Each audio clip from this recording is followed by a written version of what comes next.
Diary of the Former World's #1 Raising a Minor Character. Volume 5 by Sawamura Haruta. Translated by Carrie Translations. Audiobook by Masquerade at Masquerade Audiobooks. Title: Tournament Arc. Chapter 86. Making the best of the world's top position. For the time being, it's interpersonal battle training. Is there any objection? Wait. I've nothing but objections. While eating breakfast we got a rally meeting. But just as I started talking about the future policies, Sylvia leaned forward and protested. In the first place, neither Eiko nor I have enough experience points to raise Dragon King and Dragon Horse to grade 9. Like this, we might not even be eligible to enter the title matches. It's alright. We still have more than a month before the winter title matches. Are you aware it took me doing my best for 4 months to get to where I am? I admit there's relatively not much left to raise them to grade 9, but 1 month is a bit. We'll get them to grade 9 in 3 days. Don't worry about it. Second dono. I have a very bad feeling about that. Even though you were drunk, have you already forgotten what you said last night? We're going to burst through Izaurus. Is that for real? Sylvia said while slumping and hanging her head. Don't worry. I'm not saying we're going to fight until we almost die. What you need right now is 1 or 2 interpersonal battle experiences. Even if you wanted, there's really no time to be fighting monsters. Huh? So, what do you mean? It will be just sightseeing. It'll also be a good opportunity for you to see what an upper-class dungeon is like. Only Anko and I will be fighting to farm experience. That is imp. Ah, I see. It is possible. Possible indeed. This is one of the main reasons why I tamed Anko. If you asked that extraordinary murder weapon for it, even she alone can earn experience at an explosive rate. Moreover, taking advantage of the unusual versatility of darkness transfer and darkness summon, we can challenge and capture an upper-class dungeon in a single day's trip. Like this, these two will get their Dragon King and Dragon Horse to grade 9, and will qualify for the title matches in a week. Hey, what is a title match? Suddenly, Eiko raised a question. With that wondering expression, Eiko also looked at Sylvia and Yukari, who was doing housework. Why, you don't know? I don't, you know. Sylvia's expression was one of surprise as Eiko come closer to her. Saying for else's, Eiko tilted her head. Eiko, if you win a title, the beastmen from your hometown will worship you like a god. Amazing. That's right. It's amazing. That's why we'll join the title matches. Yeah, I will too. Nice. It seems like I convinced her. Wait. Please wait a moment, Master. I feel like you're deceiving her. Yeah, you should explain in detail. Sylvia and Yukari both came telling me to wait. Well, I suppose they might be right. All right. The explanation then. Sylvia, I leave it to you.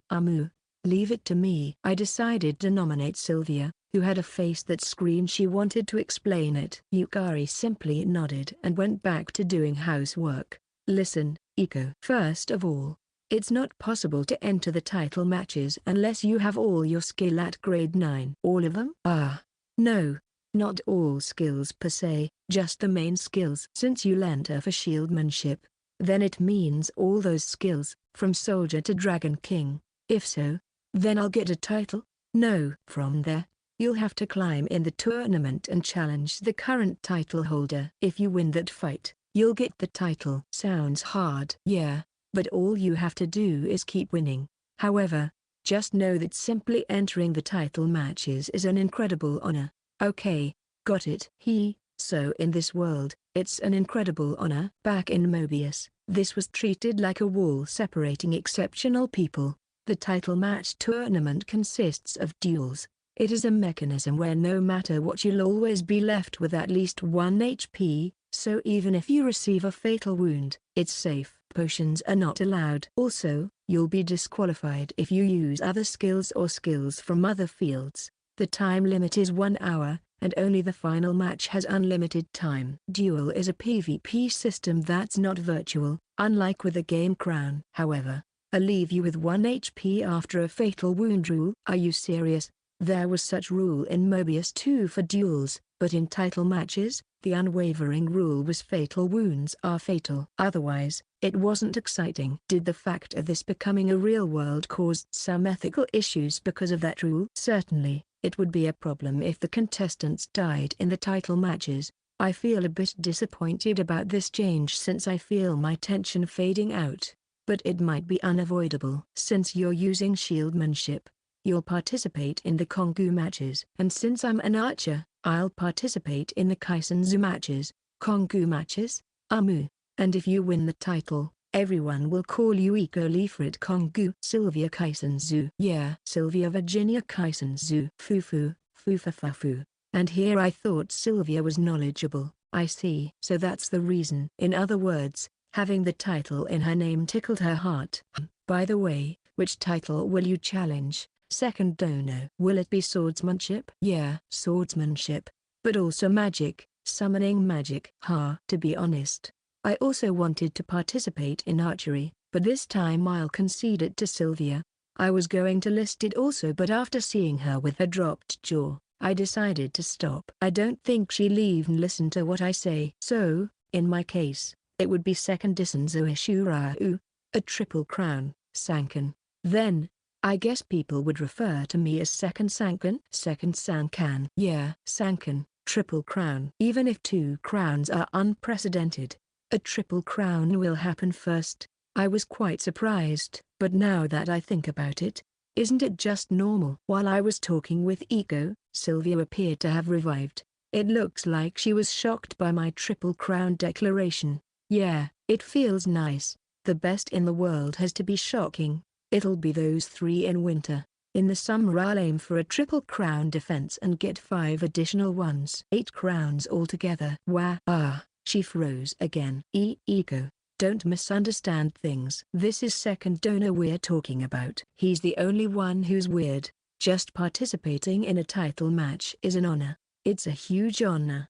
In response to Sylvia's explanation, Eiko replied with a vague answer. I don't know if she understood her or not.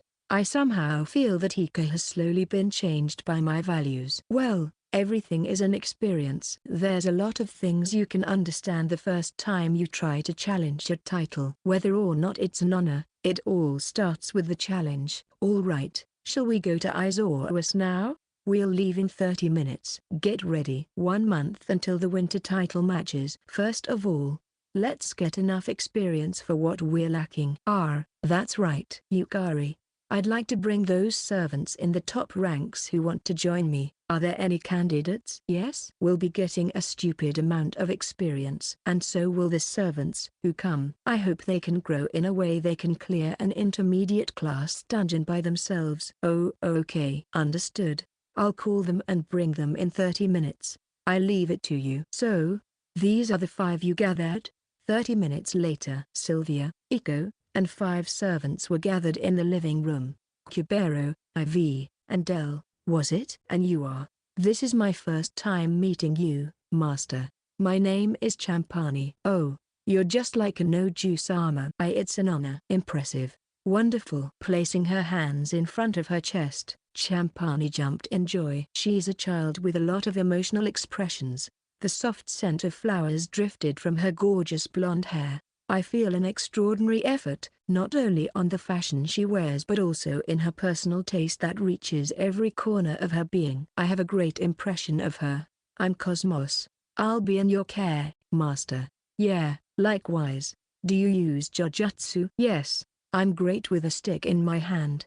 Cosmos looked like a Japanese beauty with long black hair. Yeah, however, no matter how clean and neat she looks, she seems to be hiding something. Why do I think that? Because, as far as I'm aware, Jujutsu is a skill used by maniacs. Are they all? Originally, Lily was supposed to join instead of Cosmos, but it appears there were some problems at work. At work? Is it difficult? I think it's his subordinates the ones he's having problems with. He was in tears, regretting not being able to come. Cubero answered with a wry smile. After telling him tell him to come next time, he nodded with a happy expression. All right, let's go. Alongside those words, I used monster summoning to call Anko. Agitation and noise soon spread across the servants. That reminds me, I haven't explained about her. This is my secret weapon. A darkness wolf called Anko. She's a hidden boss of the upper class dungeon. Isekai. Upper class. Yeah. The dungeon we're going now is the one where Anko originated. The buzz immediately calmed down, but soon after, it became noisy again. Do you mean we're going to an upper class dungeon? What? Didn't you hear from Yukari? Kubero wasn't the only one with a shocked expression. All the servants had paled faces. Well, I don't know if Ivy's expression is pale since she's got that pure white, expressionless face, but she still looks surprised. Don't worry, I won't let them lay a finger on you. Think of it as a sightseeing tour. The purpose this time is to show the servants the site, while earning experience. This seems to be nothing at first sight, but it's actually very important. In an online game, what makes you take action sometimes is the longing for high-level players. If they don't get a concrete example that makes them think I want to be like that, they won't get serious at all. I want them to yearn to become like me on this visit, and then, for them to take action. I want them to find out that they can survive this simple task of clearing dungeons and earning experience. Be motivated. Be ambitious. And then think for yourself. I have all the information you need to become strong. I'll tell you if you want to know. Today is just the first step, my lord. Yeah. Start the transfer and summons one after the other. Certainly. After touching each one of them, Anko used darkness transfer to go to Isekai, and then darkness summon. Sylvia and Eiko seemed determined, and together with the servants, who floated bewildered expressions, moved towards the gate of Isekai. Now, join the team. I sent the 5 of them a request to join Team First as a guest. They all accepted instantly, temporarily excluding Yukari from the distribution. I set the experience value distribution method in the team to evenly. With this, even if only Anko and I fight, the experience gained will be distributed evenly among 8 people. Follow me and don't lag behind. I started walking without looking behind.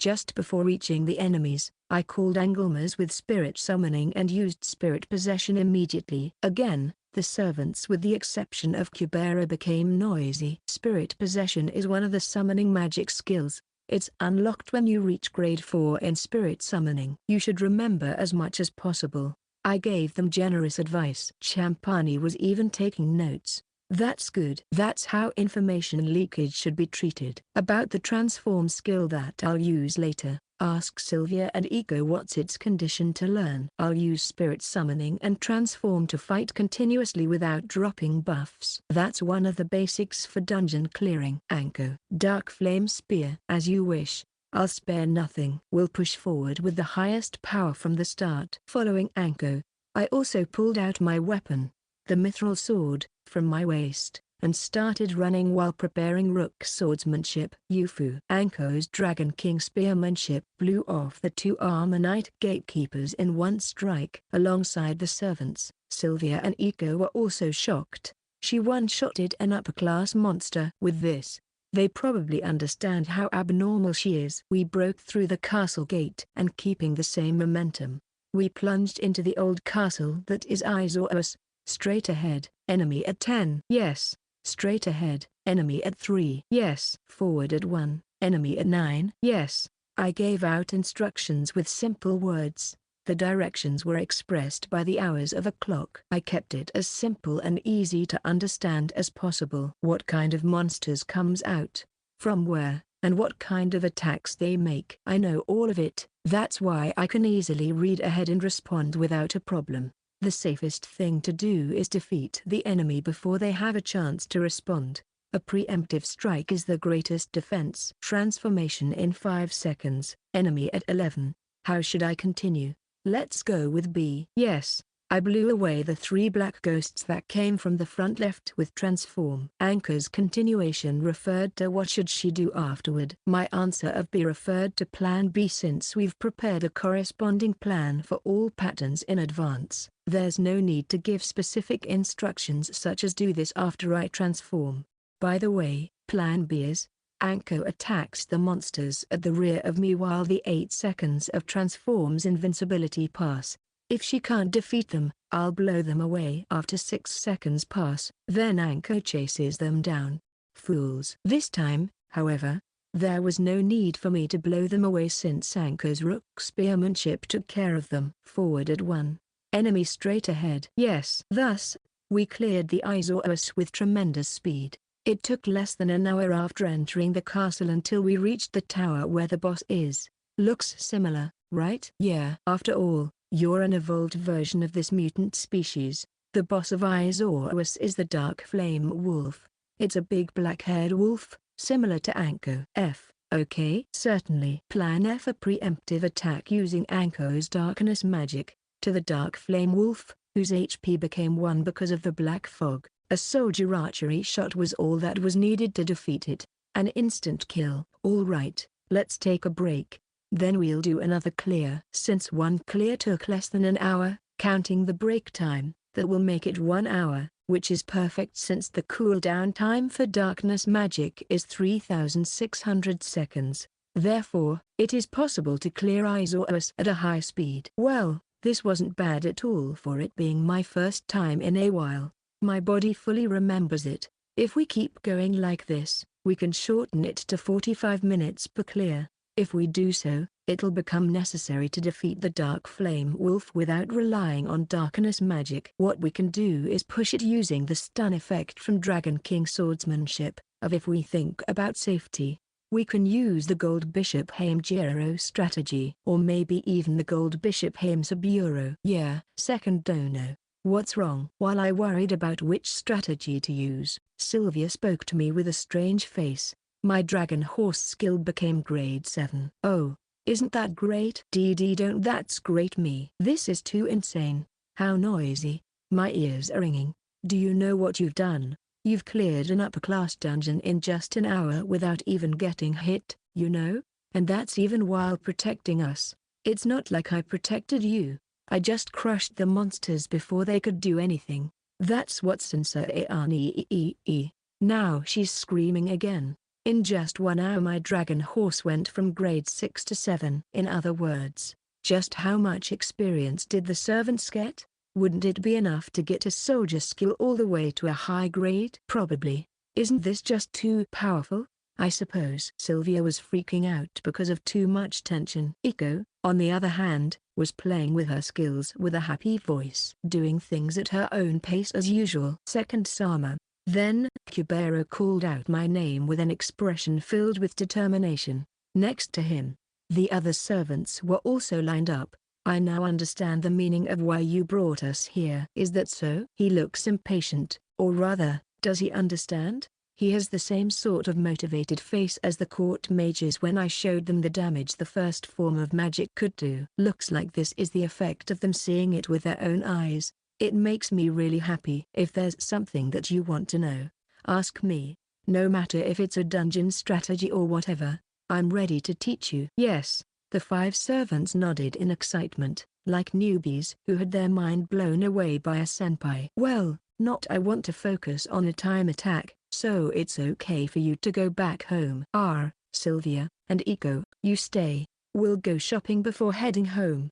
In the meantime, stay behind me. I sent back the servants thanks to Anko and returned to clearing Isauros. It's finally getting there. We'll steadily gain experience and enter the stage for the title matches. And finally, I'll set foot into the land of the world's best. I'll get that position once again. Wash your necks and wait for me. Title holders, the day when you taste defeat is near. Section. Everyone, you understand, right? The 5 of them had returned to the firstest state and were looking at each other. In response to Kubero's words, Cosmos raised her hand. What is it? My panties got wet, so can I go back? Wait a bit longer. Despite being embarrassed by Cosmos' shameless comment, Kubero continued to speak. In the last hour, I was able to raise my soldier martial arts to grade 7, and silver martial arts to grade 5. Yeah.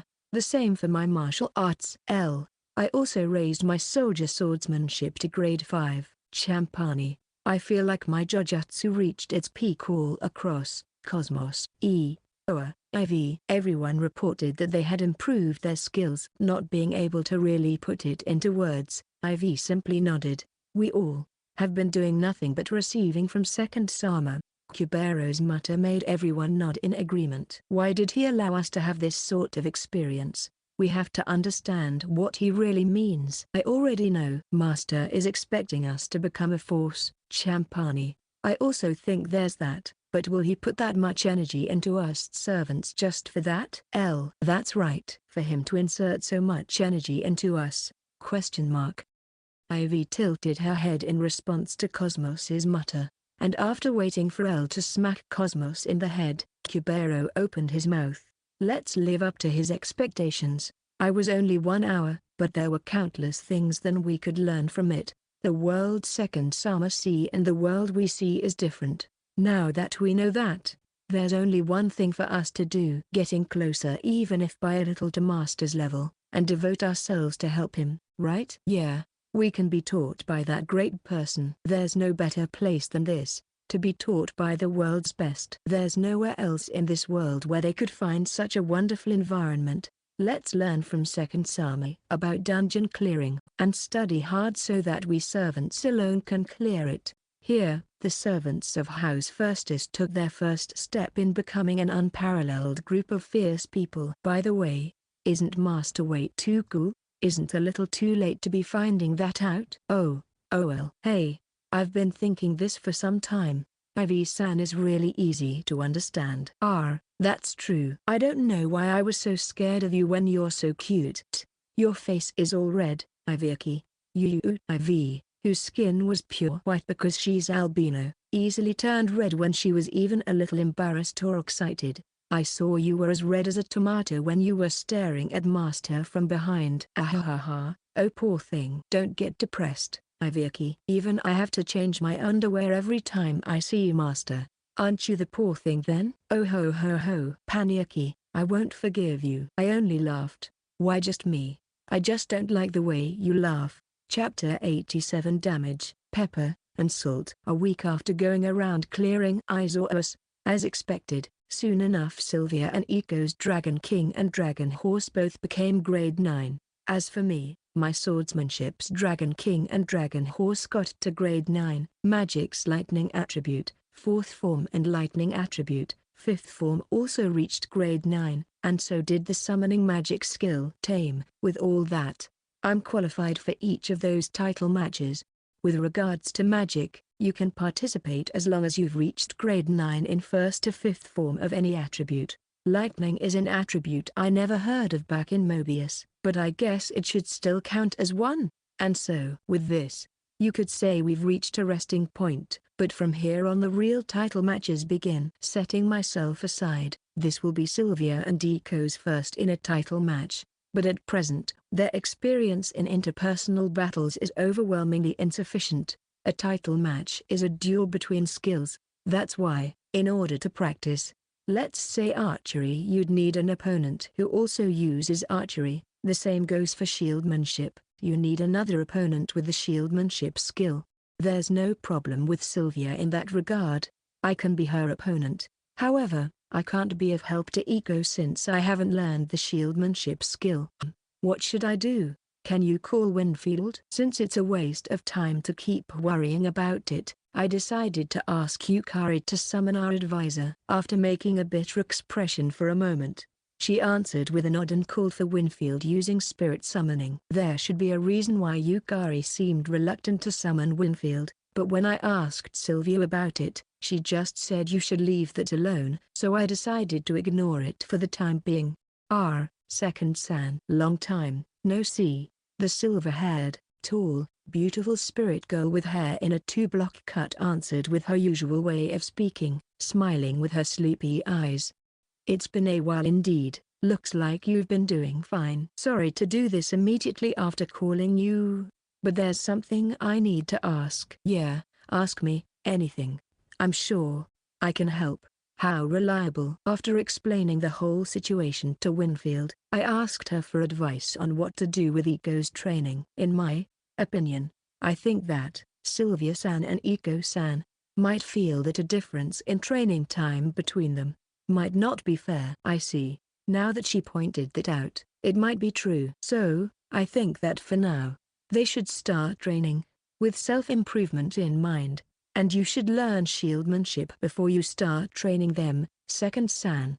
Seriously? Then it seems like it will take over a week before we start training properly, wouldn't it? I don't think there's the need for you to raise the skills all the way up, to be honest. Since it's you we're talking about, I think you should be able to raise them to a moderate level easily, don't you? Ah, I see, you're right. Certainly. Even if I don't raise it to the highest grade, it can still count towards training her. It might take you a whole day to learn it, and 2 for it to reach a usable rank. So, it'll be 3 days total, I believe? That is, depending on how hard you try. I don't think 3 days will be that much of a loss. Do you have anything you want to teach them?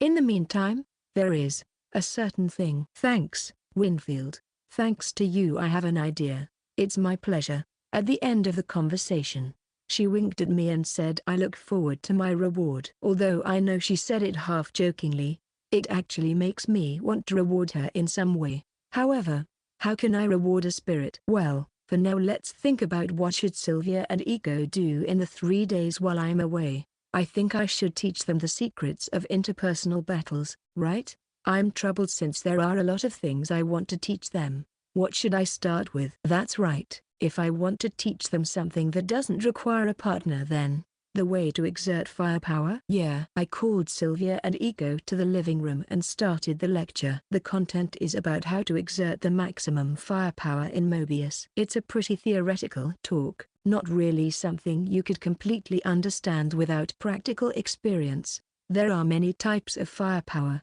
For example, instantaneous, single, and continuous fight. This time I'll teach you about instantaneous firepower. Instantaneous firepower? Does that mean with how much force you can deliver an attack in an instant? Since Sylvia's got a serious nature, she quickly gets into it. Meanwhile, Eiko was silently listening while taking notes. Well, you're not wrong, but it's a bit more specific. Do you know what DPS is? Sorry, I don't. Damage per second. In other words, it's the average damage per second in a battle that includes skill preparation and cooldown times. Then, if you continue to fight for 30 seconds with all your might, that's the value by dividing the total damage by 30, right? Yeah. If you use a game crown you can measure it without having to calculate it every time. Today you'll take advantage of this feature. It really has nothing to do with DPS per se, since it'll only measure your maximum damage in 1 second.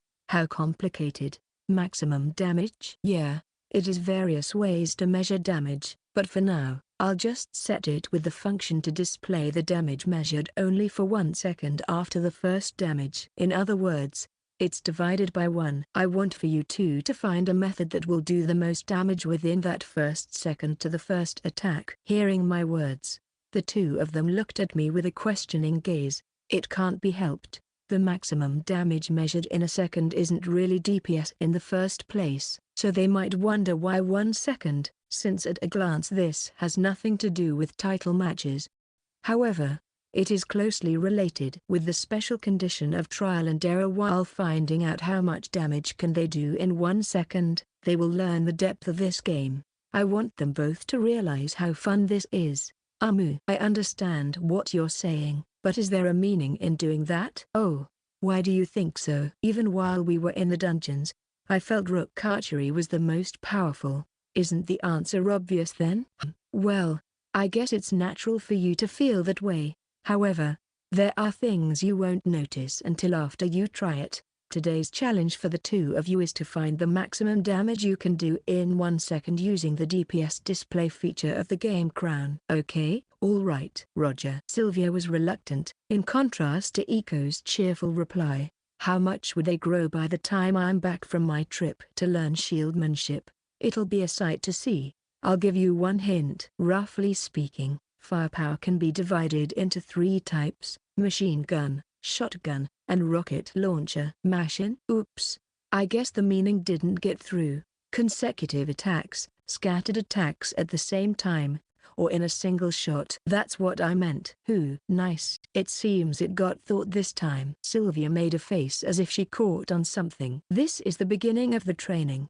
I'm looking forward to both of your answers. By the way, Where are you going? Second dono. I'll go learn all the shieldmanship skills by the end of the day. All of them? If I have time left. I learned some experience. Why am I still surprised? Section. Sylvia-sama. It's about time for you to take a break. No. I'll keep going for a bit more. Lunchtime. Sylvia, absorbed in her quest to find the maximum damage, refused the invitation from the maidess to take a lunch break. Right now, her head was filled with one thought. Interesting. Indeed, it was interesting. Among the archery skills, rook archery was the one which produced the most firepower. That was an unshakable fact, but when the conditions became in 1 second, it was a different story. Using soldier archery, you could fire 3 shots in 1 second. At grade 9, soldier archery had an increase in attack damage of 200%. 3 shots would total 600%. Yeah, with this being the case, it was the equivalent of the increase of rook archery of 600% at grade 9. But here is where critical played a part. If it activated, the triple damage increase would become a large factor, and compared to 1, 3 shots had a larger change to score a critical. In other words, with 3 shots of soldier archery, one could expect more solid damage output when compared to just 1 of rook archery, since it was easier to score a critical. In addition to that, with silver archery, you could fire 2 shots in 1 second. This would also total 600% damage, since at grade 9 it increased its damage to 300%. There was room for ingenuity here, so it was easy to see why Sylvia wanted to keep at it. As expected, she's immersed in it. Muttered quietly while looking at Sylvia. Sylvia continued to shoot arrows at the target dummy wearing a game crown, and every time the number displayed was mind-boggling, causing S's chest to swell with emotion and excitement. She wondered if all the title match contestants were that amazing. She couldn't help feeling proud since she was a companion of the master she served, and what was more, her master was an even more outstanding person than this first-class archer. Thinking along those lines, S suddenly became incredibly happy. I'll bring you a snack. She thought the best thing she could do right now was to get Sylvia something to eat that wouldn't get in the way of her training. Being secretly inspired, S vowed to work as a firstest maid in a way that wouldn't shame his master. On the other hand, there was Eiko. She was immersed wholeheartedly in her writing after eating a lot. In the living room, the letters she wrote on her notepad were not Japanese, but of the Beastman language. Maybe because of that poor wording, it was hard to imagine they were coherent sentences. What should she do to get the most damage per second with her own shieldmanship skill? She thought very logically and wrote down ideas one after the other. She had the exact same feeling since the morning as Sylvia. It was interesting, and she couldn't help to feel like that. This was the first time in her 16 years of living that she had such an impression. In other words, this was the first moment that she saw life as if it were a game, and thus, she slowly and steadily fell in love with it. Is the shieldmanship skill so deep? She wondered, but the more she thought about it, the more she felt a shivering feeling on her back at this interesting aspect. If just shieldmanship alone is like this, what would happen if I were to combine it with other skills? With such thoughts, Eiko felt as if she had been freed from some shackles. These thoughts have nothing to do with the title match. However, those were interesting and unavoidable thoughts. She remembered the smile that the boy whom she loved occasionally showed. And right now, Eiko felt as if she started to understand the reason for that carefree smile. Section. Back at home, in the end, I learned all the shieldmanship skill in about half a day and decided to spend the rest of the day clearing Isekai until evening. Dragon Horse shieldmanship's requirement of defend using the 7 types of skills, from soldier to rook. At least once, after meeting this requirement, have a team member kill 5 dragon-type monsters. Was a bit of a challenge, but I managed with Anko's help. It was necessary to lead the dragons to the shade of a rock because of the sunlight, but it wasn't that much of a trouble. The reason why everything went so smoothly was probably thanks to Anko's darkness summon and darkness transfer. Thanks to that I didn't have to learn transfer magic, nor did I have to tame a dragon to serve as a transport. Anko sure comes in handy. All right, show me today's results. Before dinner, I decided to have Sylvia and Eiko show me their progress since they seemed to look forward to it. I could feel their high spirits. "Let me go first." Sylvia rolled her arms and held out her bow. "Well, let's see what she does." She started, or rather, she settled it with dragon horse archery. After approaching the target dummy, she shot dragon horse archery at point blank. If I had to express my thoughts in one phrase, it would be, "You discovered it?" This is completely how I felt. That is shotgun, so to speak. Dragon horse archery is a powerful piercing ranged attack. It shoots dozens of arrows with a penetrating effect scattered at a specified range over a long distance. If it hits at point-blank range, that means dozens of penetrating attacks hit. Even if each of those shots is not powerful enough, when it becomes dozens, the power skyrockets. There's also the chance for a critical strike. "How is it?" Sylvia looked back and waited for my answer while looking anxious. "Amazing. Good job finding it. Don't worry, that's the correct answer." A joyful smile. "This also makes me happy." I smiled back at Sylvia while giving her a thumbs up. It's like the feeling of enjoying a game together with friends. It made me feel somewhat nostalgic. "All right, next is your turn, Eiko." Feeling inspired by Sylvia, Eiko held up her shield. She then turned around to face me and opened her mouth. "Second, can you do it with me?" Exclamation mark. At this point, I was already convinced. Eiko also reached the correct answer. "Leave it to me." I won't hold back. While trying to hide my smile, I wore the game crown and unsheathed my sword. Words aren't needed anymore. I activated rook swordsmanship and slashed at Eiko. Eiko answered with silver shieldmanship to receive it. At that moment, when my sword was about to touch Eiko. Sylvia raised her voice. No wonder. From an objective point of view, it must have been a really strange sight. After thinking the rook swordsmanship connected, I was repelled. That was a parry by silver shieldmanship.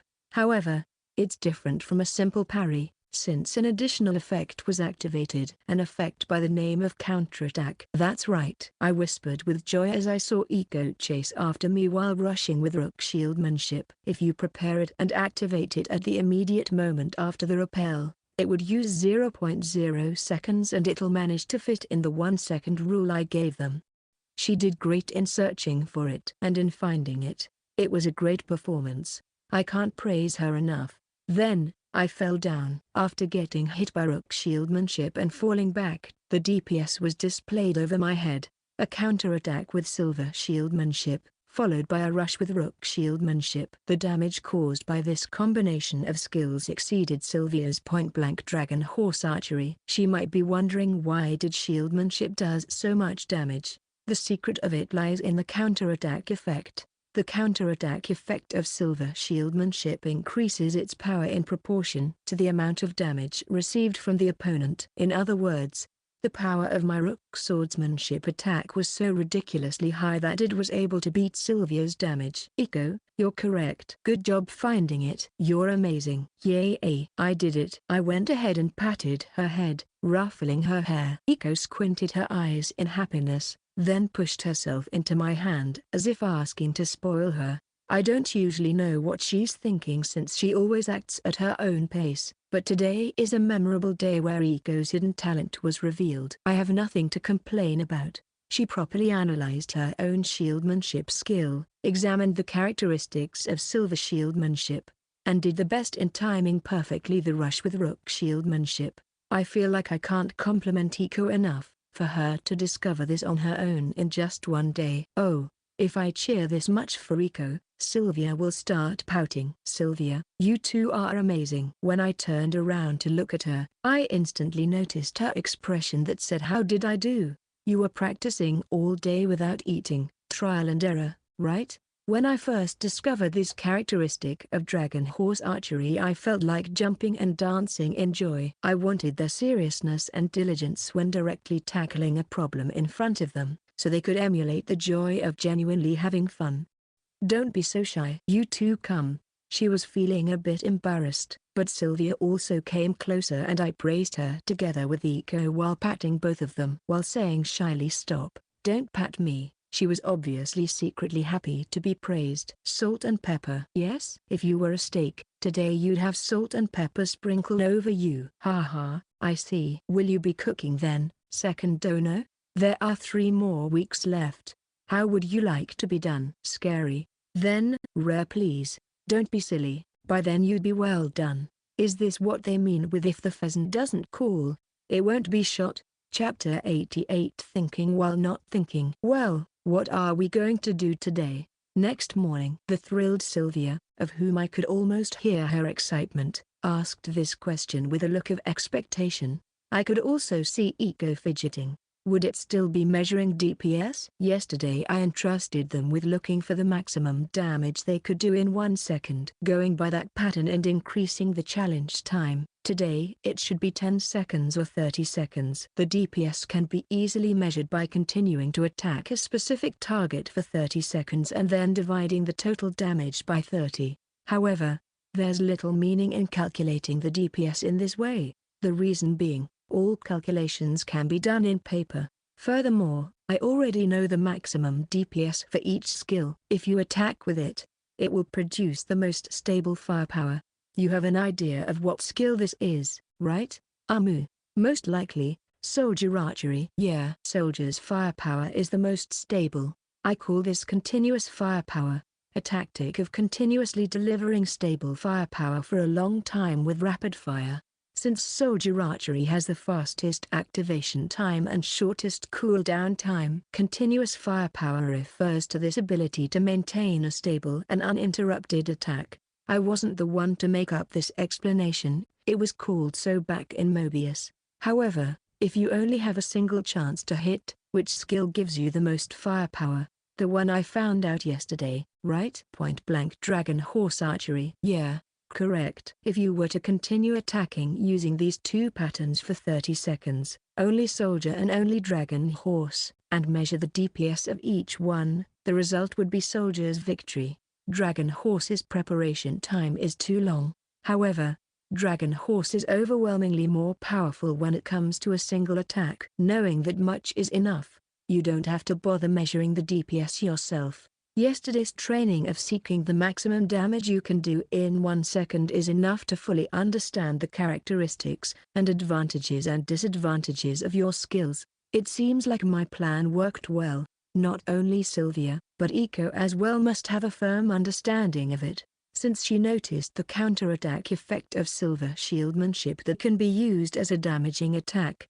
Explaining to her how to do damage with shieldmanship might be unnecessary. Then, what are we going to do today? Relax. Relax. Relaxu. It might look like nothing, but it's extremely important. It's not that I can't come up with something to do. This is something I want you to somehow manage between today and the title match. It's not that I wasn't convinced, but looking at the usual you, second dono, I can somehow understand. Relax. Huh? I see. Sylvia seemed to have noticed something. Eiko on the other hand said ho while tilting her head with her mouth open. Title matches sometimes become a crazy charade of just staring at each other for 10 or 20 minutes. If you remain nervous all the time, you will definitely get exhausted. You won't be able to maintain your focus. Relax and focus at the same time. This is the ideal state, and you need to aim for that. This is something easy to say but actually hard to put into practice. There are several ways to do so, but I personally have two ways? Yeah. The first is to immerse yourself. Don't think about anything to the point your mind goes blank. Dive in it to the extent it becomes scary. That's, how to say it, a bit difficult, isn't it? It's not something you do consciously, and most of the time you don't even notice it. So, it's just to immerse yourself, not thinking about anything unnecessary. That's right. Strictly speaking, just think about not thinking anything. Got it. So, what's the other way? To think too much. BFFHHHH. Sylvia spewed what she was drinking. Nice reaction. Isn't that the complete opposite of what you said before? Just think while not thinking. I don't understand. It's not just about overthinking things. Just think about unnecessary things. The more ridiculous the better. No. Isn't that bad? That's the thing. It's strangely calming, and it will help you making cool-headed decisions. If you're agitated, you should give it a try. Oh, okay. So, things that don't make sense, right? From my personal experience, the more erotic it is, the better. Give me back my motivation. But it's true. Well, it's different for each person. That's just my way of doing it. I'm sure there should be a way that suits you. Starting today, search for it. That's right. I'll find my own way. You too, Eiko, alright? Roger. She's full of energy. Maybe this isn't necessary for Eiko since she's someone who doesn't seem to get too nervous. Good. Now let me tell you about your training for today and tomorrow. Take off all of your equipment and go clear the Limpfoot dungeon with only a wooden bow and a wooden shield. By the way, you can only use archery and shieldmanship skills. Using transform is forbidden. Whoa. Sylvia made a dejected expression. Eiko also made a weird sound while showing an empty expression, making it seem like her energy up to this point was a lie. It was easy to tell how she felt by looking at her dropped car ears. There will be many stressful moments. That's where you'll have to figure out how to relax. I can't deny I'm pushing a rough training onto them. But if I don't do this, they won't be able to make it for the winter title match happening in 3 weeks. Still, this won't be a life-threatening situation for these two. However, they should be prepared to be surrounded and hit by monsters in case they make a few mistakes. Although they won't die, it will hurt quite a bit. Would they be able to keep their calm and continue to function properly in such a tense situation? I truly feel a bit sorry for them, but I want them to overcome this challenge. If you manage to come back home unharmed, I'll give you a reward. Just look, second dono. Limpfoot is like our back garden.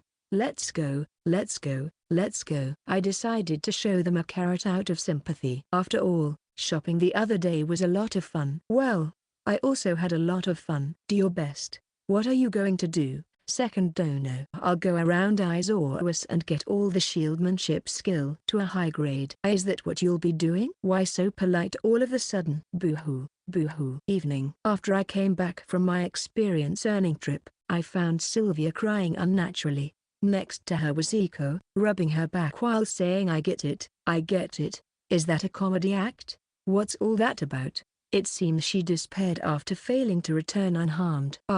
I can see the reason why after hearing Yukari's explanation. How many times you got hit? I stopped counting after 10. Sylvia stopped crying and looked at me with a resentful expression. The weapon is weak. I had no armor. It really hurt. It's too much. Wasn't Limpfoot your back garden? The low attack power of the bow was at the level where I couldn't do anything if I wasn't taking cover. It was chaotic since it was very different from the usual. It felt like a completely different dungeon. That might be so. Did you take any measures? I was in despair since I couldn't do anything. Want a hint? She nodded her head after thinking for some time. Eiko too gave a single nod. More than anything, they must be frustrated. I broke the silence while saying I understand with a smile. You can do it, just take your time. Somehow, I've been unconsciously thinking too much. The more time you spend thinking, the less you can maintain your focus, and the more likely you are to make mistakes, he said. And as a result, the number of tries will decrease, and you'll stray away from an undamaged return, he said. Somehow, it was the opposite. We needed to take our time, slowly, carefully, and keep our focus. One mistake and all this time will be wasted. Apparently, we had to stop overthinking like this. Just keep advancing without making a mistake. Eiko, come back. Okay. If multiple monsters appear, pull them back one by one and kill them with the two of us. As if we were unraveling a tangled thread. Slowly, never rushing, without getting irritated, nor getting flustered. Steadily, one by one, endlessly repeating these small things. It takes many times longer than usual. However, there's nothing wrong with that. It's all to return without harm. All we have to do is focus on that point alone. 3 monsters noticed us. What was it? 1, 2? Maybe I went 3 steps too far. 2 versus 3. We couldn't cope with it, and I got hit by one of their attacks. Shit. I was too naive. Why did I move ahead without thinking? Damn it. It's frustrating. It's all my fault because I've been too spoiled. I'm sorry. Let's do another one. Yeah.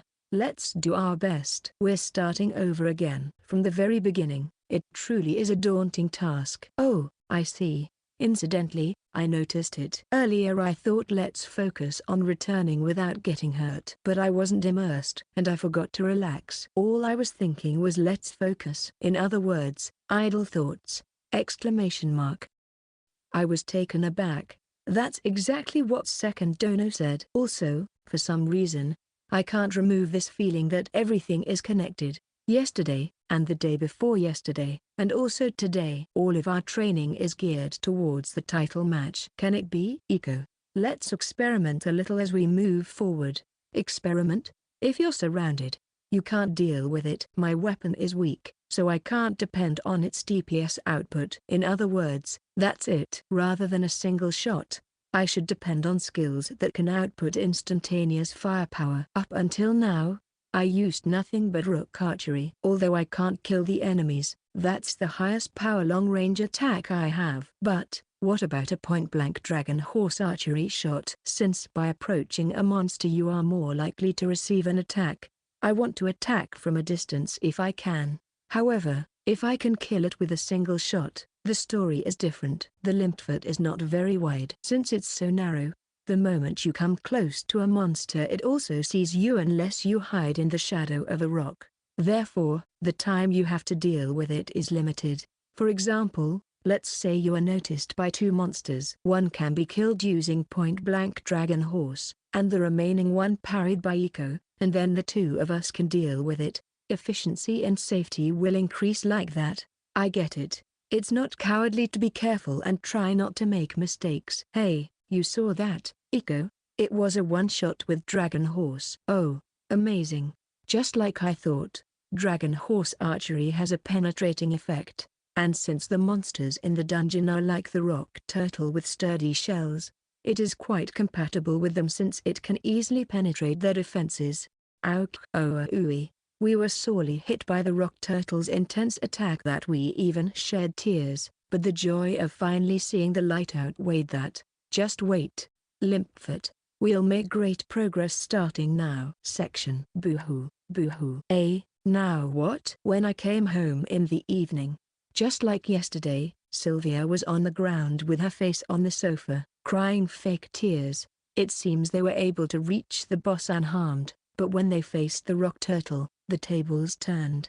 When Yukari finished her explanation, she shook her head while saying, for Christ's sake. I see. Still, I didn't expect those two to reach the boss in just 2 days. As I approached to talk to her, Sylvia's body twitched while she was still face down.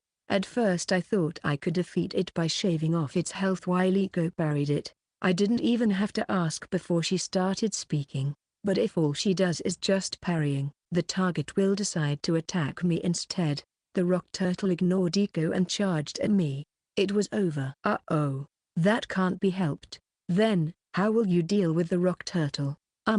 I can only think of Eiko repeatedly parry and use the counterattack effect of silver shieldmanship to attack it. Since the rock turtle has the habit of aiming for the person doing the most damage, I will also adjust my damage so that it doesn't exceed the counterattack damage of Eiko. Yeah. Well, that's good. I can see she understood most of what I wanted to teach. Sylvia, Eiko, you really worked hard. I'll give you a reward. Ah, really? You sure? The atmosphere suddenly turned around completely. When I nodded, the two of them looked very excited, exclaiming, we did it. We did it. We'll go shopping tomorrow. You're coming too, right Yukari? Is that alright? Yeah, you have to take a break once in a while. And also, this is the last break these two will have. Second Dono. What did you say just now? Nothing really. It's only 3 more weeks until the winter title match. Chapter 89 Dignity, the holiday. I went shopping with the 3 girls in the royal capital. Without any particular purpose, we wandered around the various stores. This alone is especially interesting. Everything brings all sorts of brand new information to my eyes. For example, chili peppers. In Mobius there was only one food item named chili pepper, but in this world, there are dozens of different chili peppers. Each has a different production area, a different color, and a different shape. Obviously, there's also a different taste for each. By whom and where are they cultivated and shipped? My interest knows no end. From the viewpoint of the game, this was just an insignificant food item. But here it is, a huge unseen market beyond my imagination. A mix of games and reality.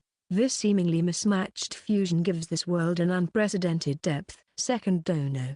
Let's stop by the potion shop really quick. Sylvia decided to visit our usual potion specialty store. I get the feeling that the exterior has become a bit more sparkly since our last visit. Then, as I entered the store, an old man who seemed to be the store owner, rushed towards me with a surprised expression. "Your Excellency." "Oh my." "I thank you ever so much for coming to visit my store." "Your Excellency?" "Master, you are an official ambassador. The formal title to be used is Your Excellency." As question marks floated over my head, Yukari whispered to me. "I see, so it's because of that. Do you remember me?" "There's no way I wouldn't. It's because of Your Excellency's favor that our shop has flourished so far. I've been thinking for a while now to come to visit and offer my greetings." While thinking about what did I do, I suddenly remembered. Come to think of it, when I first came to this world, I bought about 1 billion CL worth of potions for the decay strategy. Wasn't a problem for you when I kept buying the same potion over and over? No way. Didn't you even tell us how many potions you would purchase in advance? Rather than a problem. I can't begin to thank you enough. Good. It seems he had no problems with the store because of my slightly unreasonable request. The compounder probably had it rough. After all, I bought 1,000 potions every day. He was screaming, but in happiness. Right now, it's become a funny anecdote. He laughed while telling that story. What a refreshing old man. By the way, what can I do for you today? Your Excellency, perhaps, are you getting ready for the title match? Well, that's pretty much it. I'm surprised you knew. I knew it. I heard of your success in the recent civil war. Every shop owner was talking about how you would surely win in the winter title match. Is that so? Have the contestants come already? Yes. Just a while ago, 3 people who have many rumors flying around them here in the capital, visited my store. 3 people famous enough to have rumors spreading. Who are they? I'd like to ask for their names, but I guess it's impossible for the shop owner to give me a hint since that would be breaking client confidentiality. I heard something good. Thanks. No. I thank you ever so much for your continued support. We left the store after finishing shopping. When I turned to Yukari, she spoke before I could even ask her. I'm sure it's Auntie Kisenshou.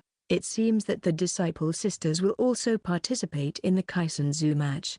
You're well informed. I'm rather surprised that you don't know this, Master. Right now, that's the main topic among the people in the capital. The trio that includes the Kisenshou title holder. Are title holders that much famous? Far from famous. They are treated similarly to kings. Then, what do you think will happen if I get a triple crown? If I were to borrow your words, Master, it would be crazy. It would be crazy indeed. I'm looking forward to it. While speaking with Yukari, Eishou came to cling on my waist saying I'm hungry. The hands on the clock also say it's about time to eat. All right. Want to go eat something? Yay! Eishou then climbed my back, forcing me to give her a shoulder ride, not wanting me to hold her feet. She was joyfully swaying back and forth and left to right. Wow, she's in a great mood. I've thought about it for some time, but aren't you especially nice towards Eishou? Second dono? Yeah, I think so too. There's no way I can't be nice towards a girl with such cute cat ears. For the afternoon meal, I had Kubero book the whole finest restaurant in the royal capital. I hope that fixes your mood. In an instant, the two's expression softened. I'm surprised these two like this kind of thing. I've been expecting you. When we arrived at the restaurant, Kubero was already there waiting for us. Guided by Kubero, we went inside the restaurant. The interior was as luxuriously decorated as the firstest mansions. When the 4 of us, except for Kubero, were talking about which table was the best, arguing voices could be heard from the entrance. I'll go take a look. Kubero, who was there as our servant, quickly left alongside those words. As expected of a skilled butler, no matter the place, he doesn't embarrass us. After a while, Kubero came back walking fast. Auntie Kisenshou and the sisters that are his disciples wanted to have lunch here, but apparently, they didn't make a reservation, so right now they're arguing with the restaurant's staff. What should I do? I see. Tell them it's all right with me. Okay? Probably Kubero is thinking about their lack of reservation. However, I feel a bit sorry for monopolizing this large restaurant all for ourselves. Let's show them how big my heart is. When I asked the three girls, they all nodded in return. Sylvia was obvious, but Yukari had a sour expression, and Iko, she now had nothing but food in her mind. I'll convey your words. Kubero dashed away. Immediately after, the arguing voices stop. It was probably solved. Quite useful, huh? My butler. I'm quite proud. However, 5 minutes pass, then 10 minutes, and Kubero still wasn't back. Wondering if something had happened, I tried to leave my seat, but at that moment Kubero came back followed by an elegantly dressed old man, who appeared to be the restaurant manager.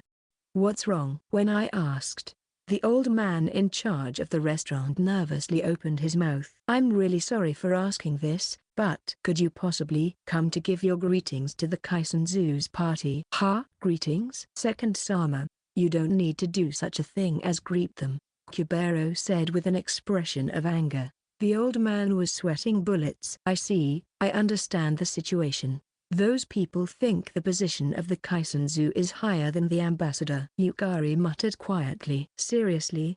This is stupid. Nobody is above nor below. I feel like vomiting just by thinking that my master is being used for such performance. Let's leave this place. I completely agree with Yukari-sama. Rather, it would have been more appropriate for the other party to pay their greetings to Second Sama. These two are quite angry, and the old man just keeps bowing his head. Next to me, Sylvia and Iko turned their gazes at me with a confused expression. Yeah, I wanted to eat lunch at this store today. However, there were problems. Then, should I just run away? This old man has been caught between the Kisenshou and an ambassador. I feel sorry for him, but in the end, this isn't my fault. Well, I guess I have no choice but to talk to the other party. No matter what happens, or what anyone says, I'm going to eat here today. I won't let anyone get in the way. Old man, I'm on your side. What's with the Kisenshou? No matter what sort of unreasonable things they say, don't give in. I'll be your ally. Don't let them trample over you. That's big talk. While I was talking to the old man, I heard a woman's voice from behind. After slowly turning around, there stood a beautiful elf. Pointed ears, slender body, well-formed facial features, emerald green long hair, and sharp eyes. Just by looking at her, I could tell she had a harsh personality. You there? Are you the ambassador? I don't know which tiny country you came from, but this is the Kisenshou party, you know? How can you not come to greet him? I stopped Kubero with my hand as he tried to take a step forward. I can tell by her posture. This woman is quite strong. What's with that attitude? You should greet Kisenshou and give away the best seat here. What you need to do is politely say hello, give up your seat and get the hell out of here quickly. Got it? Unbelievable. I guess there are shameless people everywhere. Hearing such an irrational argument was in a way refreshing. However, the problem here is that this woman truly thinks this is natural. Is she auntie? If so, that's a shame. Can one really become this proud as a result of being pampered by everyone after becoming a title holder? Are you D-Mix? Exactly. Who are you? Is it alright for a dark elf to be here? You're just like a fox. A fox only capable of speaking proudly by borrowing the power of a tiger. You have some guts. Yukari started to pick a fight straight away. The elf woman who wasn't auntie, but called D-Mix took out a bow from her inventory in less than 0.5 seconds. Hey, are you going to go at it in here? Just as I was thinking that, a murderous aura emanated from here. Whoa, this girl is serious. Moron. Kaya. At that moment, a clenched fist struck at the back of Dee's head. Appearing from behind her was an old man with a white beard that reached down to his chest, looking very similar to a hermit. My disciple has been rude. Master, don't bow down your head. It's your fault I'm bowing my head. You idiot. Kaya. She got hit again. And then, she was forced to also bow her head. Who's this old man? Just as I was about to voice those thoughts, an idea came to mind. Is he Auntie Kisenshou? I don't really mind. You can eat here if you want. However, you should educate your disciple more thoroughly. Ha ha ha. I've heard that before. What are you talking about? Let me make this clear. I'm many times older than you. Also, you should also train your slaves properly. Or maybe by principle you just don't educate sex slaves. This girl, does she think that being older makes you more important? Aside from the fact that the Kisenshou is quite remarkable, why does his disciple like to put on airs so much? And to also have that extreme discrimination against dark elves. Too many bad points. Nay-san, you should calm down. You've made Master angry, but they've been rude. Don't you think so too, Jay? But Master is, from the side of Auntie, an elf woman with short hair who looked like Dee came out. Apparently, her name is Jay, and she's Dee's little sister. Let's stop it, Shemaya. Your sisters, Shemaya. Issue is closed, Shemaya. Just kidding. The mixed sisters, due to the sudden and unexpected bad pun, lost their balance and fell down. The jester Auntie then turned towards us with a serious expression. I'm sorry for the inconvenience we've caused. Allow me to pay for the food as an apology. Why don't we sit together as a sign of reconciliation? Why do we have to sit with these? Shut up, Yudia. Bang! Auntie's fist fell down on Dee again, causing her to shut up and become teary-eyed. He wants to eat together in this situation? What's this old man thinking? I don't understand his reason, so I observed Auntie's face. He was just floating a smile on his face. I can't get a grasp on this old man. On our side, Sylvia and Eiko still wore a puzzled expression. And Yukari and Kubera looked angry. Considering this was a peaceful holiday, the option to eat together shouldn't even exist. However, I lost to my curiosity. I really wanted to see with my own eyes what the title holders of this world are. Sure, but I don't think we've reconciled yet, I stated at the old man, some hostility in my gaze. Auntie just smiled in return and opened his mouth.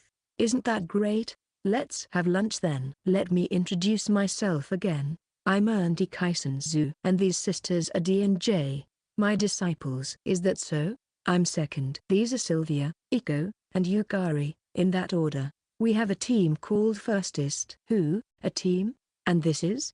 Kubaro. He's my servant. Everyone is a very talented person.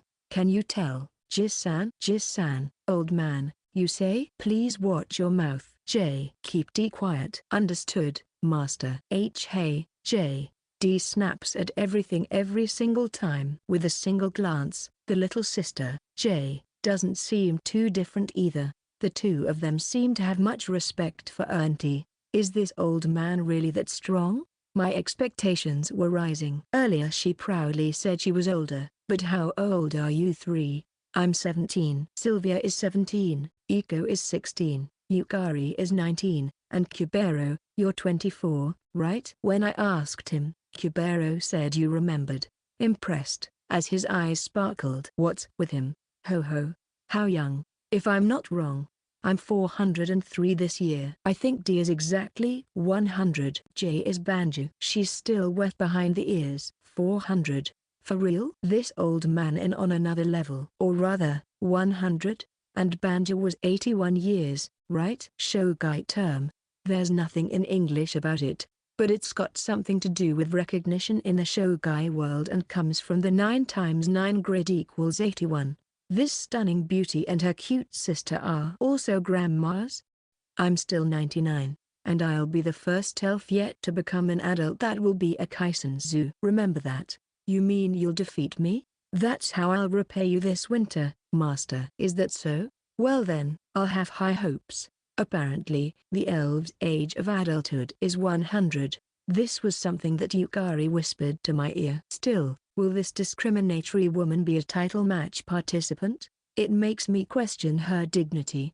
Our Sylvia here will also participate in the Kisenshou match. My best regards. Who? The moment I casually said those words, the atmosphere in this place changed completely. Auntie looked at Sylvia as if evaluating her. In the meantime, D. Ha! Are you an idiot? Immediately, those words slipped out of my mouth. From her unchanged position, D immediately pulled out her bow and shot a soldier archery attack. Among the 5 of us, I was the only one who could react. While activating soldier shieldmanship on the plate I grabbed with my left hand, I parried the arrow. Dangerous. If I hadn't been in sync with the 0.0's timer, it would have pierced the plate. I'm grateful that my reaction speed hasn't faded out since I was in my prime in the other world. So, you're going to participate in the Kisenshou match? Even though you could only blink against my soldier archery? Don't make me laugh. If your friend hadn't protected you, you would have had your chest pierced just now, you know? Please don't take archery so lightly. If a small fry like you participates, the quality of the Kisenshou title will drop. Please retire, by all means, okay? She's trying to say as much as she can after attacking so suddenly. She's totally trying to assert dominance. Quality, huh? Certainly, that was a good quick shot. It was nothing short of splendid to attack from a posture that doesn't even feel like a stance. However, that's not something one does at a mealtime. Sylvia remained silent. I'm sure those words made her think. However, she doesn't have to be that depressed. She still hasn't fought against a human opponent. I'm sure she's feeling hurt, being said right from the start that she should quit without even giving it a try, and being branded as a loser, right? Right now. The old man is the same. He looked at me with a shocked expression and murmured something. But isn't there something you need to do before that? Isn't all this mess because you couldn't watch your disciple closely? This is too much. Too much, I can't ignore it. I muttered alongside a sigh. I'm already angry. I'll teach them. What? Did I say something wrong? While sending me a cold gaze, Dee doesn't seem to think she did anything wrong. I see. That's correct. I guess you're not wrong, at least in your mind. Then, I'll also do what I think is correct. Come, Anko. Anglemas. While standing up, I activated monster summoning and spirit summoning at the same time. Gushing darkness and a light shining in 7 colors wrapped my sides. What is? Dee held her bow up and prepared a skill. I'm sure it'll be gold archery. Ara. Anko smiled with a finger over her mouth, narrowing more her already narrow eyes. What a pitiful child. Showing your fangs towards my second. Contrary to his words, Anglemas laughed happily. Dee took a step back, still pointing her bow at me with confidence. Don't look down on me. Dee, you mustn't. Auntie tried to stop her, but he was a little late. The moment I took a step forward, Dee activated gold archery. It's a skill that knocks back enemies within a certain range. Transform. I nullified the gold archery shot during the invincible time of transform, so rather than knocking me back, it was Dee the one being blown away. Transform, and Anglemas, and Anko. My full swing. Anglemas, wind. As you wish. Anko, darkness magic. Yes, my lord. Dee was made to crawl, and her HP forcibly lowered to 1. I'm sure she's experiencing an unimaginable fear. Getting her HP to 1 without being able to do anything. Kuhai. Don't be so intimidating. Don't you feel sorry for her? Can't you see she's shaking like a little slime? You too, senpai. Aren't you having the most fun? It seems these two who are always fighting have solved their issues. Or it might be that it's easier to get along with each other when they have a common enemy. My apologies. Could you please forgive Dee? My sister was very rude. I'm truly sorry. Auntie and Jay hurriedly apologized to me, but now it's too late. Now that I've shown my power, an apology isn't enough. It's cowardice. I don't feel any sincerity at all. Sorry, but I can't let it slip. This girl committed attempted murder, and the one she tried to kill is a knight belonging to the Third Knight Order, and a staff member of the embassy. Do you know what this means? The 3 people's face turned blue. As I said, it's too late now. She was making light of the fact that we didn't have the ability to compete in the title matches, right? Even if they had power, did they think that even if the 3 of them applied pressure in the shadows, we'd keep quiet? How stupid. If it comes down to it, I'll win against the 3 of them together. It's time to pay for all the time you've done as you pleased so far. If we had not been the other party, they might have crushed us like they used to without causing a fuss. I'm disappointed. This isn't at the level of simple harassment. Can a person grow this arrogant by the thoughts of nobody can defy me? Neither in power nor ability. Shit, aren't you the ones who are degrading the quality of the title matches? The 3 of them looked at me with an expression of what should we do? You've lived for hundreds of years and don't even know how to properly apologize? On your need, on this day, I trampled on the head of an old man and a woman for the first time in my life, but it didn't feel as good as I thought it would. Section. Ha ha ha ha ha ha ha ha ha ha. At a certain bar, a handsome man was laughing loudly while holding his stomach after receiving a report from a woman dressed in maid clothes. This is not a laughing matter. He made that Kisenshou prostrate himself, you know? Isn't that interesting? Or rather, amazing. As expected of the man Chiri took a liking to. For God's sake, the maid showed a tired expression. However, that old man is a crafty one. He probably knew the other party would participate in the Kisenshou match and tried to make contact. So, he didn't stop his disciple running wild intentionally. Probably. If you think about the information he got in exchange for prostrating himself, the information Auntie got was worth it. No way did he prostrate himself before an opponent younger than his great-grandchild for that. Auntie was composed from the beginning. For someone who's lived for 400 years, prostrating should be nothing important. So, it's like that. The man then emptied his drink all at once, took a deep breath, and then stood up. A long sword, by which one could easily tell his job, hung by his waist. Let's go, Mariposa. Understood, Jira-sama. Shit, it's a bit frustrating. I also wanted to do something cool as he did. Please don't, I beg you. Is this envy? I don't know. I'm looking forward to the day when I can cross sword with him. Chapter 90A, a surprise move. Hidden hand? Listen, never mess with that man in the future. Right now, as if having forgotten the humiliation he received by prostrating himself about an hour ago, the Kisenshou title holder, Auntie, was in one of the rooms of the mixed household's villa in the suburbs of the royal capital speaking to the pair of sisters in front of him.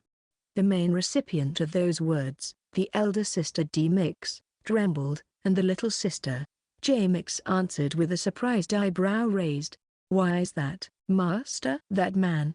He's a fool who loses himself to anger and shows his hand. I don't think he's a threat. Imbecile. Do you think that was all of that man's hidden hand? But think carefully about when D caught that Sylvia completely off guard. In response to Auntie's words, Jay remained silent. After calming down and thinking back on it, she recalled that man named Second was the most composed one at the table, and he used a plate to parry an attack that, far from targeting himself, was aimed at someone by his side without breaking a sweat. This was a matter completely different from just a simple fast response. DJ, all you should think about is the Kisenshou match. You must not think about ways to retaliate. But I can't just simply back down like this. Jay pushed on with her anger, refusing to back down. This was the first time in her life having to prostrate herself. This was arguably the biggest humiliation she received in her short life. It was the same for D. Aside from making a blunder as the older sister, she was humiliated by that selfish sense of victimhood of which she thought she held no responsibility, which in turn further aggravated her heart.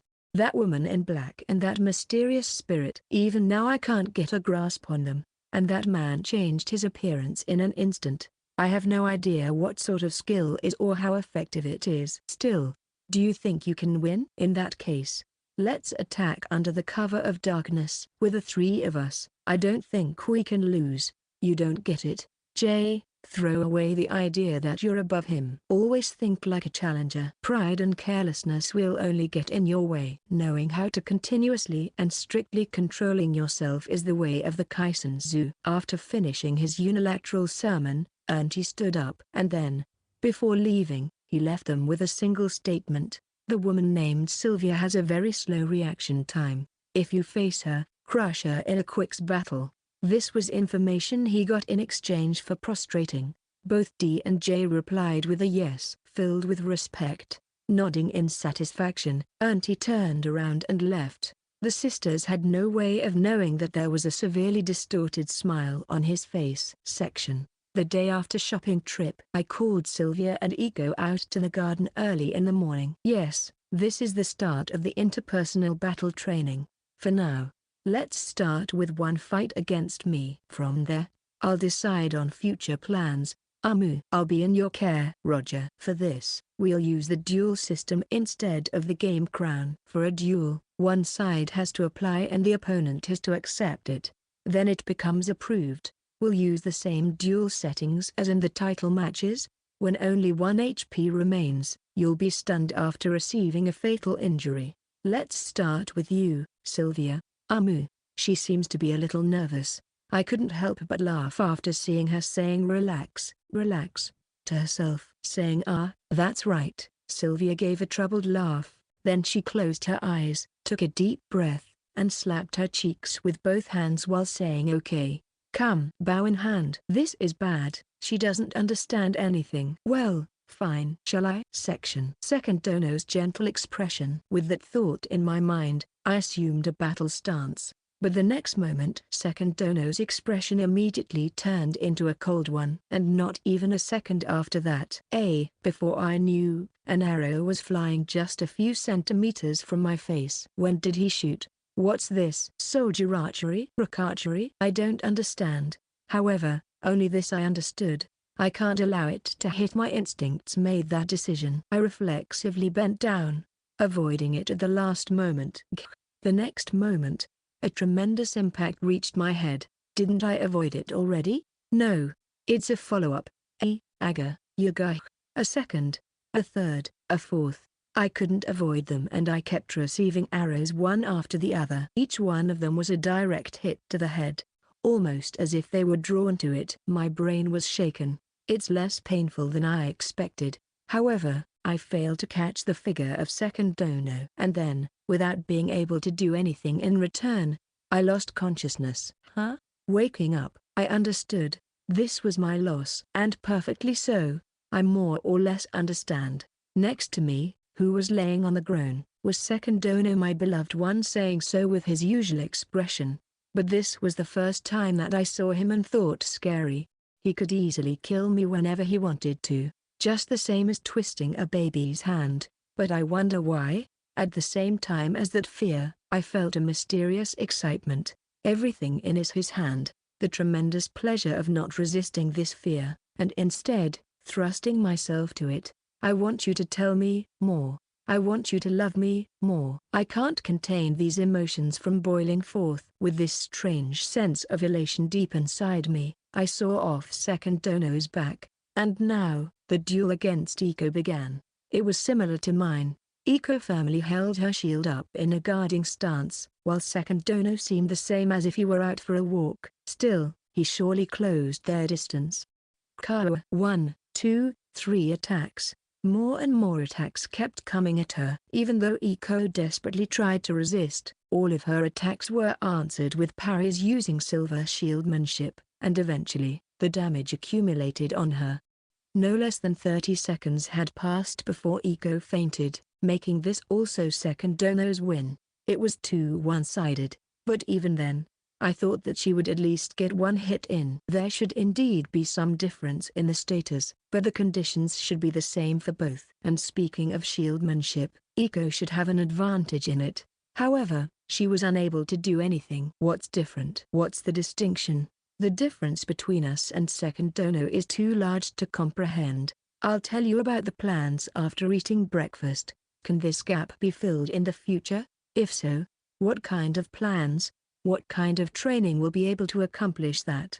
I can help but be interested, and deep in my heart, I felt like something starting to burn up. Section. Pre-match problems. This is the conclusion I've drawn. Neither Sylvia nor Eishou had the spirit of winning. I couldn't feel it from them. Are they afraid of death, or pain? Or do they just not want to fight? I don't understand. Actually, do they really want to win the title in the first place? If they're doing this half-heartedly, they should stop. The battle against these two was so terrible I had to reconsider. At this rate, let alone the title, you'll lose the first match. Since there was no point in hiding it, I told them this straight. The two of them nodded with an expression of I knew it, and then slowly opened their mouths. Mine and Eishou's feelings are already settled. I want to fight in the title match. I want to make everyone in the village happy. I want to participate too. In particular, I can't afford to lose to that D-Mix, unexpectedly. Their determination was quite firm. I see. Well, let's tell them the plans. For the remaining time, I'll have you learn as many surprise strategies as possible, the fundamentals. The common practices? Fuck them. Okay? You girls are weak. And since you're helplessly weak, this will be a bet. Become an explosive contestant, make some noise, give it your all. The original plan was to teach them thoroughly from the fundamentals, the precise changes in battle that exist in each skill, the fundamentals, how to effectively connect each skill, the moves, and the decisive factor in the final stage of the game, the checkmate. I wanted them to memorize all the PvP knowledge I have, engrave them into their bodies, and train in a way so that they move without being conscious of it.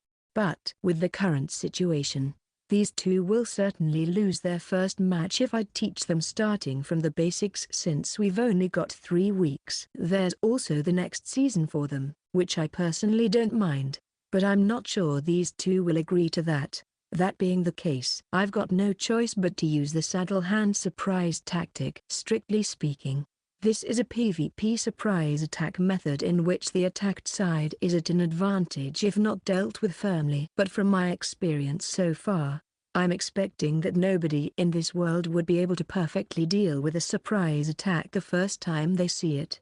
The reason behind this is because I don't believe the people in this world know the exact response to this kind of surprise strategy at all.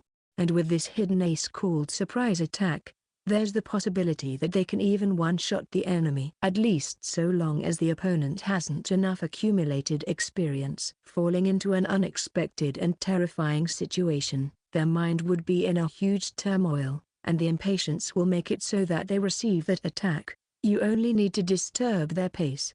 But once that's done, you can control the flow. This is the main aim. I feel a bit bad for the other contestants for using this, but I'd like for them to try again next season after learning from this.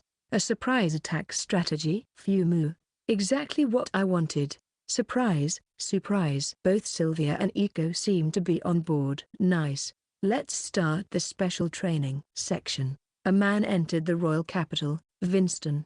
He came twice a year, and in this season, this man never failed to visit the city. The man's name was Rothman. He was in his mid-40s. A middle-aged man with short black hair, slightly receding hairline, a medium physique, slightly wrinkled eyes, and an unpleasant sharp gaze. Everyone called him Issenza. I've been waiting for you, Rothman Issenza. The one greeting him was a large man with a height of 2 meters. Oh, Gram-kun, it's been a while. Did you quit using that big sword? Yeah, it had its flaws. The Knight Gram belonged to the Second Knight Order. He took responsibility for the previous civil war and left the position of vice captain. He now served as a rank-and-file soldier doing free labor for the kingdom of Kastul. The reason why his punishment was this light was because of his virtues. Also, he was one of the participants of the Issenza match this winter. I see. And I wonder where you found that wisdom. From one interesting guy. Oh, my. I can't wait. Even Gram with his large body was scared seeing that slight smile in Rothman's face. Rothman had been holding the title of Issenza for more than 20 years now. Everyone was aware of his ability, and Gram, who used to cross swords with him in the past, knew this more than anyone. I wonder if it's going to be boring this season? He had the face of looking very much forward to this. However, Gram also seemed to look forward to it. The reason was, it was hard for him to imagine what kind of deadly fight would that man have against this Rothman Issenza. It might be difficult this season. Rothman laughed inside while Gram muttered to himself. Chapter 91 Gathering. Oh no, to be this late after Rothman Dono. A man arrived at the royal capital a bit behind Rothman, wore a mortified expression after hearing from a stall on his way to the inn that Rothman Issenza had already arrived at the capital.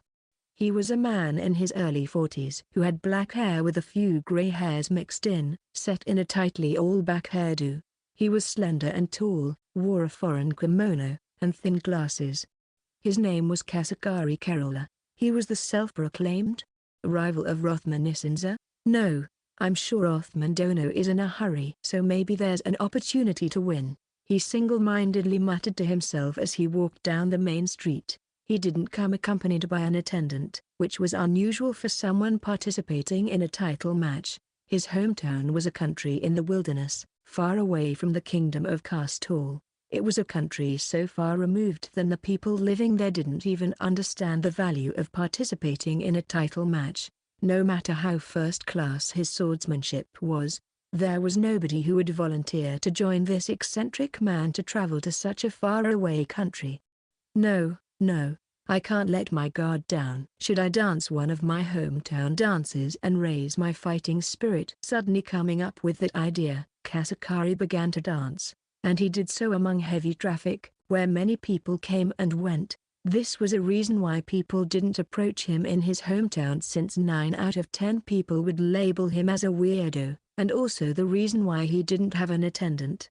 As for the people in the capital, it seemed they were well aware of his behavior, and even after seeing him immersed in his dance, they ignored him, thinking it's the same as usual.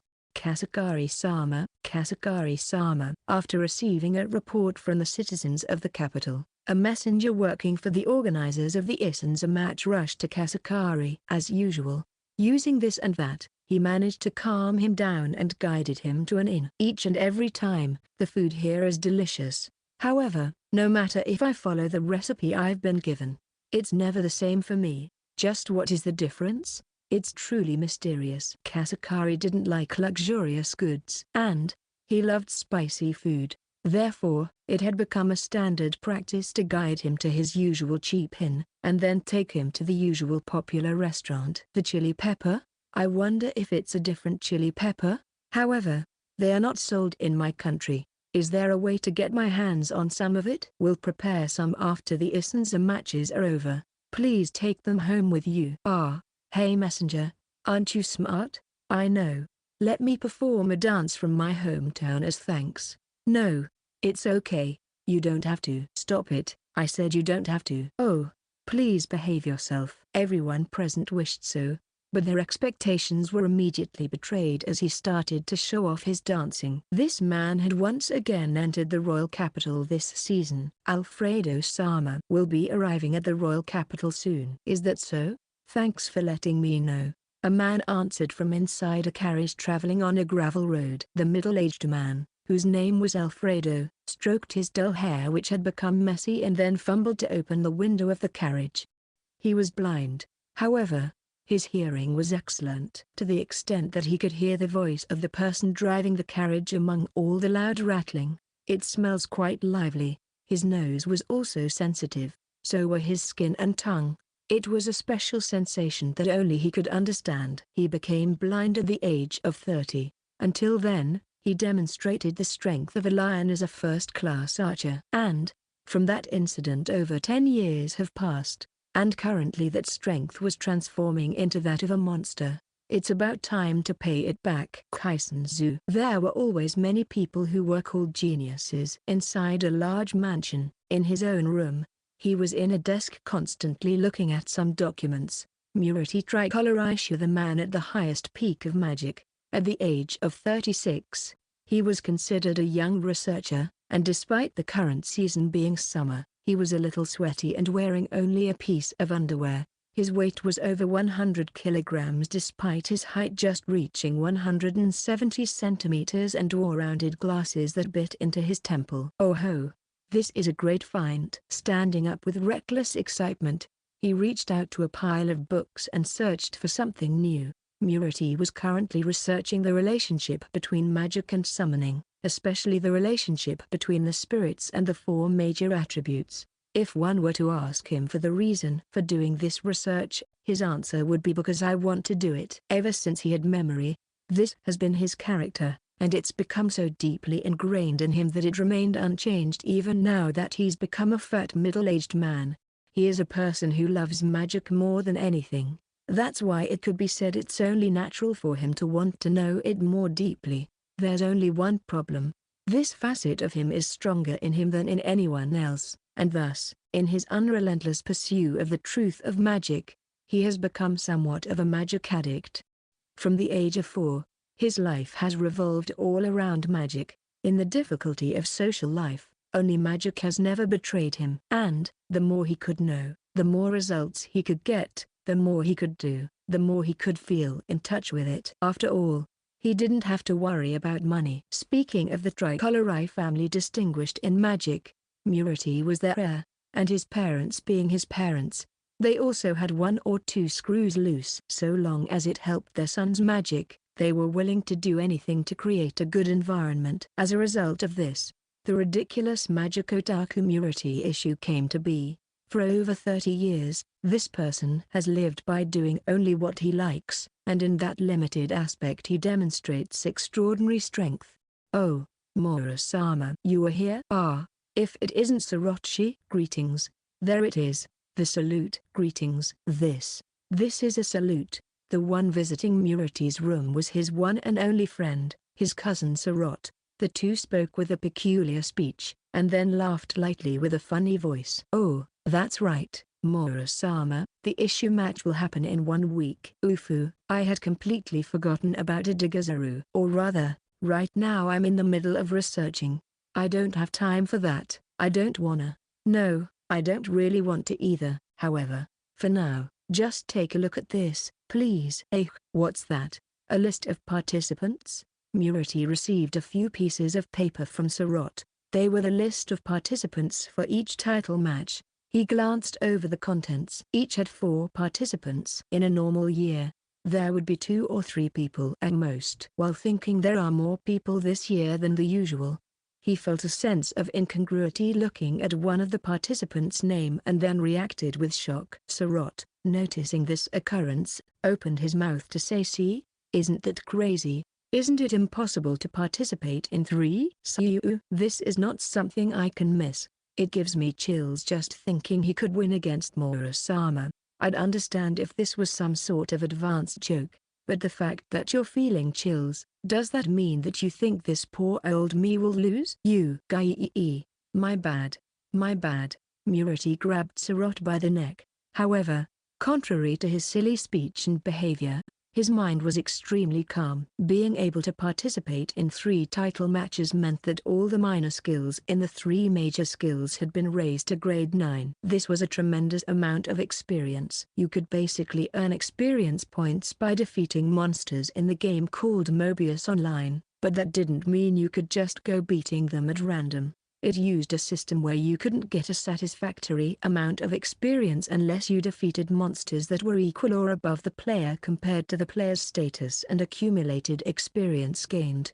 In other words, one could see that the unusual man who was participating in 3 title matches this time was either an overwhelming hero who had continued to break through numerous obstacles, or a patient and fierce man who defeated small fry single-mindedly all the way to the top. Yifafu. This season will be clearly different from the past issue matches, convinced of so. Murati laughed with a creepy laugh, but the number one reason for his interest was that this man, besides participating in the issue match, was also joining the Reiou match. Magic and summoning and their relationship. This was he was studying right now. To be honest, he didn't care about the issue match at all. However, there was one thing: if he could talk to that man, he might be able to learn one more thing about magic, and for this reason alone, his eagerness to participate in the issue match increased rapidly. A very interesting opponent has appeared. I can't help but agree. It's been a while since I last was in the royal capital. An old woman, wearing a wide, 3-cornered hat, and a black robe large enough so that its hem was dragging, had just now returned to Winston, the royal capital. Her name was Sester. She was 78 years old. She had various nicknames, for example Wandering Magic Grandma, Matchless Magician, Flame Witch, and former Royal Court Magician Leader, Great Aunt. I've been waiting for you. Oh, you, could you be Sherry? You've grown again. The one greeting Sester was a short woman wearing the uniform of the 1st Royal Court Magician Division. Sherry. Sester was her relative, her great-aunt. Hearing Sester's words, Sherry tilted her head.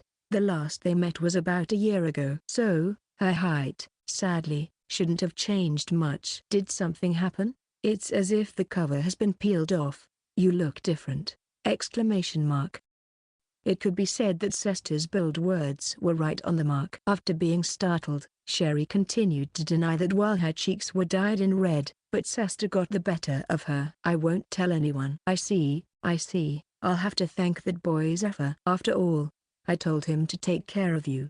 No, The captain doesn't have anything to do with it. Eh? What? In that case, I'll have to scold him. Kekik. Zephyr, the current captain of the 1st Royal Court Magician Division, was a disciple of Sesta, and it was none other than her the one who made Zephyr learn fire attribute, 5th form magic. But who would go so far for you? Well, when I saw your reaction earlier, I was able to understand most of it. A man, right? You. Sesta stared at Sherry while grinning. Sherry, on the other side, had nowhere to look at and she was red to her ears. Well, it's okay. I'll take my time asking you later, but first, could you guide me to the inn?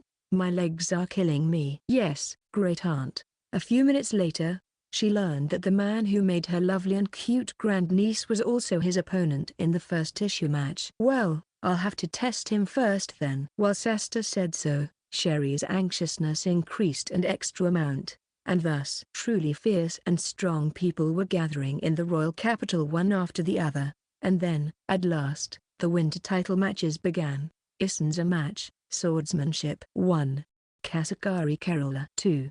Second firstist 3. Jira's lumberjack 4.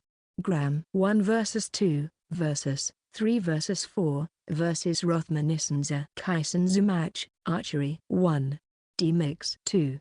Sylvia Virginia 3. Alfredo 4. J-mix 1 versus 2 versus 3 versus 4 versus Auntie Kisenshou. Eishou match, magic 1. Sesta 2. Second firstist 3. Nil Viceroy 4.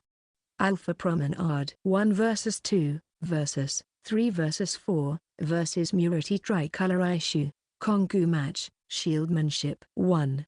Domingo 2. Rokanchia, rock and chair 3. Zidane 4. Eco Leafret 1 versus 2 versus 3 versus 4 versus Gorlois's Kongou. Reiou match, summoning 1. Second firstist 2. Capito 3. Mr. Slim 4. Bighorn 1 versus 2 versus 3 versus 4 versus Vogue. Reiou. Chapter 92 Issenza matches 1. Title matches are held twice a year in an arena near the royal castle, in summer and winter.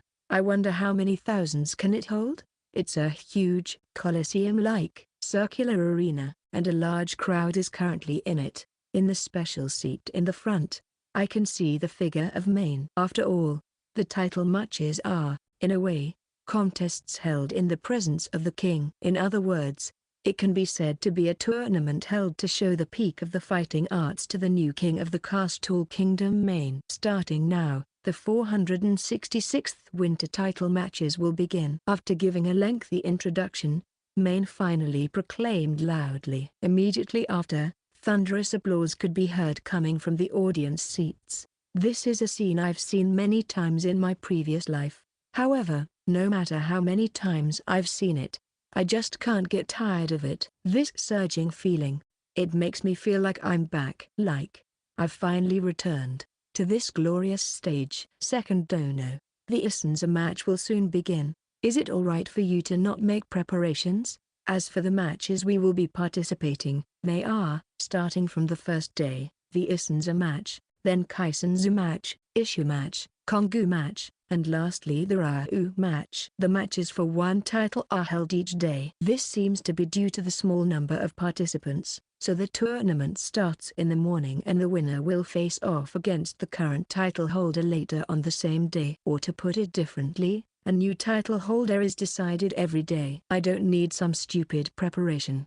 Well, whatever, I'm off. Amu. Good luck. Second, good luck. After Silvio and Deco conveyed their words of encouragement, they walked towards the spectator seats reserved for the contestants. Right then, I found some familiar faces among the audience. There's Yukari. Or rather, the group in that area seems to be my servants. Looking closely, aren't there nearly 100 of them? That's amazing. There's also Sherry-chan and the First Royal Court Magician Division's mages over there. In addition, I can see the uniforms from the Royal Magic Academy here and there. There's even Cheery, the daughter of the Earl, in the front row. I wonder if everyone is cheering for someone. Or maybe for me? Nah, that can't be. Issenza match, first fight, second firstist, versus Kasakari Kerala. I heard my name being called from the commentator's seat. Quite brief, I should say. Seems like he's not a commentator but more like a presenter. At the time of Mobius, there were many commentators that lived up the venue while also reading aloud the live comments on the internet. But well, I don't think that's really necessary in this world. Holding my familiar mithril sword on my waist, I walked down to the center of the arena. On the other side was a middle-aged man with a slick hairdo, wearing a pair of slender glasses and a kimono that looked like some sort of national costume. It seems his name is Kasakari Kerala. Well then, with the number of participants in the Issenza matches being 4, me included, this could be called the semi-finals of the Challenger tournament. If you win this and the final, and you win against the current Issenza holder, you can win the title of Issenza in a single day. All it takes is 3 wins. Well, this might be an easy win. It's an honor to meet you, new face. Yes. Likewise.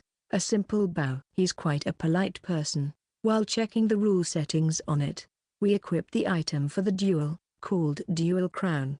Damage display function on. Fatal wound after reaching 1 HP as a forced stun. Alright, everything is good. Since there's no problem, we both accepted the duel. Well, then Kasakari pulled out his weapon from his waist and took a stance on one leg. Oh, a rapier, huh? How unusual. And that's a peculiar stance. That looks more like a batting stance. I didn't need to draw my sword or take a stance and just stood there waiting for the signal to start. Begin. The referee's signal came. In just a moment. Kasakari quickly closed the distance by 3 steps. Well, thinking about it, the way he bent his body, and moved back and forth looked just like a dance. An Issenza match, or to put it in other words, a match between fellow swordsmen, is a battle to dominate a space. I see. Then those actions make sense. It certainly makes it difficult to grasp the timing. And, he is likely waiting to see how I'll approach it. After all, I'm a new face in this tournament, so there's no prior information on me. It is my principle to not being reluctant of going all out. I declare in advance, taking into consideration the courtesy my opponent has shown me. It doesn't matter if this is the first or the last match. I've decided to go seriously straight from the beginning in these Issenza matches with the world's #1 steps, the Sevens system which has been carefully crafted.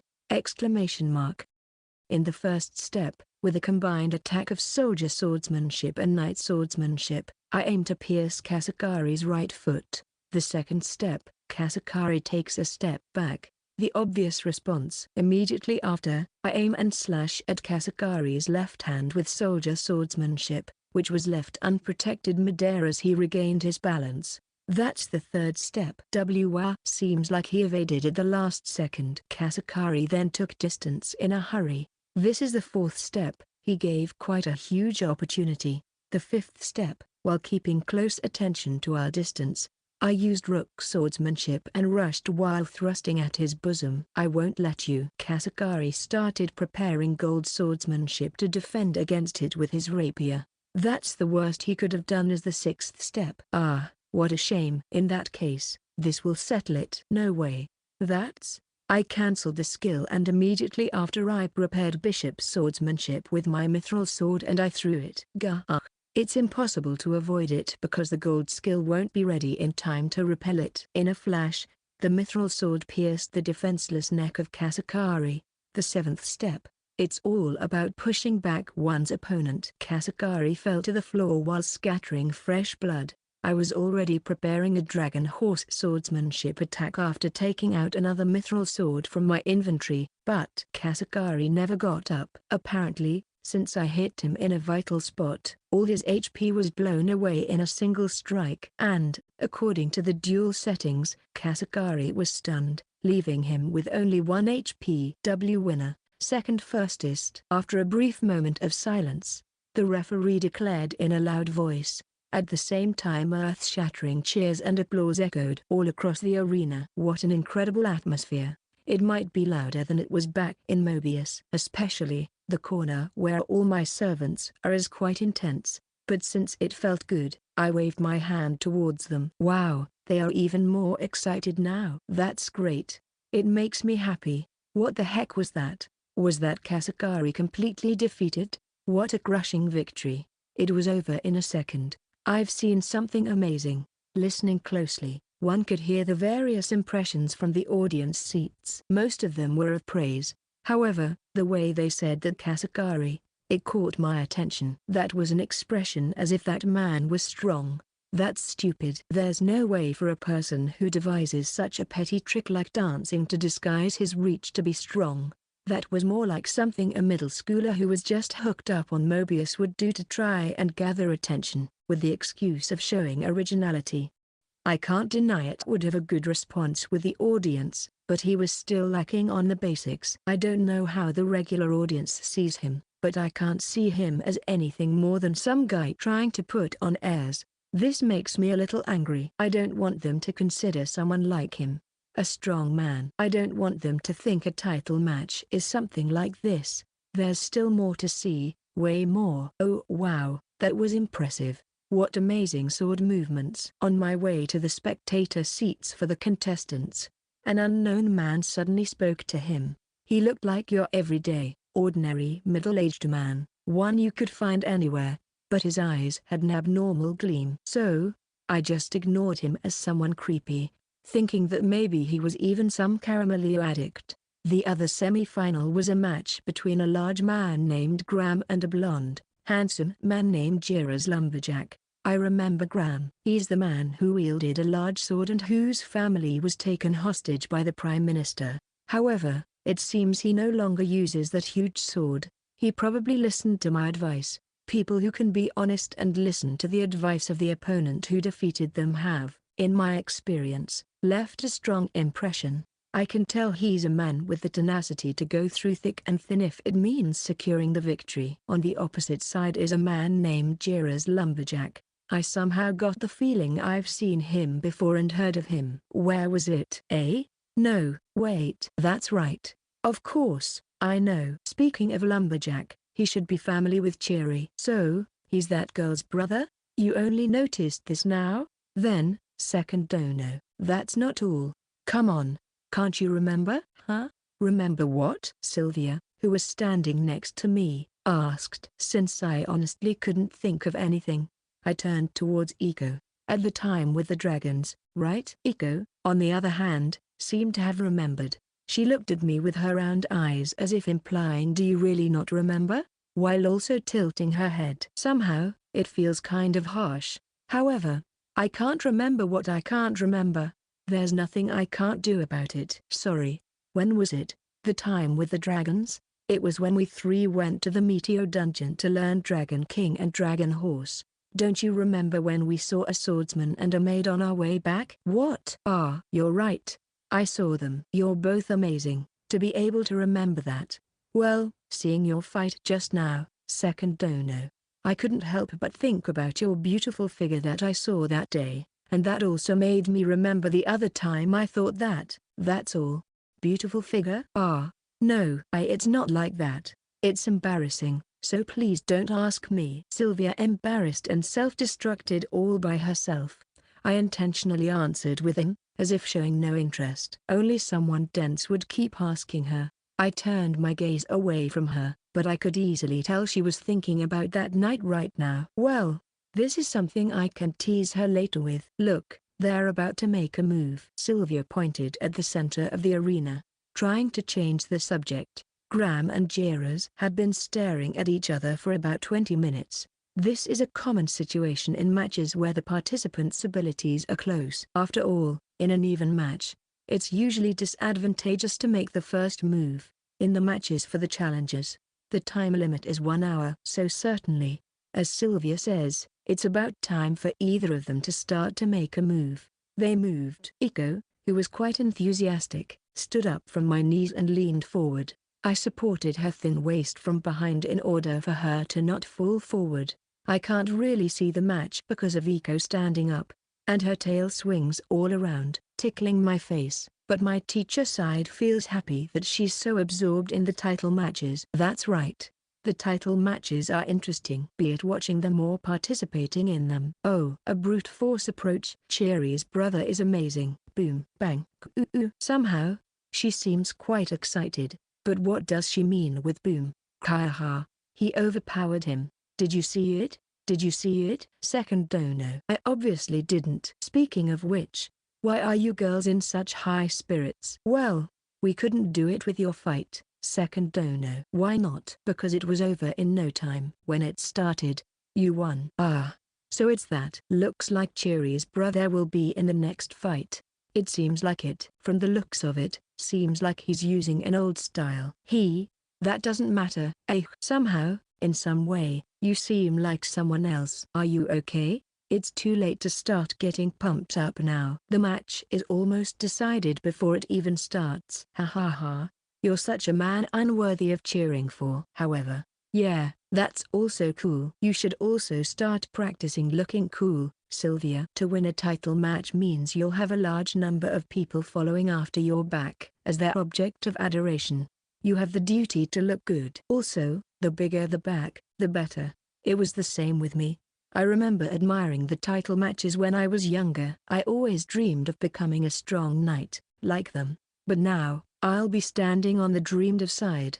You first should practice with our servants. That's perfect for trying to look cool, and they are sure to give their compliments. Foo-foo. Then, let me show them an even bigger dream. Look, it's almost your time to enter the final battle of the Issenza matches, to decide the challenger of the tournament. My opponent was Chiri's brother, Jira's lumberjack. He spoke to me while I was silently checking the dual crown. Second Kun. This is the first time we've met. My name is Jiras. I'm a wandering swordsman. Right, but I've seen you once before. You were fighting an emerald dragon in the Meteor dungeon. I see. Then you should know my ability. That's right. More or less. I heard you've taken care of my sister. I also watched your match against Kasakari a while ago. And I too know about your incident with Kisenshou. What are you trying to say? I'm just happy. Too happy that I can't hold it anymore. Please entertain me, by all means. Wearing a huge smile, Jiras pulled out the sword from his waist. Just like me, he wielded a mithril sword. Second, don't lose to something like my brother. At that moment, a mocking comment came flying from a certain young noble girl in the audience seats. That caused Jiras to drop to the floor. She called you something. Ha ha ha ha. It seems she has gotten cheeky after not seeing me in a while. You sure get along well as siblings. At the very least, I do think so. Apparently, he's one-sidedly disliked by his sister. Participants, get ready. Finishing our small talk, we get to our positions according to the referee's instructions. Jiras's expression changed to an icy, sharp one, quite different from the innocent boy's smile he had until moments ago. Begin. We bowed to each other. The second after, Jiras immediately closed our distance. Just like Sylvia said, he's quite the straightforward, gung-ho type. Well then, the first step is the same.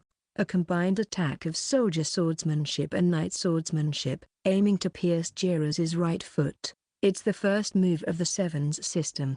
That move, I've already seen it. He probably yelled so show off his superiority. For the second move, unlike Kasakari, Jiras didn't dare to avoid my attack and instead made a counter using silver swordsmanship, swinging from the upper left side while pulling back his right foot.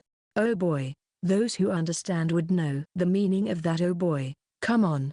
Let's say it together. Oh boy. A third move. I could have cancelled the skill and back off, but I didn't. Instead, while leaning to the left, I knocked the handle of his mithril sword slightly sideways with my fingertips.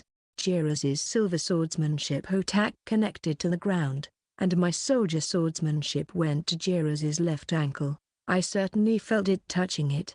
Then, while crouching, I swung while spinning, then prepared a rook swordsmanship attack. For the fourth move, Jiras passed. I wonder if it's because he lost his leg, and therefore, his balance. In the fifth move, my rook swordsmanship attack hit his brain directly. The outcome has been completely decided. Jiras's head, which should have become a mess because of the attack, was actually unharmed due to the effects of the dual crown.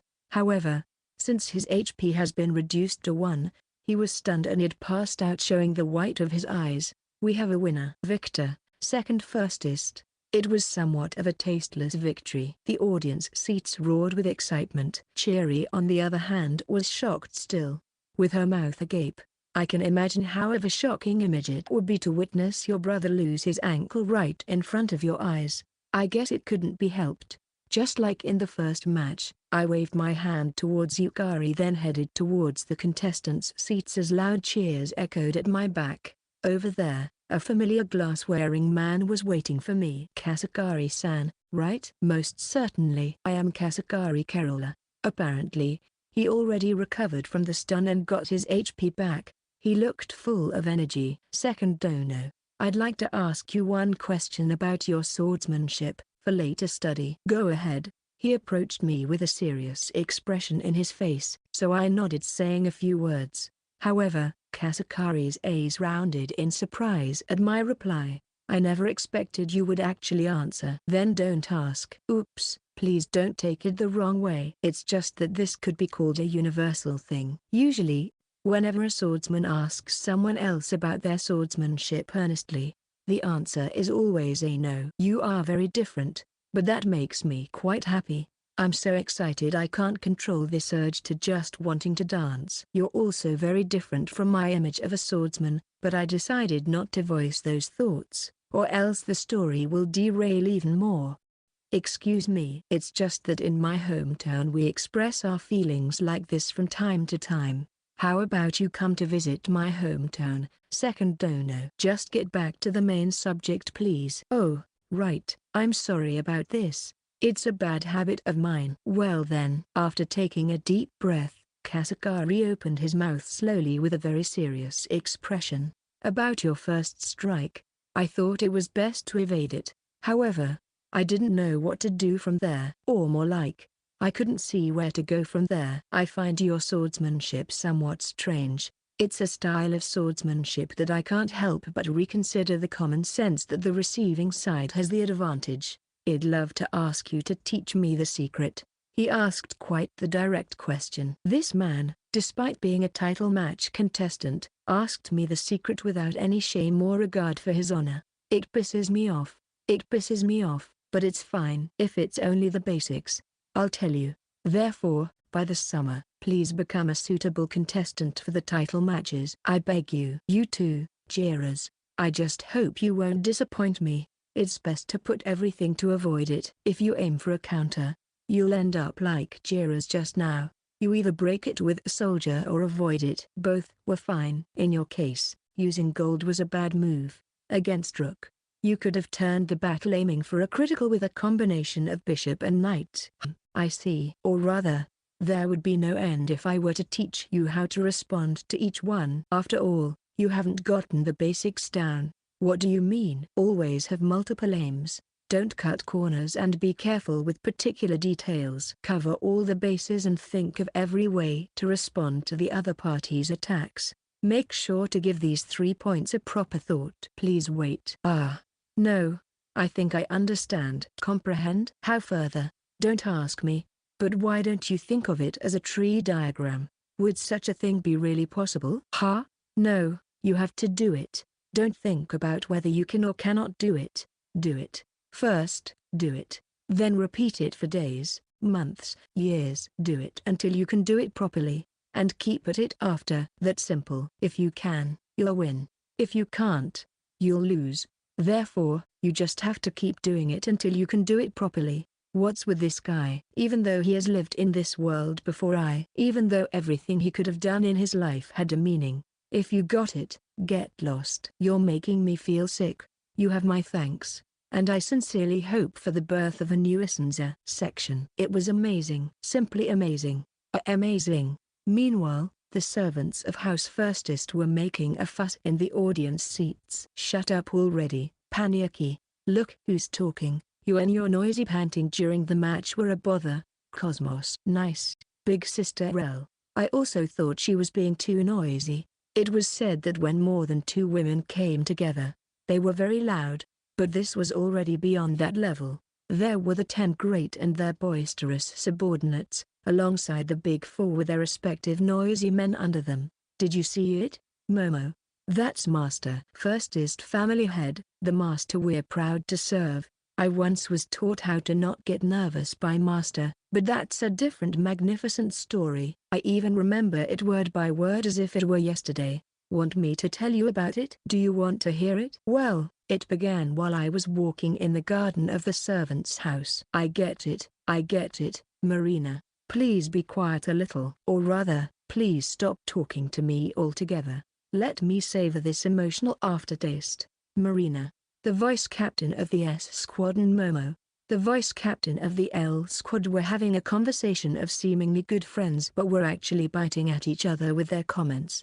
Aniki, this is second Sama. Seriously? What an amazing person. So, you finally noticed? Geez, what a useless fellow. On the other side was the blue-faced and shivering stable hand, Plume, who kept being hit on the head by the high-spirited stable master Just, who wore a happy expression for some reason.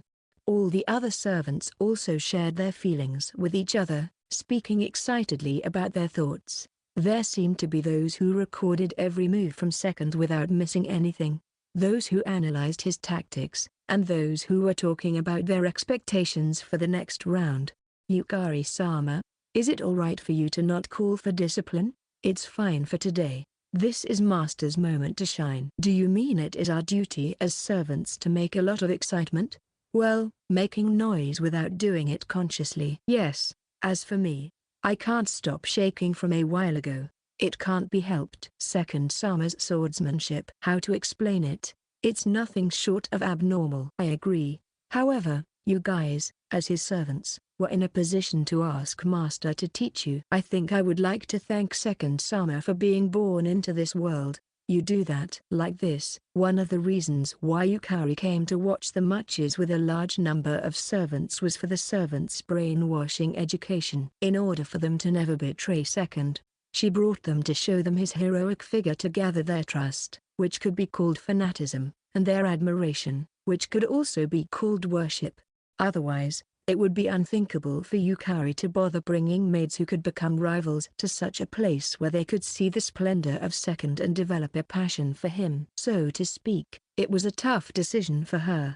This was such an action unthinkable for the past Yukari, who had a strong desire to monopolize him. In how many seconds do you think the final match will end? I'm betting within 40 seconds. Within 30 seconds. Is what she said. Is that so?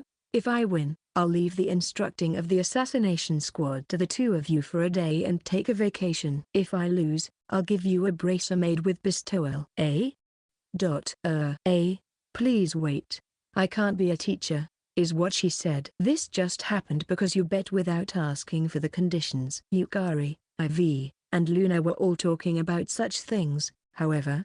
Their facial expression showed no change. But somehow, the atmosphere was a bit livelier than usual, and Yukari being Yukari, she was considerably enjoying it. Chapter 93 Issenza Matches 2. After parting away with Kasakari and walking down the aisle towards the participants' seats, I came across a man and a woman talking about something. Wondering why did they have to be flirting out at this place made me irritated, but as I approached them, I noticed the situation was a bit different. Come, let's go already. There's a special seat for you, Alpha.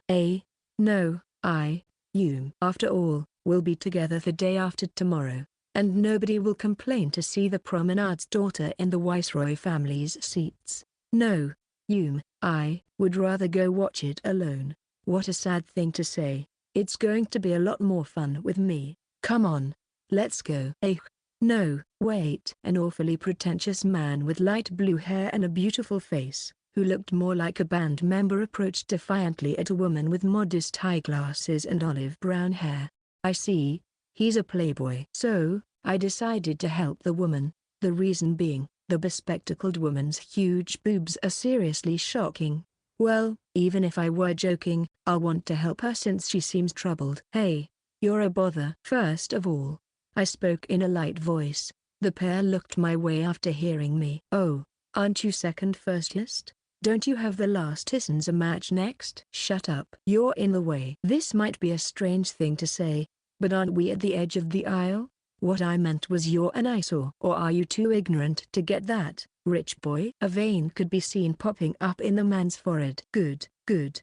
This method of picking a fight always gets full marks. Rich boy, I wonder if you don't know, I am Nil Viceroy, a member of the Viceroy family, you know? Oops. Then I guess it should be pampered baby. Sorry. My bad. It makes sense then that you don't understand my words. He thought I would be scared if he suddenly dropped the name of his family. But that was not the case. I continued my banter without a care in the world. Immediately after that, he lashed out. You, a lowly human, you dare defy an elf. Were you an elf? I would have never noticed. After all, you're all scrawny. Does the Viceroy family have some eating problems? I'd like to tell him to learn from you, Kari. She really is the embodiment of what an elf should look like. Just by standing there with her arms folded, you can tell she's strong. What are you saying? Are you insulting my family? I wanted to tell no, what I'm making fun of is you to this Nil Viceroy, an elf who seems to be lacking in nutrients, but since I was about to go to the stage, I stopped. Well, whatever, just leave the woman alone and get lost. Who do you think you are? Furthermore, she's my fiancée. Is that so? Are you serious? Hey, in that case, I'm just a fool who can't read the mood, aren't I? What a huge oversight. No. We're still not engaged. Not yet engaged? We will get engaged the day after tomorrow. Is that so? Well, yes. If I lose to him in the issue match, then you're not engaged. I guess the elves these days like to lie. That Viceroy family sure is the worst. You bastard. He went nuts. Alpha will without a doubt lose to me in the issue match the day after tomorrow. Then, she'll be my fiancée. Can you at least understand that much, bastard? Nil's face turned red in anger, and he forcibly hugged the woman with glasses. Her huge breasts squished against him. My boobs, bastard. These are not yours. I can't forgive this man. I see. All right. If she loses to you in the issue match the day after tomorrow, you two will get engaged. However, she doesn't want to get engaged with you. In other words, this is a political issue between two houses. What are you spouting? I'm correct, right? Ignoring Nil, I looked at the woman in glasses called Alpha and asked. Alpha answered with a small nod. Take her home, Anko. As you wish, my lord. At that moment, I used monster summoning. Almost at the same time as Anko answered, she touched Alpha and both were lost in the darkness, disappearing. What? Nil was surprised. It happened in an instant. Alpha, who was in his arms, disappeared. Whoa, bastard. What did you do? Dunno. She probably had something to do, didn't she? I'm sure she just went back. Like hell that happened. Didn't you see she suddenly disappeared? What's the meaning of this? About 60 seconds after standing in front of Nil, who was screaming for some reason, I myself was also summoned by Anko's darkness summon. The place where we relocated was the living room of the mansion by the lakeside. Sorry to keep you waiting. I only have lemon. I hope you don't mind. Not at all. Alpha was confused. While I brewed tea in the kitchen, I unsummoned Anko, and then spoke to Alpha as I was cutting a lemon. How about sugar? Without. Apparently, she has calmed down a bit. I sat down on the sofa of the living room in front of her, ending up face to face. As I took a sip of my cup, I noticed my black tea wasn't as delicious as the one brewed by Yukari. I'm sorry if it's terrible. There are always others to brew it for me. Not at all. It is delicious, you know. Alpha drank a bit of her tea while cooling it off, causing it to cloud her glasses. Then, for a while, there was a pleasant silence. Don't you have to go to the Issenza match? Shit, I forgot. At what time was it starting? No. However, since I've come to this point, I can't help but want to do something about this matter. I have to appear dignified. Don't worry. Leaving that aside, you don't want to get engaged to that elf, right? Why don't you take a piece of advice from me? That is, well, yeah, if I could help it. However, a piece of advice? Yeah, it's not advice about how to win, but more one about how not to lose. How not to lose. From my 2 fights so far for the Issenza title, it appears the title fighters in this world tend to not know the basics. She's probably the same. In that case, I expect this to be something well worth teaching. I'll explain it briefly. Never try to use something flashy. Keep a distance from your opponent and attack using the first form. Keep the third form as the ace up your sleeve and use it only as a distraction. About your opponent's magic, just do everything in your power to avoid it. Make sure to be thorough. Use the first form to attack and the third form as a distraction. Isn't it the other way around?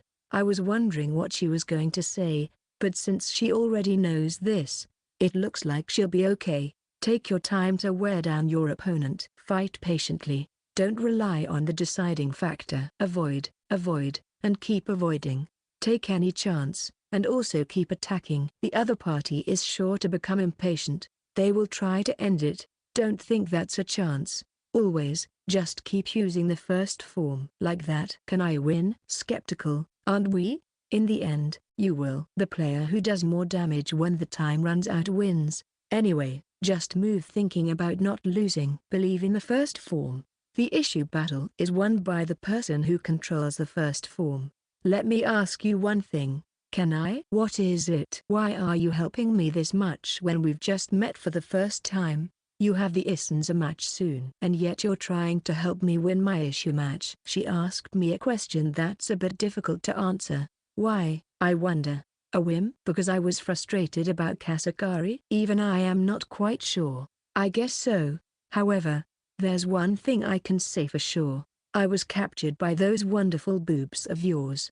And it just happened. Something like this.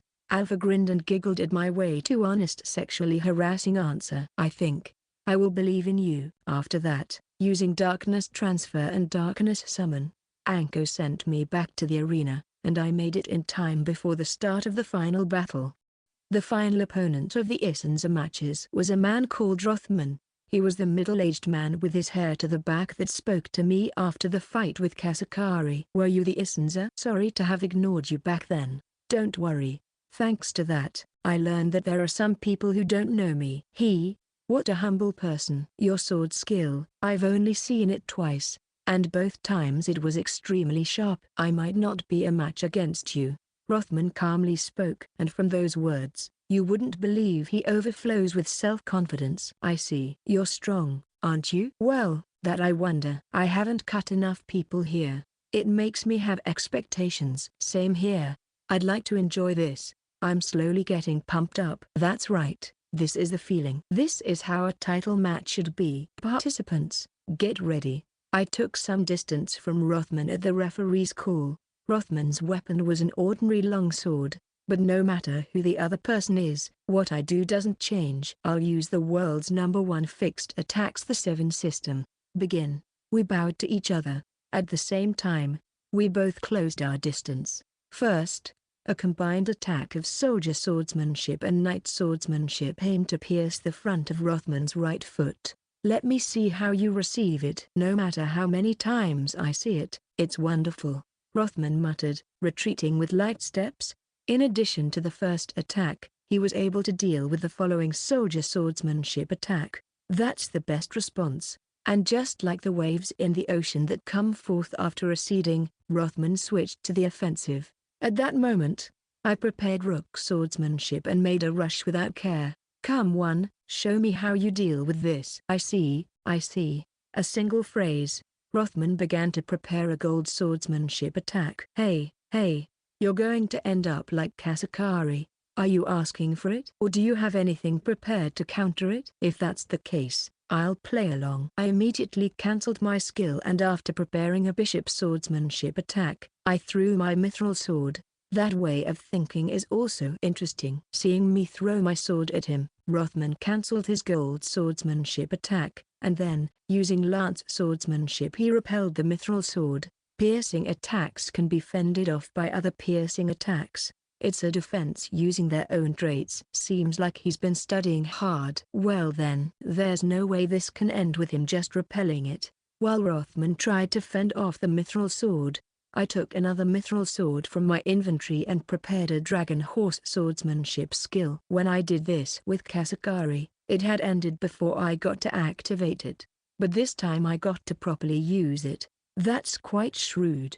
At that moment, Almost at the same time as my dragon horse swordsmanship skill activated, Rothman activated a gold swordsmanship skill. Oh, really? The fact that he activated gold swordsmanship with this timing means that he was already preparing it right after he used the lance swordsmanship skill. In other words, he read me using dragon horse swordsmanship and prepared a skill to receive it. Dragon horse swordsmanship is a powerful ranged attack in all directions. Gold swordsmanship is a ranged attack on all directions. Both of them are responding skills, but the former has a wider range and higher power. However, if we only look at the point of defending against an opponent's attack, both the former and latter and more than enough. In other words, is that everything? Well then, let me start over again. Rothman was unharmed, and this time, it seems he wants to go into the offensive. Well, there's that too. Can't be helped. I'll receive it. Harem. While I breathed throughout my mouth, a silver swordsmanship attack came thrusting, aimed at my throat. ? A very lenient attack. I fended it off using soldier swordsmanship and waited for the following attack. Fu. A silver swordsmanship attack from the top. I repelled it. Next, a soldier swordsmanship attack sweeping sideways. I repelled it. And at the end, a combined attack of knight swordsmanship and lance swordsmanship as a decisive attack. I avoided it. It sure makes one yawn. If it's defending, anyone can do it, Rothman blurted out after taking some distance. A provocation, almost as if saying show me a back and forth fight. Why would he say such a thing? Can it be that he thought that he broke through my moves? Dodge the first attack, make a feint, repel the throw, fend off using gold, and my attacks are over. He really thinks so? Say, don't you realize you were forced to defend like that? Forced? What are you saying? That's the 7 system. That's what the 7 system is. That's the world's #1 fixed method. It seems like he won't understand what this means even if he spends his whole life going like this. It's fine if you don't know. All the guys around me had all their skills at grade 9. Not just swordsmanship, they had also magic and archery. Everything at grade 9. That was only obvious. A title match was a clash between the top players, a fight of a lifetime. It was a game of transcendental technique, in which one poured a dreadful amount of time, betting everything into a single moment. So, obviously, I was researched, investigated exhaustively by hundreds of ranked players. They watched all my battle footage over and over again, studying all my actions, all my movements, from the placement of my feet to the movement of my fingertips. I even heard some of them say some creepy things like he has this habit in the 21st move. However, being the #1 in the world carried such a burden. Against 7, these are the best moves. If they thought they could win, they were welcome to try. This strategy should be hard for 7 to deal with. Countless measures were taken by countless only game junkies, but even so, I continued to be #1 in the world. The 7 system was such a method. It was a scheme that accumulated tremendous evolution in order to fend off, absorb and counter all the countermeasures created by hundreds and thousands of addicted players against 7. But do you really think this is something so easy to be beaten by how you are right now? I shouldn't have let you attack. I spilled out some words of regret. I was stupid to expect something. It's not his fault. It's mine because I tried to have a little fun. Let's go. Oh, again, with that? Rothman muttered, looking at my first attack. A combination of soldier swordsmanship and knight swordsmanship. Then, with a deliberate smile, he stepped back just as before and dodged. Will rooks be next then? That's exactly right. Then, bishop and throw. He's totally right. It won't work. Now, dragon horse. That's right. Well then, with this it's over? It's not over yet. Since dragon horse swordsmanship has a wider range than gold swordsmanship, if you attack from outside the range of gold, the opponent has to wait for the dragon horse attack to reach a certain range before unleashing gold. It only takes 0.1 seconds, but that's a deadly gap. Sorry, I went easy on you before. While apologizing, I made a thrust using bishop swordsmanship, a quick and powerful piercing attack. Since it has a piercing effect, you can't fend it off using soldier swordsmanship.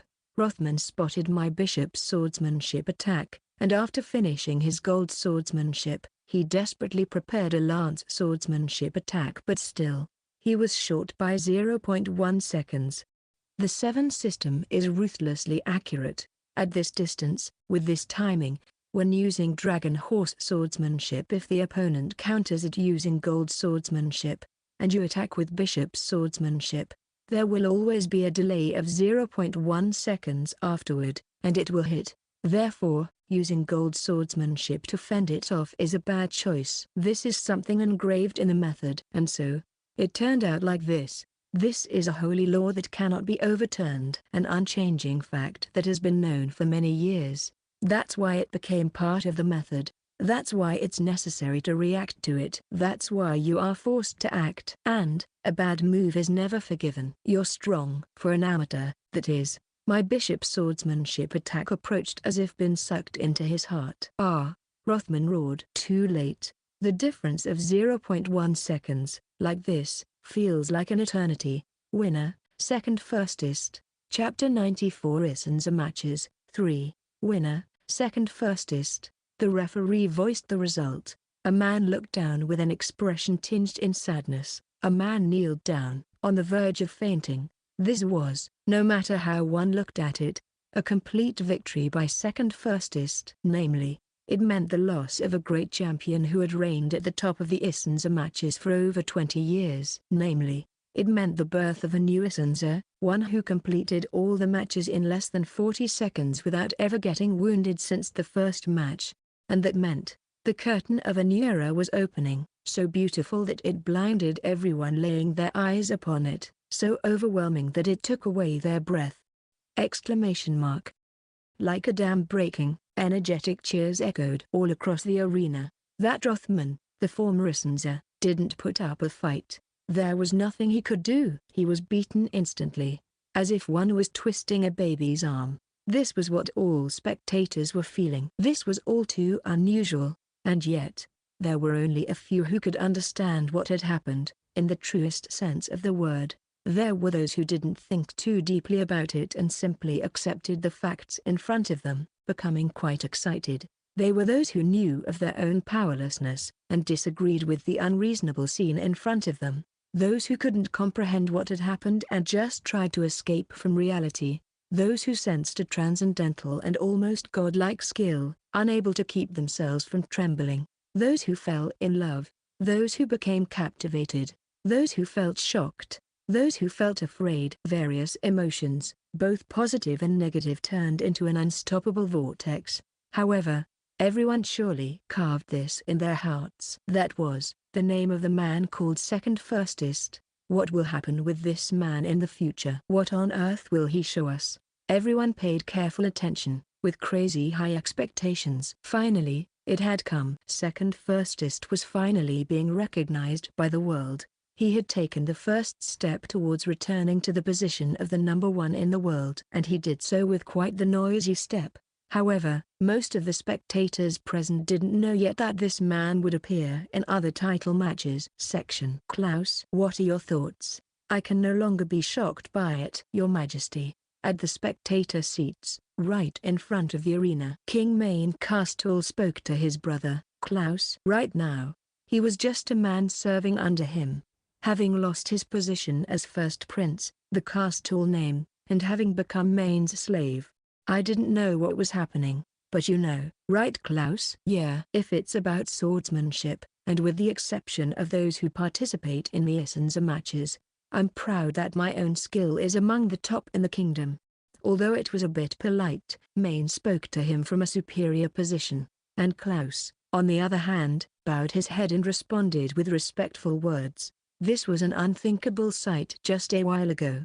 But this was now their absolute relationship in the royal palace. Klaus was barely able to keep his life by becoming Main's slave. This because of the protection by Main's biological mother, Freon Castle, and also in consideration for the circumstances which placed him in a not-so-terrible position. The restrictions he had as a slave were quite severe. There were over a dozen additional restrictions, such absolute obedience that made it impossible for him to defy any order by his master, and attack limitations, by which he could never attack specific people. But Klaus accepted them with no problem. That's second san for you, right? I don't think you can just sum it up like that. Is there more to it? Yeah. Klaus was a bit irked by Main's comment, which was pretty much the same as not thinking too deeply about what had happened. Do you know how much skill had that man shown? If he could utter words like that. He wanted to snap back. It wasn't hard for Klaus to understand this much, since he himself was a first-class swordsman. Yet, it was very frustrating for him not being able to share his excitement with Main right now. Furthermore, he thought that he wouldn't be able to properly serve King Castor unless he made him understand this. However, coincidentally, he understood why Main had made him watch the Issenza match together with him, and that was, so that he could explain the contents of the match. Main was trying to make up for his ignorance by having Klaus by his side, and learn from him. Without modesty and diligence, an ignorant would remain ignorant. In his mind, Klaus envisioned this as another form of a king, an opponent that up until now he had been hostile to and evaded. However, now that their distance was forced to shrink, he saw several things in a new light. Your Majesty, these are just my thoughts, but I think you are somewhat numbed by it. Numbed, you say? That's right. Probably. No, I'm sure of it. It's because you've spent time together with the new Issenza. Second.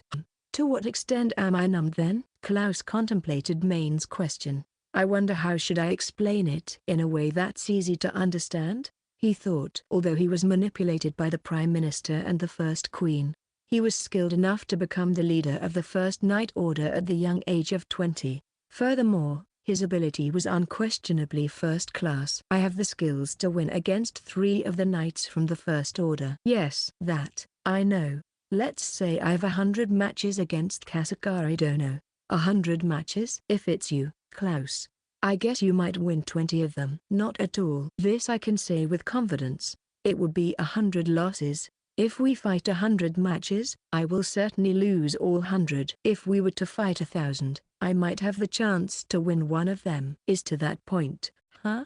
At this moment, Main seemed to have finally understood the whole picture. The results of the matches between Kasakari Dono and Rothman Dono. I'm sure you're aware of them, Your Majesty. That's right. For the past 20 years, Rothman-san has won the Issenza matches. As those words left Main's mouth, his face started to turn blue, and that Rothman Dono wasn't able to do anything against it. I would like for Your Majesty to understand exactly what this means. However, at one point it looked like Rothman-san was pushing back a little. No way. He let him do that. Second Issenza was the one who made him act like that.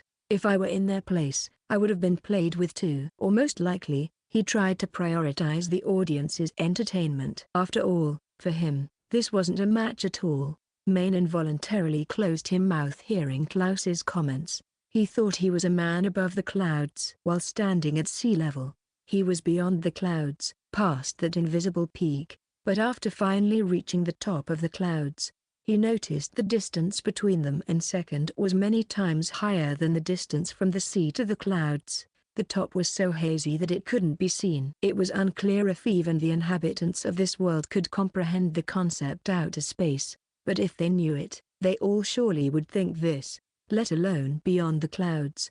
He was already in space, an inhabitant of the space. The top of the mountain was so big that it already reached the outer space. Once again, I've felt shivers. Have you too, Klaus? I'm simply in awe. If I could, I'd love to learn the ways of the sword from him. Those were unexpected words. Main's eyes rounded in surprise. Then, he smiled. You've become kinder, big brother. A smile that resembled a lot that of his mother, Freon. Klaus smiled, turning away in embarrassment, his cheeks feeling a bit hot. The position, as the first prince. That pride, that thirst for power, and wanting to become the next king. Thinking back on it, it seems all of that was unnecessary for me.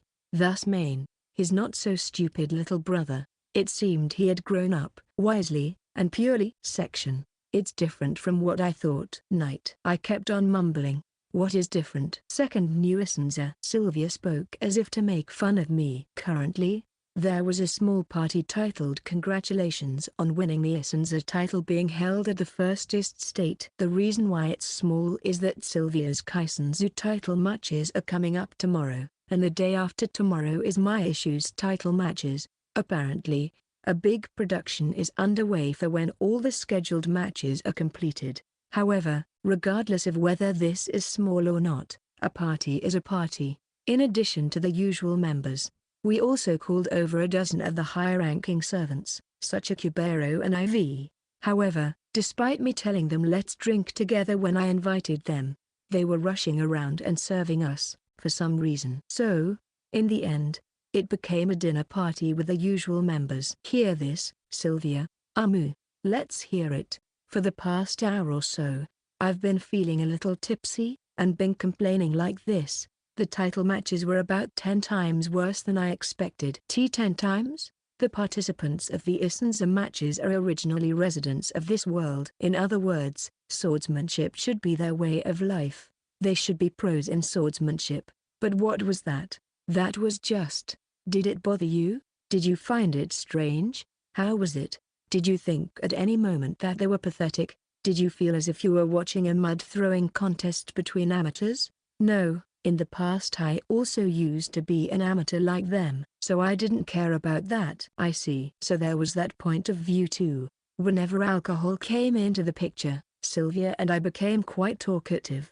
Iko simply fell asleep, and Yukari turned even more silent. Therefore, when evening drinks are on the menu, it's always Sylvia and I doing all the talking. But now I can understand. If it were the me from before, even looking at today's battles, I wouldn't have grasped what you did. Second dono. Are you serious? You were aspiring to become a knight, right? Didn't you learn swordsmanship?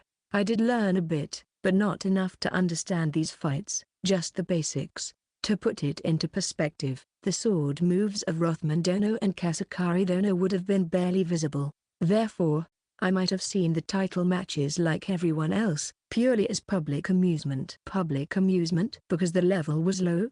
I feel bad saying it that way, but yes. However, I could feel your swordsmanship also being for the masses in a sense. Second dono. What do you mean? The way you won was vibrant, and it was interesting. Even an amateur would feel a mysterious exhilaration and they would eventually become addicted to it. That's what I meant when I said it was for the masses. On top of that, there's a depth to analyze for the experts, and it can serve as study material for those who want to become stronger, so there are many ways to enjoy it. I'm certain it was much more interesting than a traditional title match. Oh, I see. But Sylvia, that was only a matter of course. That's how a title match should originally be. I see, so that's where you were coming from. Yeah, that's the reason why I was disappointed. So, you were looking forward to it, but when it was time to open the box, the level didn't meet your expectations. That's, how to say it, a bit sad. Yeah,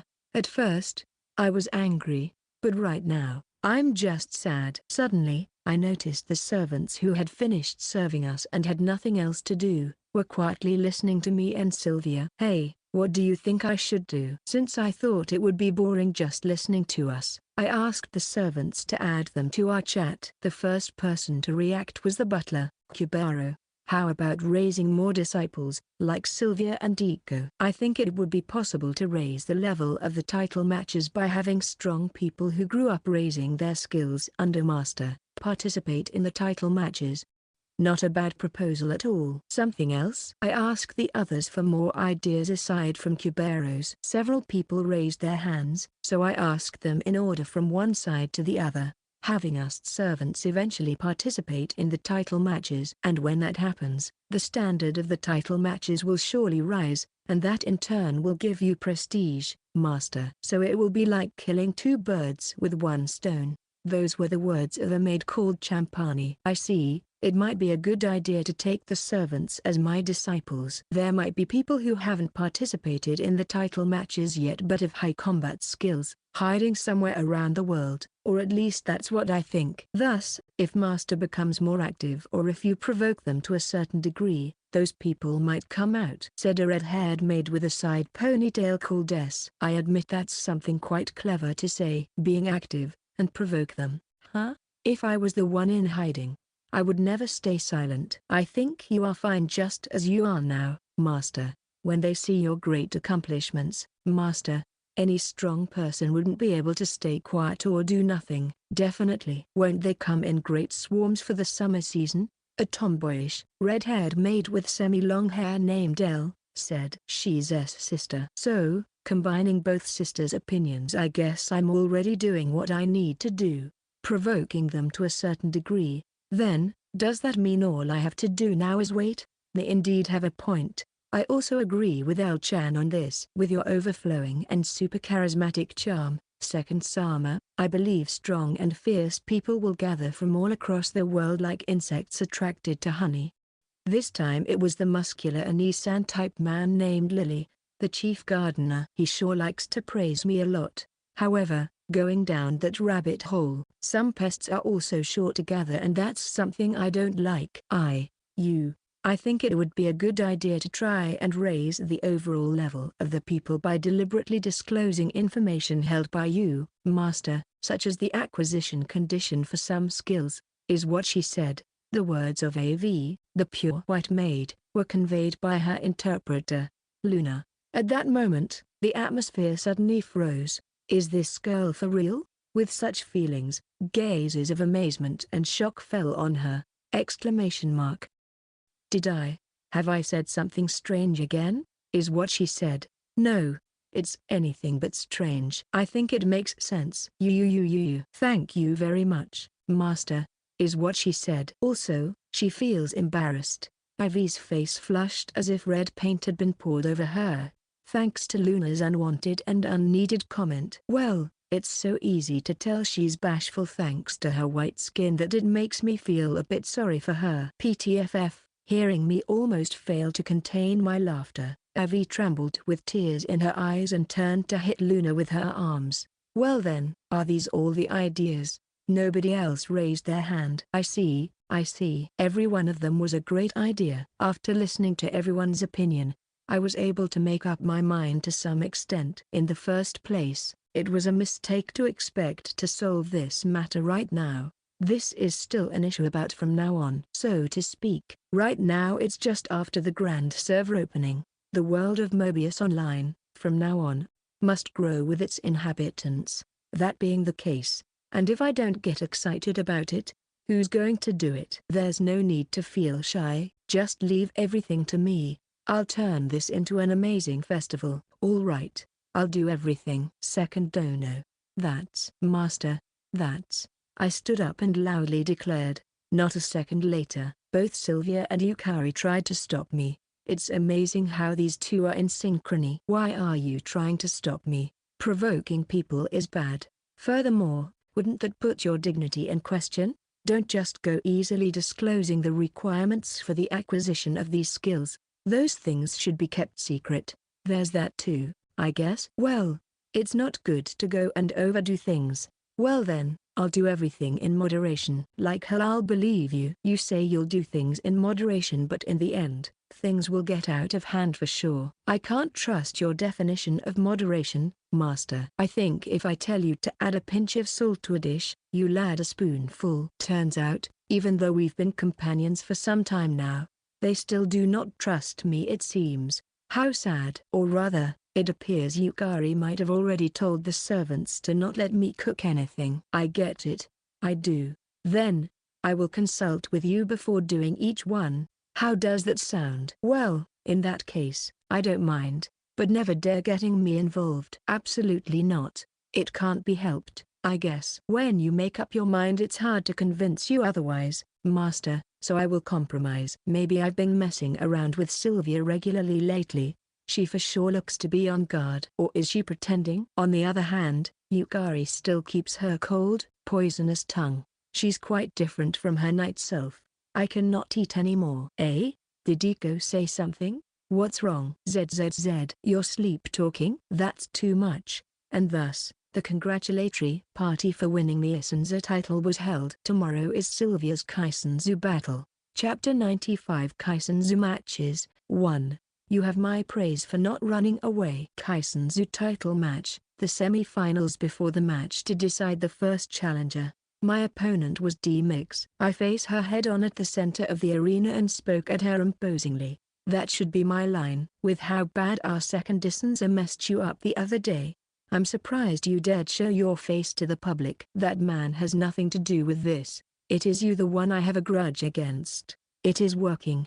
I could clearly sense it. Second donor taught me several basic surprise tactics for interpersonal battles. Those also included off-board tactics, bangazen, a sort of psychological warfare that takes place before or during the game. D-Mix apparently has been traumatized by Second Dono. It was Yukari's ingenious spirit, Windfield, the one who advised me on this. Second Donor told me I can't think of anyone better at off-board tactics as her, so why don't you ask? I think so too, but in the case of Winfield, I think she's better than any person in board tactics too. Wait, should I say better than any spirit instead? Anyway, Winfield taught me how to add salt to D's wounds. The procedure is as follows: first to bring out Second Dono's name, and when an expression of repudiation is shown, keep talking without giving her a chance. Only against me? That's wrong. I am one of Second Dono's companions. It was you guys who turned the Issenza into your enemy.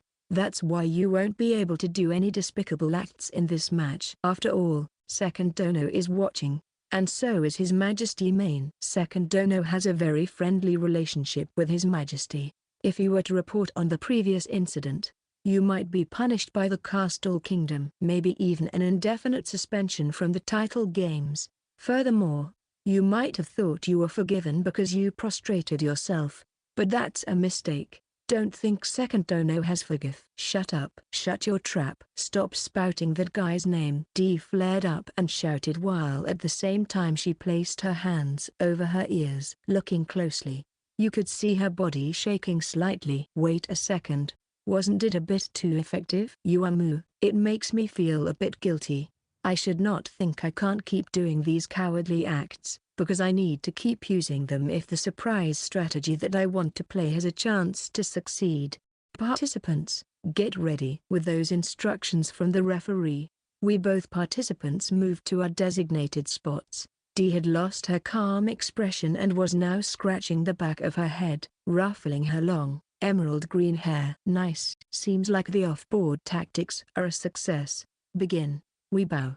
The next moment, when I rushed forward to close the distance between me and Dee, ahahaha, Dee held out her bow, her mouth smiling big while she laughed. She recovered instantly. Crap, it was all an act. TCH. I hesitated for a moment before evading sideways the soldier archery shots that came flying my way one after the other. Yeah, that's right. Ora. So, you're going to keep running? So, it doesn't seem like she was acting. There's something wrong with Dee. I don't know what her reason is, but she appears to be in a hurry to attack. If so, let's do that now. Surprise tactic number 1. Eat this. Demon Slayer. As I approached Dee while avoiding her soldier archery onslaught, when I was at a distance of about 8 meters, I prepared a bishop archery shot. You're going to get hit, you know. Obviously, there's no way to dodge Dee's soldier archery at this distance, but that's what's needed for Demon Slayer. If Dee had used powerful skills such as Silver Rouruk, the damage and force of impact would have been too heavy to be able to finish my bishop archery shot. However, if it's just soldier archery, then it hurts a little, but other than that there's nothing to worry about. You're kidding me. Those words left Dee's lips, then she moved her body to evade my bishop archery skill. However, too bad. That's not what I was aiming at. Kaya. My aim was something lower. Bishop archery is a powerful penetrating attack, and by releasing it almost parallel to the ground, the arrow scrapes it, creating an effect similar to a smoke screen. What? This. Dee was enveloped in the smoke screen, blocking her view, and that moment brings forth an opportunity. The next move will be the deciding factor in Demon Slayer. You would usually use a smoke screen like this to your advantage by keeping your distance and attacking in a way that makes you have the upper hand. However, Demon Slayer is different. Eat this. I plunged into the smoke screen, and after catching Dee's figure, I followed her through the smoke screen. After that, I jumped a short distance at her, as if I wanted to hug her, and unleashed a gold archery shot at her. Wow! Gold archery is a ranged attack with added knockback effect, but its range is short. However, because of our distance, it is sure to connect. Yuji. D was blown back, landing on her butt. This is a huge chance. The first step of the Demon Slayer surprise tactic was successful. This is the end. I then fired a silver archery shot at D, who was still lying on the ground. With this, it's decided, or so I thought. Yeah, I got greedy. After all, I only know of 3 surprise attack methods. One for the semi-finals, one for the finals, and one for the title match. That was the ideal plan. Therefore, I wanted to keep the other 2 a secret as much as possible. Even second donor told me so over and over again. He said, these surprise attack methods only work the first time an opponent sees them. Why didn't I choose soldier archery, which has a short preparation time? I truly regret it, but it's too late now. Idiot. This is what I get for being greedy. This sure gives me something to learn. At the last possible moment, D avoided my silver archery shot. At the same time she regained her posture. This is really the worst. It's like, I'm back to the starting point. Looks like you missed your chance. D quickly attacked using soldier archery. Just as I thought that time 3 weeks ago. She's indeed strong. Although her personality is truly terrible, there's a reason she's participating in the Kisenshou matches. I mean, she's even the disciple of the current Kisenshou title holder. TCH. I tried my best to shot another gold archery while our distance was still short. But since she was still wary of the Demon Slayer tactic I mentioned earlier, this time she wouldn't let me approach even a single step. That's just like second dono said. This surprise attack strategy might only work the first time the opponent sees it. A moment of hesitation. Should I do it, or not? What am I hesitating for? I can't, even if only against D, let myself be defeated. In any case, I want to win. If so, then I should do it. Isn't that right? Surprise tactic number 2. Lance Rocket.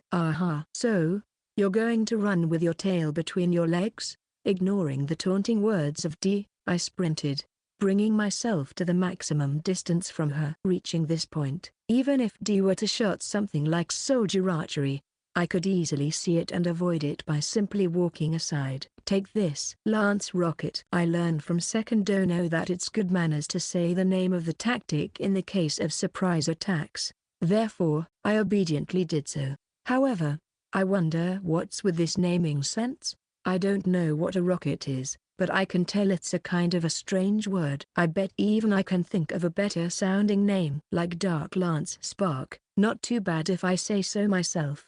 Well, leaving his terrible name aside, its power sure is tremendous. What is that? Dragon Horse. With a mix between confusion and vigilance, D relaxed her arms that had already prepared a soldier archery shot. Nice. It seems the Demon Slayer a while back had a great effect. While still being a distance away from D, I prepared Dragon Horse archery, and aiming it below me, I fired a zero distance shot.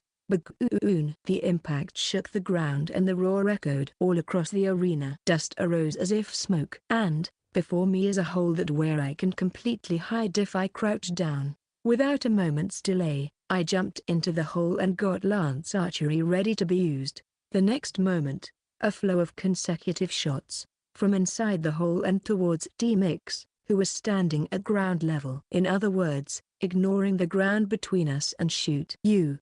Just what in the world are you trying? The first arrow from lance archery pierced through the soil, and more came after that, completing a path that reached towards D. But that's crazy. That is what you would think, right? I thought so too. That's why this is considered a surprise attack strategy. So long as you know it, there are many ways to counter it. Or in other words, it's a tactic full of downsides.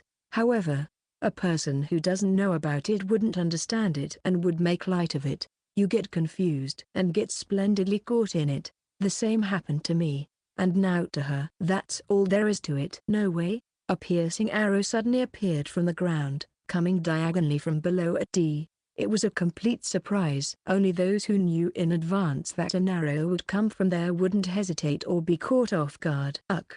This is Lance Rocket. 2 arrows were stuck to her. That's more than enough. I was lucky. So, I jumped out of the hole and shot soldier archery in rapid succession. And because of the arrows piercing her abdomen and hips, she couldn't move like usual to dodge them. Shoot, shoot, shoot. Over and over again I kept shooting soldier archery. We have a winner. Victor, Sylvia Virginia. And thus, I've won. I've won? There's no way, right? It was then that my ears began to notice the sound of the surroundings. A thunderous cheer. And all those cheers, all those applauses, they were directed at me. I've won. I won. I've won. I won. I have won. I won. Second dono section. For being Auntie's pupils, you guys were quite pitiful. Why did this happen? Shouldn't you be blind? There are some things you can see only because you are blind. MN, Kisenshou event, Challengers semi-final match. Alfredo vs J Mix. Not even 5 minutes had passed since the start of the match, but the result was already clear. You should stop studying under that man. It's not making you sisters any good. I don't need your advice. Not in the mood of talking, huh? Then let me show you. Kawa. An overwhelming victory. It's no exaggeration to say this was a one-sided victory. When the referee declared Alfredo's victory, the audience's excitement erupted. But even so, the winner's expression remained calm and composed, and under the guidance of his attendant, Alfredo left the arena. Afterward, and while watching him, the woman who will be his next opponent and the man who is her master talked. Jay was researched. Everything she did was shut down by Alfredo Dono. Yeah, but I'm sure you were not. After all, you're a new face. And I've got the surprise attacks. With his calm, composed expression that almost says I can't let myself lose, it almost makes me feel a bit sorry for him. He spoke a lot with Jay, right? It seems things run deeper than it looks. I want to ask about that before the next match starts. Is that so? By the way, you only have one more. Will you be alright? I'll try my best. But to be honest, I'm just happy to have one win on my first tournament. Well, I think you're doing great for only having trained 3 weeks. That is rare. Did you hear that, Iko? Second Dono honestly praised me. Don't tease me. It was a good surprise attack. Congratulations on your victory, Sylvia. Chapter 96 Kisenshou Matches 2. Title Matches Rule Table. Use the dueling item Dual Crown and follow the referee's instructions with the consent of both parties. The title matches will be held at the arena of Winston, the royal capital of the Castle Kingdom. Dual crowns can only be used inside the arena. Dual crown settings. Both parties will always keep at least 1 HP for the duration of the duel, and that is effective for any kind of damage. In addition, after being fatally wounded, the person will be forcibly stunned. If you're the first to give the other party a lethal wound, you win. Items such as potions, etc., are not allowed. Only equipment is permitted. Disqualification occurs the moment a contestant uses a skill other than the applicable one. Disqualification occurs when the contestant's whole body leaves the duel range. Time limit is only 1 hour. Only the final match has unlimited time. Excuse me, Alfredo Dono. Before the match, I visited the waiting room of my opponent for the finals, Alfredo. A middle-aged man with ruffled, disheveled hair. Oh my, why have you come here? Sylvia Virginia. He was blind, but the way he spoke made it clear he was certain of who I was. Furthermore, he also knew my exact position. I thought you had sort of a history with Auntie Kisenshou, so I came to ask you about that. Is that so? In other words, I also have something similar. I spoke about the chain of events happening that day that ended up with D-Mix prostrating in Dojeza. When Alfredo heard the end of the story, he couldn't hold it any longer and laughed out loud. I see. You have an interesting master, indeed. To be honest, that caught me off guard, but more often than not, he goes overboard. Fumu. Most of the time, when you speak like that in front of him, you worry that he might end up hating you, right? How do you know that? I could tell from your story just now. You are a very straightforward person. And, although he's thoughtful, he's quite passionate. Simple reasoning. You coming to pay me a visit here is probably because he led you to it, right? Led me? I only noticed this after being told. Certainly. If second Dono hadn't said it almost makes me feel a bit sorry for him. I probably wouldn't have visited Alfredo Dono. I decided to pay this visit because I was curious about that phrase. It seems like he knows how to handle you. That makes me feel glad, yet also a bit sad. How weird. Well, to be honest, I'm just happy. And I'm sure Alfredo Dono has seen through it too. Yeah, it's embarrassing. I will definitely not going to lose to you. However, it's fine if it's just talking to you guys. In other words, he's going to tell me about the relationship between him and Auntie Kisenshou. Replying with a by all means, please do, I corrected my posture. Nevertheless, it's just a simple story. I lost my sight because of that man, and also the title of Kisenshou. What did you say? Quiet down. Sorry. I lost my composure. However, lost his sight because of him? Then why don't you heal it with a high-grade potion? An eye injury should be healed, and by the looks of it, it doesn't seem like he's hurting for money. Wrong, I only noticed it after saying it out loud. Alfredo Dono's eyes seem to be uninjured. No, it can't be cured. I heard from a knowledgeable person, the cause of it appeared to be magic. Magic. Only the saint can cure it, or so he said. The saint? Saint, a unique existence that's passed down the bloodline, one that reigns supreme atop the healing magic. So, the sacred country Kamel? Yeah, and it's not easy to go to that country, especially with matters concerning the saint. I've been waiting for a few months for a chance of a meeting, but I've still got no reply. No wonder. It's a country that has been secretly trying to invade the Castle Kingdom using the highly addictive and dangerous drug, Caramelia. It might be difficult even for someone like a title match contestant.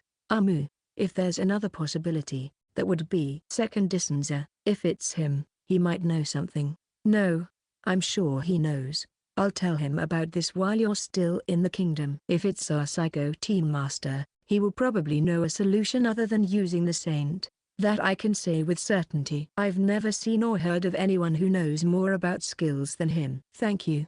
I'll count on you. Alfredo Dono bowed down his head, expressing his honest gratitude for my proposal. Afterward, he continued, you are very kind. Furthermore, with a strong sense of justice. You haven't been able to hide it since a while ago. I knew it. He noticed. This anger, that makes even my insides burn in rage. Crushing your eyesight. Unbelievable. I slightly felt it before. But he's indeed a dishonest old man. At first glance, he's a friendly old man, but there's a deep darkness swirling inside him. Truly a sly one, not to mention, cruel. He doesn't shy away from any methods so long as he wins. So, it's retribution? Yeah, I have mastered blind archery for the sake of this day and taken a lot of measures against Auntie and the mixed sisters. Therefore, if only here, I can't simply give up. Alfredo Dono's determination was as solid as stone. Furthermore, if I cut corners in this next match, that would be inexcusable. It would be an extremely rude act towards him, also towards second Dono and the spectators. But, after listening to your story, I have one thing to say about that old man's disciples, the mixed sisters D and J. Indeed, that Auntie is sure using them in a good way. They have been studying under Auntie for many years. In that time, their personalities should have distorted. Right? What does that mean? Should have distorted? Can it be? Auntie was. Yeah, it was none other than Auntie who brought them up to have that twisted personality. Additionally, using that personality, he collects information on his opponents in advance. Or if possible, crush them in advance. The nasty part is that it is D and J the ones who are loathed. All the while Auntie's name remains unsullied. Even though it is him the one inciting them. Alfredo Dono clenched his fists, revealing a wave of quiet anger. Perhaps, to him, it is more painful seeing the mixed sisters being used like that over having his own sight taken away. At least that's what his heartbroken expression told me. I'm sure you're aware. Auntie is that kind of person. An enemy I must defeat with my own hands. That's why I have to defeat you no matter what. The stakes are different for each of us. I finally understood what second Dono was referring to. It does make you feel sorry for him. I'm sorry, Alfredo Dono, but I'm not going to lose. Kisenshou title, final match to decide the challenger. My opponent is Alfredo Dono, a blind archer. Both he and I just quietly held our bows and waited patiently for the referee's voice. Win or lose, there won't be hard feelings. Begin. We bowed to each other with a serious determination. I prepared soldier archery and fired it at Alfredo Dono. Surprise tactic number 3, new demon slayer. That's my first move. Naive. Alfredo Dono, as if he knew an arrow would fly there and using the minimal movement, evaded it without hesitation. Then, as a counterattack, he used soldier archery. Oh? How sharp. The aim was a few levels higher than D's. At this distance, it would have accurately hit me in the middle of the head. However, it's still not enough. There are monsters in this world that can shoot you in the face and even in the middle of your eyebrows as easily as if they were breathing, no matter how far they are or how much they move around. And I've been training with a man like that for 3 weeks. If I were to explain it, I'm already used to it. Next is soldier archery. 3 consecutive shots. This is also in preparation for the new demon slayer. Nice arm. Same goes to you. We then continued our skirmish with each other using soldier archery. Alfredo Dono is examining my moves. That's just like Second Dono said. I'm a new face in this tournament, so there's not enough information about me. He knew that I aimed to take the lead. But don't think that all I can do is shoot soldier archery. The time to commence is now. Take this. New demon slayer. After keeping the courtesy of saying the name of the strategy, I rushed forward with incredible momentum. Alfredo Dono seems to be preparing some skill, probably something appropriate to counter. And his choice isn't wrong in theory. What? Matching Alfredo Dono's skill preparation time, I got bishop archery ready and fired it towards the air. Confusion. I could see that was his state. Not knowing what I was aiming for, Alfredo Dono cancelled the skill he was preparing and quickly moved to the left my 3 steps. Amazing. He really went to the left. That's exactly what I was aiming for. Up until now, I've shot nothing but soldier archery trying to lead him to the right. Considering that leaving the venue equals defeat, one would unconsciously want to move to the left. It was very simply guiding, but the effect was outstanding. I got you. I shouted loudly as I also approached quickly. The bishop archery shot I released would be hitting directly at Alfredo's head. It's too soon to claim victory. However, that arrow, as it was, would not connect with Alfredo Dono. Quickly preparing lance archery, he released it to the bishop archery shot that was coming near his head. Sorry! But, before that, another shot. A shout of surprise echoed as my new combined shot of soldier archery and knight archery collided with my bishop archery shot. Key-in. A high-pitched sound reverberated. Bishop archery has a penetrating effect, however. The combination of soldier archery and knight archery have no piercing effect. Therefore, if both collide, the penetrating arrow should come out on top. But what if the normal arrow hits the side of the penetrating arrow? The answer: a shift in the path. The trajectory of the piercing arrow was thrown off. Furthermore, even a simple skill such as soldier archery, when compared to something like bishop archery, can be enough to make it go off its path. So now, Alfredo Dono's lance archery did not hit the piercing arrow now that it had gone off its original path. He received the bishop archery shot on his left shoulder, which caused him to lose his balance. Not yet. Yet, he did not fall. With terrifying determination, he regained his posture and tried to shoot a soldier archery shot towards me. Silently, I fired a gold archery arrow at him. The range is just 3 meters and has a knockback effect. But, we're already that close. Alfredo Dono was so cornered by this strategy that he failed to catch my position until now. Still, he never gave up and was even trying to attack to the very end. Alfredo Dono was blown backward due to the knockback effect. Oh, that is off bounds. It's over. Victor, Sylvia Virginia. Always have multiple aims. This is what Second Dono taught me. The new Demon Slayer tactic consists of using bishop archery at the sky, shift its trajectory with a snipe of knight archery at the right moment, and at the same time use a surprise attack aimed at short range thanks to the approach possible due to the sudden tactic.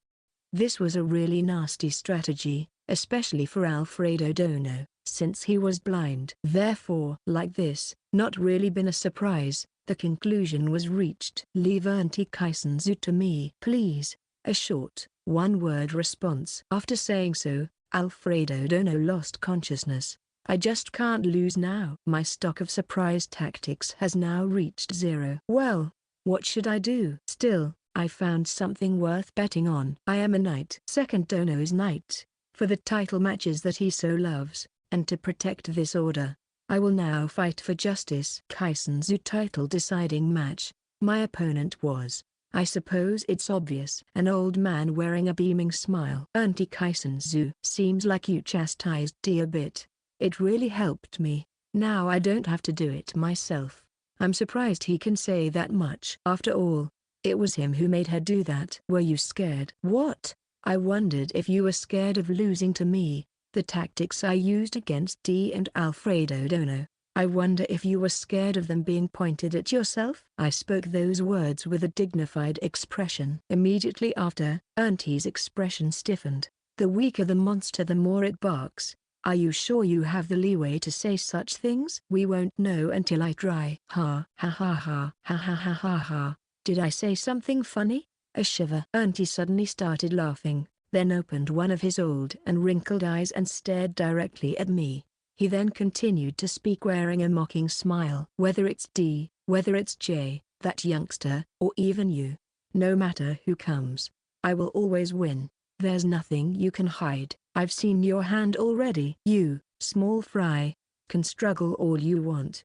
The Kisenshou will always be me. How despicable. Say what you want. Winning is what matters. It doesn't matter the method, only the winner can have the last laugh. That's how I've lived my life for these past 400 years. If you don't do this much, you won't win. If you don't do this much, you can live. Allow me to educate your ignorant self about the meaning of the Kisenshou title match, a carnage where blood is washed over with more blood. So, you are using the Mix sisters after all, and what would it be that's wrong in that? Use your disciples to scout your opponent's hand, or instigate them in order to crush the other contestants, or maybe teach them a half-hearted archery that would never in their dreams be a match for their masters. Bastard, everything is wrong. Holding the bow, we both move to our positions. I want to win. Never in my life have I wanted to win this much. Win, win, win, win.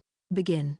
The referee gave the signal. Immediately sprinting, I rushed to close the distance between me and Auntie. For starters, let's use Demon Slayer, followed by Lance Rocket, and finish with new Demon Slayer. I'll use everything I got. Let's guess, what will come first? Auntie said wearing a smug expression. I'll show you. I'll wipe that grin from your face. Section. Well, I guessed this would happen. Sylvia's match against Auntie went largely as I expected. Demon Slayer, Lance Rocket, new Demon Slayer. None of them were effective against Auntie. The reason being, he's seen them all. Be it shoot bishop archery at his feet, dig a hole with dragon horse archery, or lead him using soldier archery, Auntie didn't give her any chance to do it. Arc. Meanwhile, Sylvia kept being shot. With the surprise attacks not working, all that was left was a match between skill, and if we pair 3 weeks against hundreds of years of experience, it's not even a fair game. Damn you. She got up many times and many times more. Not being discouraged by her situation, Sylvia confronted the Kisenshou. There's no way to win. I'm certain she was aware of this even before the game started, but even then, she got up. She challenged him, thinking I'll hit you at least once, you damn smug old man. Sylvia's body was full of wounds. Her left arm, which she had used as a shield, had 3 arrows stuck on it and was now limp. That's right. She no longer had the means to attack, but even so, she got up. She challenged him like an idiot, earnestly and straight. Many times over, and many times more. Yeah, go. Sylvia, do your best. Before I noticed, I had already got up from my seat and was cheering for her. So was Eiko, the same as me, unable to contain ourselves. Sylvia, get closer. That's the only way. A cheering voice echoed from the audience seats. It belonged to Noir Virginia, Sylvia's father. To think that a person who gave off the impression of someone quiet and straightforward would raise his voice this much. Anyone who would know him beforehand would surely be surprised. But I don't dislike this side of him. Come and go. Get there, Sylvia. Sylvia.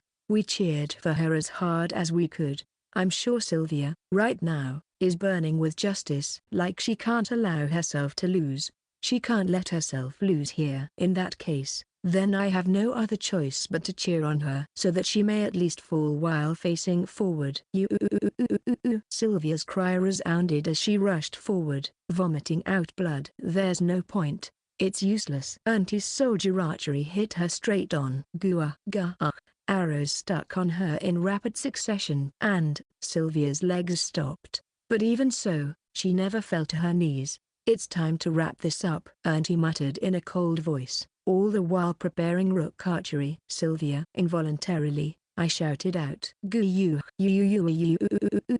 As if in response to my cry, Sylvia moved forward. She couldn't even place an arrow into her bow. She just kept on advancing. That's right. Going forward. Go. Useless, I said. Auntie released his rook archery shot. Silence. Everyone would have thought this was the end. What? Auntie's face was dyed in astonishment. Sylvia evaded Auntie's rook archery shot by ducking down to the ground. To think you still could move like that, I thought to myself. But the surprise wasn't over yet. Sylvia pulled out one of the arrows stuck in her left arm and held it in reverse grip with the right hand. Eat this. The charge of a warrior. Let alone archery, that wasn't even a skill. Sylvia swung her hand holding the arrow and thrust it right into Auntie's exposed neck. Ha. Holding his neck, Auntie took a few steps back. His face was distorted by the pain. And then, You little shit, he shrieked. Auntie was enraged. Immediately activating soldier archery, he shot it directly at Sylvia's face. A critical hit. Auntie approached Sylvia, who had fallen on her back, and started to trample on her neck. On my honorable neck. An arrow. You stabbed it. Unforgivable.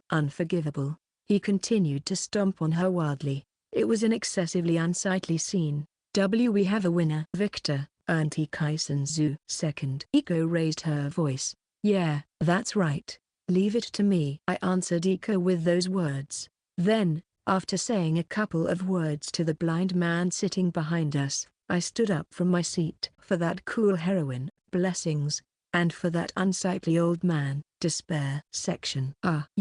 As I felt the warm touch of someone stroking my cheek, I slowly regained the consciousness I was previously deprived of. And as my eyes finally opened, I saw the figure of my loved one. Drink this. A potion was handed to me. I see. I ended up losing, right?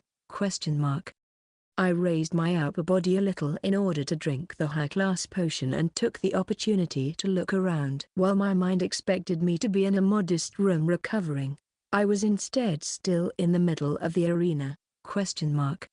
In that case, why is second dono here? Attention. In a moment, Auntie Kisenshou and second first is Issenza will hold an exhibition match. There's no way, right? Hey, listen to me. I refuse to. I hereby command you in the name of Main Castle, King of the Castle Kingdom. Auntie Kisenshou, accept the exhibition match against second Issenza. Why, Your Majesty? Now. Get into position. Auntie Kisenshou, I'm not letting you go. Giza. Chapter 97 Kisenshou Matches. 3. Rules are simple, the same as a normal Kisenshou match. Is that so? After telling him the rules of the exhibition match, Auntie quickly calmed down, making seem his previous panic like a lie. He must have felt relieved knowing that he could play on his own specialty. Are you sure that's okay, Issenza? I am the Kisenshou, you know? Yeah. By the way, it will be a two-piece handicap. What? Two-piece handicap? A two-piece is one of the handicaps for title matches. It refers to one side not using the top two skills to fight. Dragon King, promoted Rook. Dragon Horse, promoted Bishop. As well as Rook, Bishop. If it's just that, I don't mind. But it would be a problem if I'm being looked down upon. But since I'm a Kisenshou, A two-piece handicap is. I think you're misunderstanding something here. What do you mean? The two-piece is not for you. It's for me. Auntie was at loss for words. Then, ah ha ha ha ha ha ha ha ha ha. You are pretty funny. I'm not joking. Ha ha ha. Then what is it, if not a joke? Anger. I'm furious. Anyone who knew me knew this. About when I used handicaps, and why I purposely placed a handicap on me at this stage, for title matches. He's pissed off, they would say. This is sorts of a declaration. Here, use this to recover. This is not a cheap potion. You sure are being nice. I'll be troubled if your HP isn't full. Do you really hate to think I would go easy on you? It would just spoil my fun.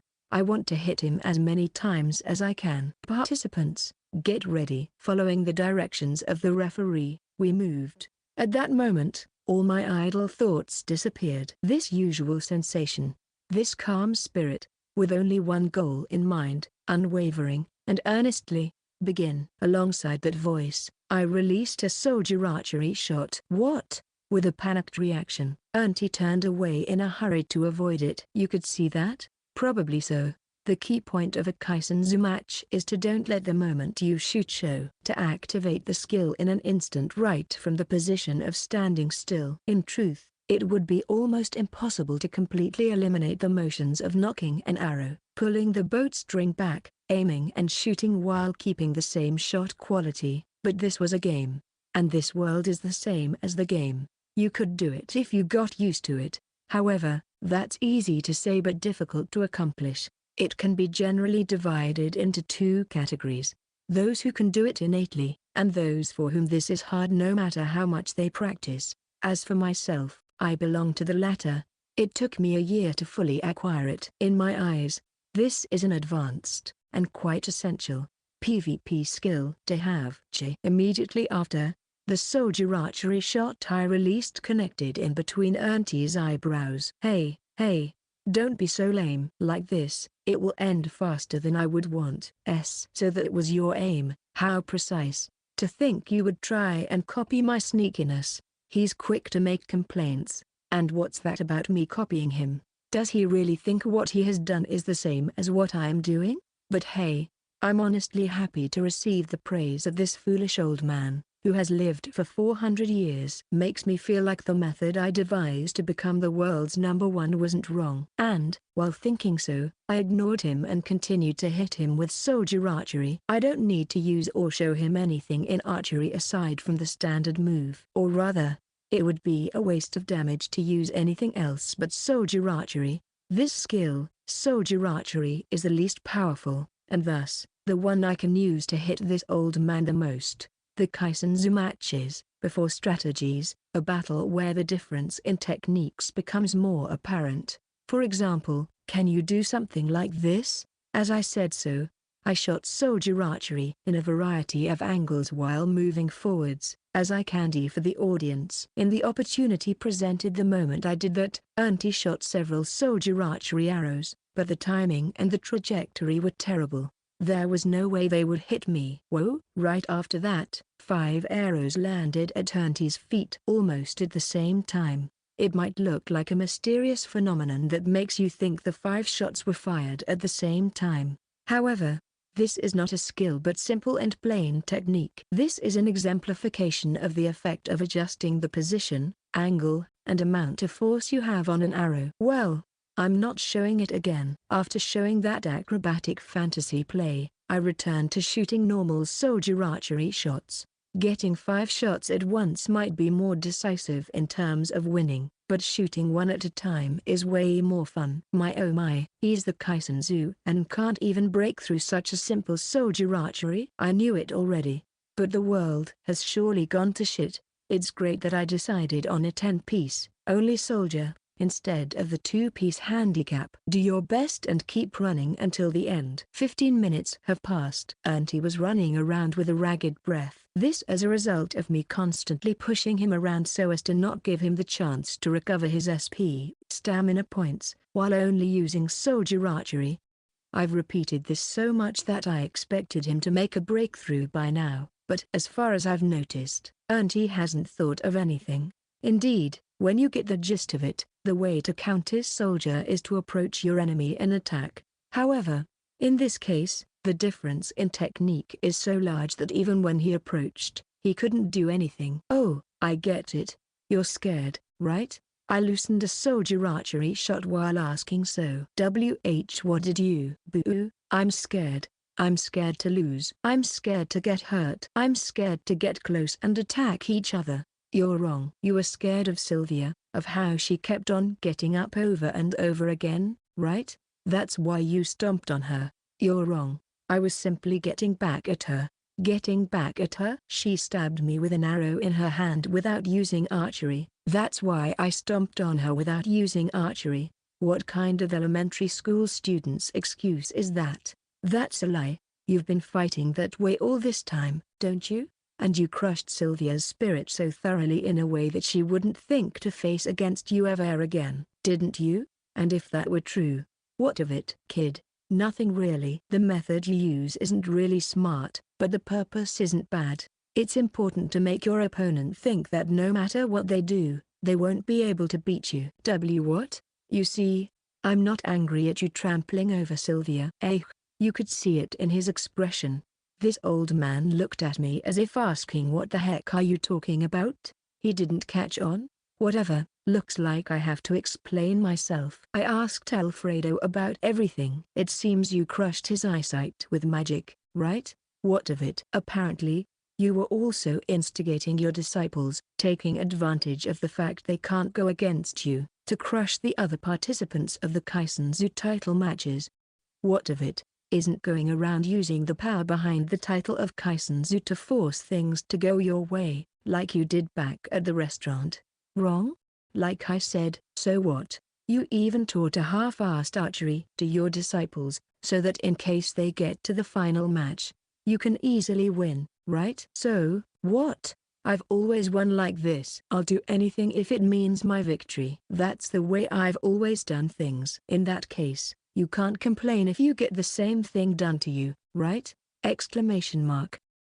A title holder has tainted the title. When we first met, I said it to you, didn't I? It's time to pay for all the time you've done as you pleased so far. Only the winner can laugh in the end, right? So long as I'm there, you won't be laughing ever again. Using a combined shot of lance archery and knight archery, I aimed it at Auntie's feet and released it. Simply avoiding it was quite the challenge after being used to the slow soldier archery from before.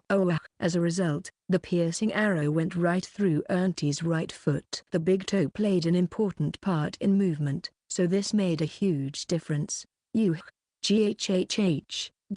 Immediately after, soldier archery arrows began to pierce into Auntie. This was the thumb whip effect. I aimed at both his legs and his left hand and shot soldier archery. One after another, arrows continued to stick on him, and after some tens of seconds, dozens of arrows were stuck on Auntie's left arm and legs.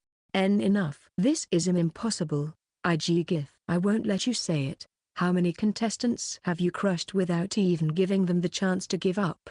Or in other words, how many people have you crushed down without even giving them the chance to participate in the title match? A soldier archery arrow stuck right in his throat. Dropping on his back, Auntie was now silent after receiving that arrow. His left hand being pierced by an arrow caused him to be unable to grab onto his bow. His legs were a mess and could no longer work to move his body. His throat was a wreck and no voice was able to come out anymore. His figure was the embodiment of wretch. I walked towards Auntie and stood right above him, thoroughly crushed the other person's spirit in a way that they won't think to ever face against you again. This is your way. A few centimeters from his face, I prepared a silver archery shot. Auntie's expression was distorted, tears pouring from his eyes. Well, time to say my farewell. A farewell that will make him feel like in hell for the next 6 months.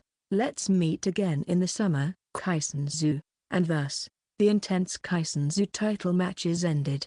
The spectators were left speechless. Or rather, even I was left speechless. I bet even I felt a bit bad for that old man about that relentless beating. The place was the firstest state. Tonight, a small party titled Good Job in the Kisenshou match was being held.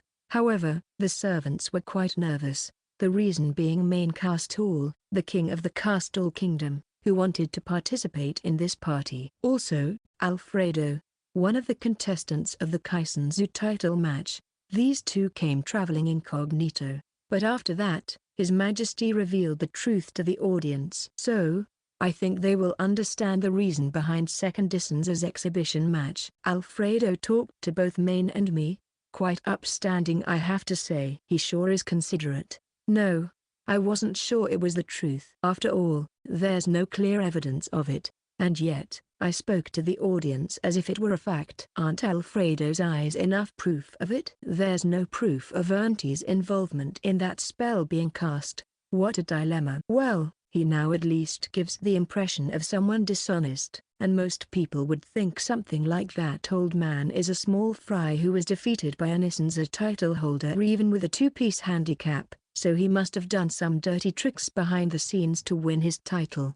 And I sure am guilty of at least half of that. It truly sounds bothersome to be a king and having to be careful of your remarks. Yeah. And whose fault you think this was? Oh Main. Looks like you've learned to talk back. I can somehow feel his growth, and it somehow fills me with a strange joy. Let's keep the alcohol coming. By the way, second Issenza. About the Summer Kisenshou title match. While the celebration was in full swing, Alfredo asked me, going straight to the point. I'm a bit concerned. I was planning on slowly munching at him until it became night, but thinking about it now, I feel like overkill to make him suffer that much.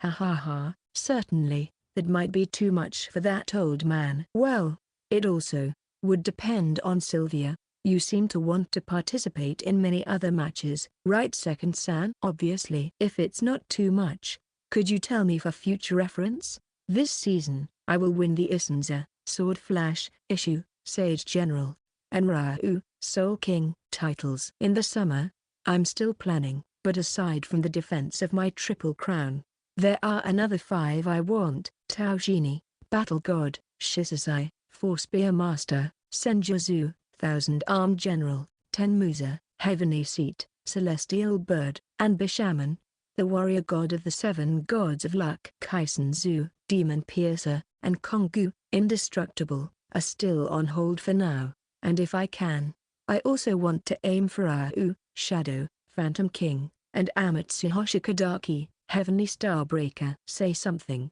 Don't look at me like I'm telling a joke. No, it's just there were 3 times more than I expected, so I felt as if my father in heaven was trying to speak to me. I suppose you're not kidding, and you didn't sound like saying it just for the sake of it. I guess rather than Issenza, I should start getting used to calling you Second Sankan, Triple Crown. I guess them saying funny things is the alcohol speaking. With such an exciting ambience, the party continued. And so, the hands on the clock went past the top. During the party, nobody said, tomorrow is the Eishou title match, so let's keep things in moderation. The reason being, the leading actress in this party, who would usually be quite noisy, was following the 3 premises of not drinking, not eating, and not speaking. I guess it's about time to declare the end of the party. And then, just as the people started to leave, I called out to Alfredo about the purification of those eyes, ! I heard that his eyes were cursed with magic, and that apparently, they can only be cured by the saint. That's probably due to a monster that lives in a certain upper-class dungeon. That monster was famous for using spells that blinded players, but that's a skill that was limited to monsters. In other words, Auntie most likely hired a skilled tamer. There are 2 ways to heal this. One is to use the healing magic cure status effect or cure all, and the other is to die and simply respawn. However, the latter is impossible in this world, so the former is the only reasonable one. Still, there's one thing I'm curious about: the existence of this saint, cure status effect and cure all, or rather, the whole of healing magic is related to the Camel religion. Those 2 healing skills can only be learned at the Holy Land in the sacred country Camel, but back in Mobius, there was no existence such as a saint. There wasn't even a pope. Moreover, the relationship between them and the Castle Kingdom wasn't this bad, and I never heard of a drug such as the caramelia. Oh, this is suspicious. Don't you think so too? I don't know when it will be, But I'll learn the skill. At that point I'll let you know. So for now, it's best if you don't involve too much with the Camel religion. ! I have no words to properly convey my gratitude and to even give me advice. Alfredo bowed beautifully with an expression of deep emotion, and then went back home with his servant. In an instant, the inside of the mansion became quiet. All one could hear was the sound of the table where the servants were cleaning up. It felt a bit lonely, but once again I was reminded that the Kisenshou match was over. Well then, Sylvia, calling out to the absent-minded heroine, we soon found ourselves alone in my room. This is something I too experienced long ago. I totally understand how she's feeling. To lose in a match, you can't let yourself lose. You can cry now. Facing each other, I spoke to her with a gentle expression. Fu, you are. Suddenly, one after the other, tears began to pour from Sylvia's eyes. I welcomed her into my chest, and while hugging her trembling body, I stroked her head. It's vexing. It's vexing. It's frustrating. Again and again, she kept saying that while sobbing. She'll be okay. I'm sure she'll get back on her feet again, and face forward. She has the strength for it. You're strong, Sylvia. Feeling frustrated and taking this as a setback, I guess there was nothing to worry about. You really are amazing. It makes me fall in love with you all over again. And thus, we spent the night together, hugging each other tightly. Next, the issue battle comes. Chapter 98 Issue Match 1. It's the day of the issue match. My tension has been through the roof since the morning. Let's have some fun today, I declared loudly at the breakfast table. One of the pieces of advice given to me by the servants was the plan to play a more active role in order to provoke and in turn invite the strong people from all over the world to the summer title matches. And today is the day when I carry out that plan. Fun? What the heck are you going to do? I get nothing but bad feelings about this. Since dawn, Sylvia seemed to be completely back to her normal self. She's truly strong, this girl. I only plan to go for flashy plays, and to try and educate them during the match, disregarding whether those plays are efficient or not. I'm getting a headache, Yukari muttered while her hands rubbed her temples. Did she drink that much yesterday? It's all in order to breathe new life into the title matches, so they think something like, did you see that? If this season was this exciting, I can't wait to see how the summer season will be. I don't think it will be that easy. I get the feeling you'll go to the extremes. To the extremes. Yeah. I high-fived Eiko, then finished breakfast while in high spirits. Since yesterday and the day before were quite brutal, let's move things more relaxed today.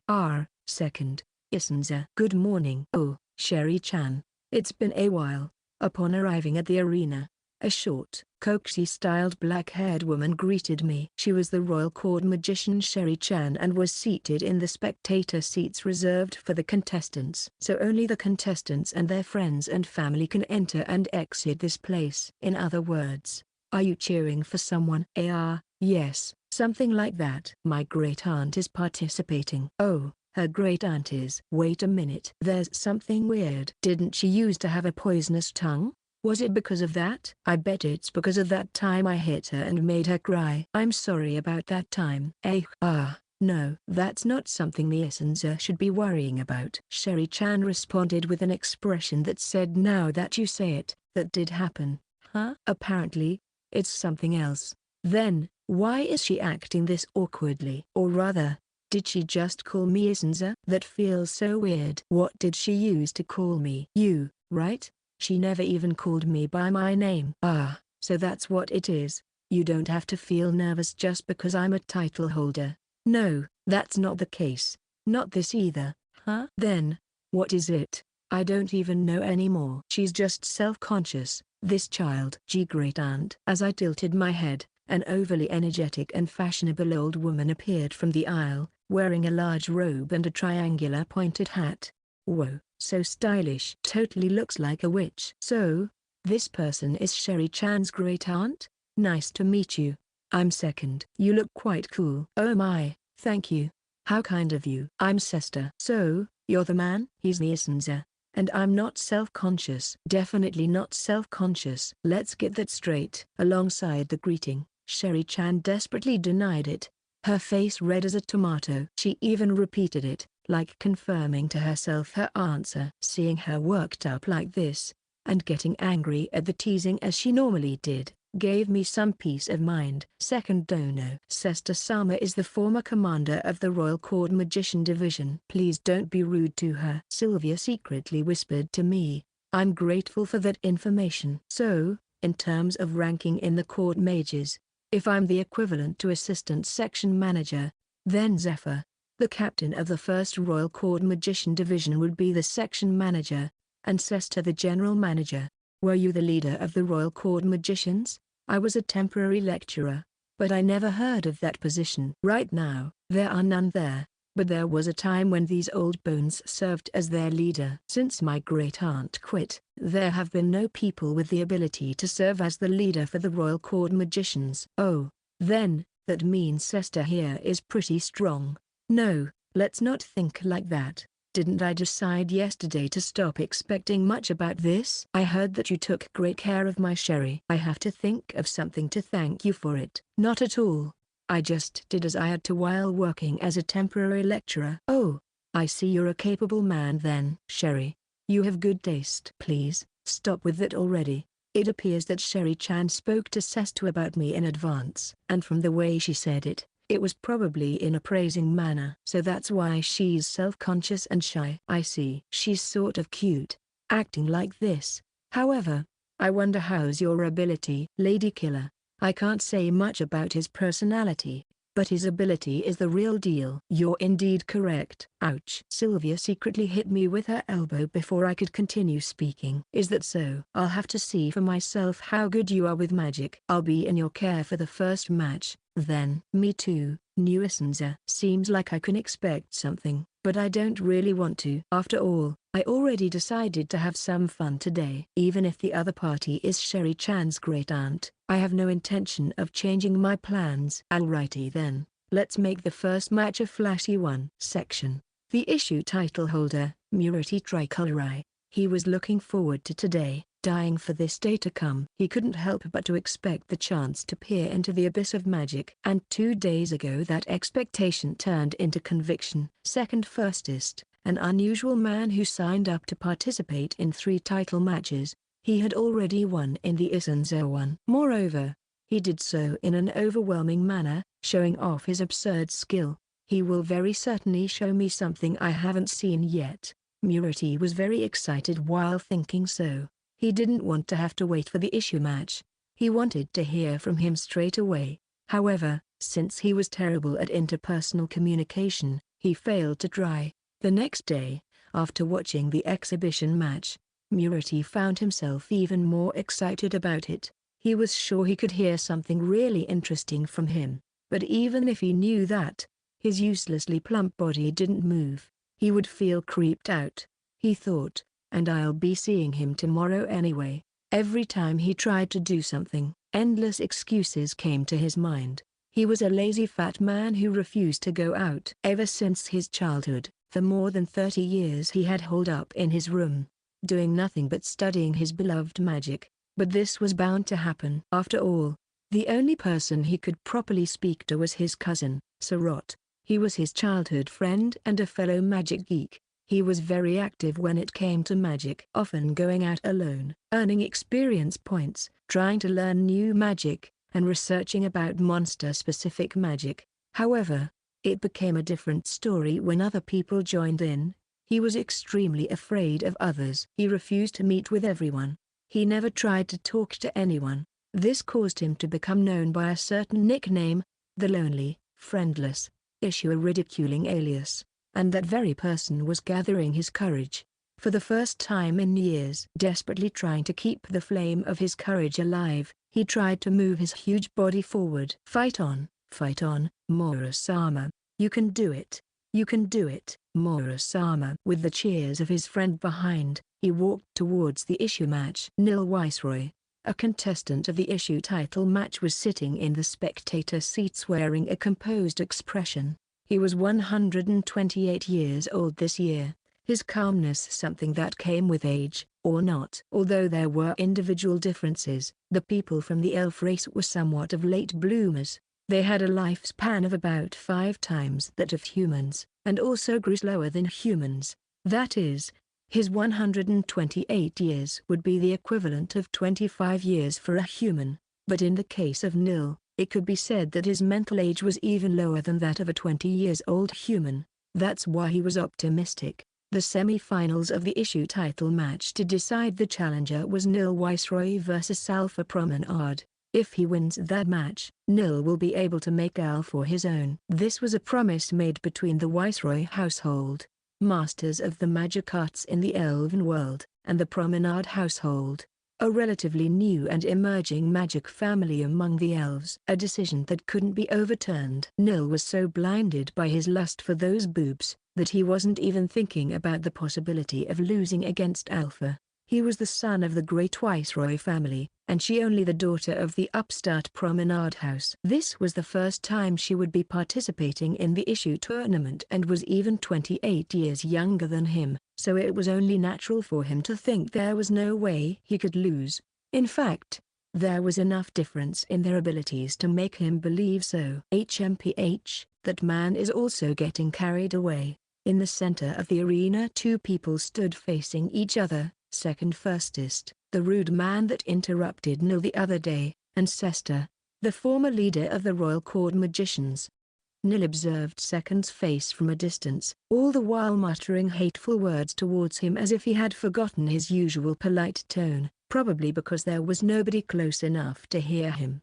However, sooner rather than later, his expression quickly returned to his previous relaxed one.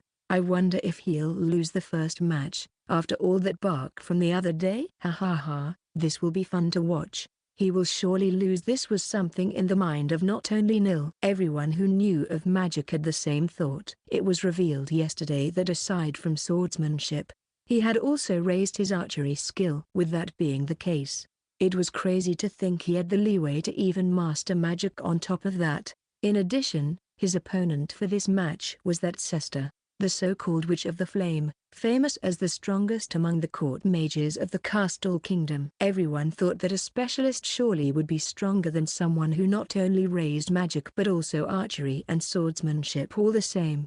Oh, please struggle to keep up, Second firstist. And so, he looked down at him from afar. The man he hated will lose, the woman he lusted for will be obtained, and hopefully, so will the title of Eishou. Nil was ecstatic, imagining his future and everything moving according to plan.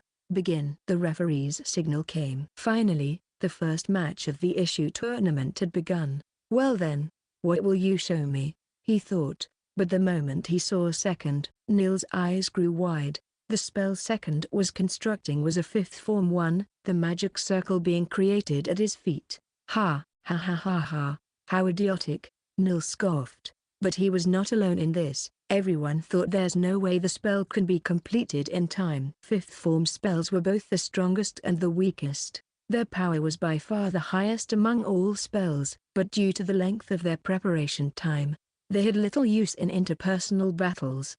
He's hopeless, that man. Nil's sneer turned into ridicule. In his eyes, Second was nothing more than a small fry. What the hell is he doing? He thought to himself in disgust. Sester must have thought the same, because the instant she spotted the magic circle deployed at Second's feet and realized it was a 5th form spell, she quickly closed their distance.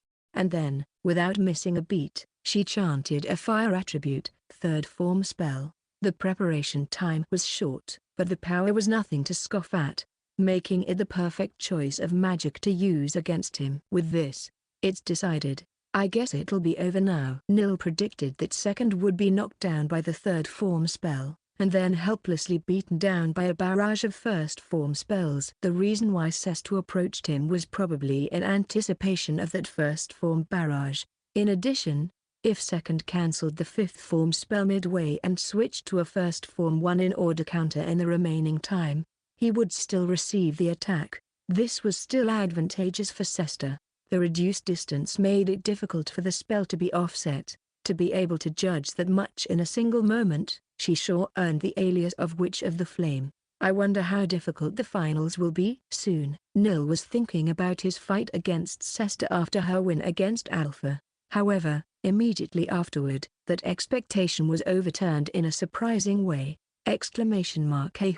What the? Sester's fire attribute, third form spell activated and hit second in the abdomen. Sure enough, it was a direct hit. However, why didn't you go down? Everyone was astonished. Second didn't go down. Even his opponent, Sester, couldn't hide her surprise about this situation. There was a fact that only Second and Eishou were aware of, and that was the relationship between the damage to HP ratio and the down effect. The down effect of the third form magic only occurred in the instance where the damage reduced the HP by 10% or more. This was a fact only known to those who were born and raised in the world of magic, where it was analyzed as in detail as in the game, or to those who studied the minute details of magic as a hobby. In other words, according to the common sense of the audience, it's strange to eat a third form spell head on and not go down, and even according to Murati's common sense it's weird to receive a third form spell and not have at least 10% of your HP shaved off, and then, the preparation of the fifth form spell was completed. You got to be kidding me. Nil was aghast. This was the first time in over 100 years that a fifth form spell was cast. In a long history of the Eishou matches, this was no wonder. Even when trying to invoke it, the participants had always been taken down while chanting. There was no way such a rare occurrence where the cast could be completed happened. Oh, that's right. Yeah. Get closer. Nil unintentionally raised his voice. Sester pushed herself to the limit, to close the gap between her and second. Fifth form spells are very powerful wide-range attacks. If I get closer to him, since the range is too wide, second will have to cancel it or else he too will be at the receiving end of his own spell. Sester thought so. However, her opponent was a bit crazy to say the least, and this morning, he had been especially crazier. No matter what others said, he only answered with "I'll have fun." Then, with a huge smile plastered across his face, second shot fifth form, lightning attribute towards his own location! In an instant, the whole of the arena was filled with feelings of astonishment and confusion. There were only two thoughts on everyone's mind: did he just self-destruct?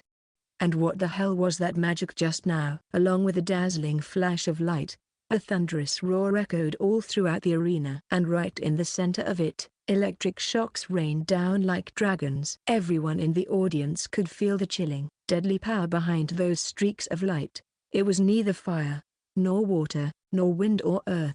A never-seen-before magic, an impossible magic. A special attribute that even Eishou was seeing for the first time. Power only the Great Spirit King Angelmas and his master were allowed to possess lightning attribute magic.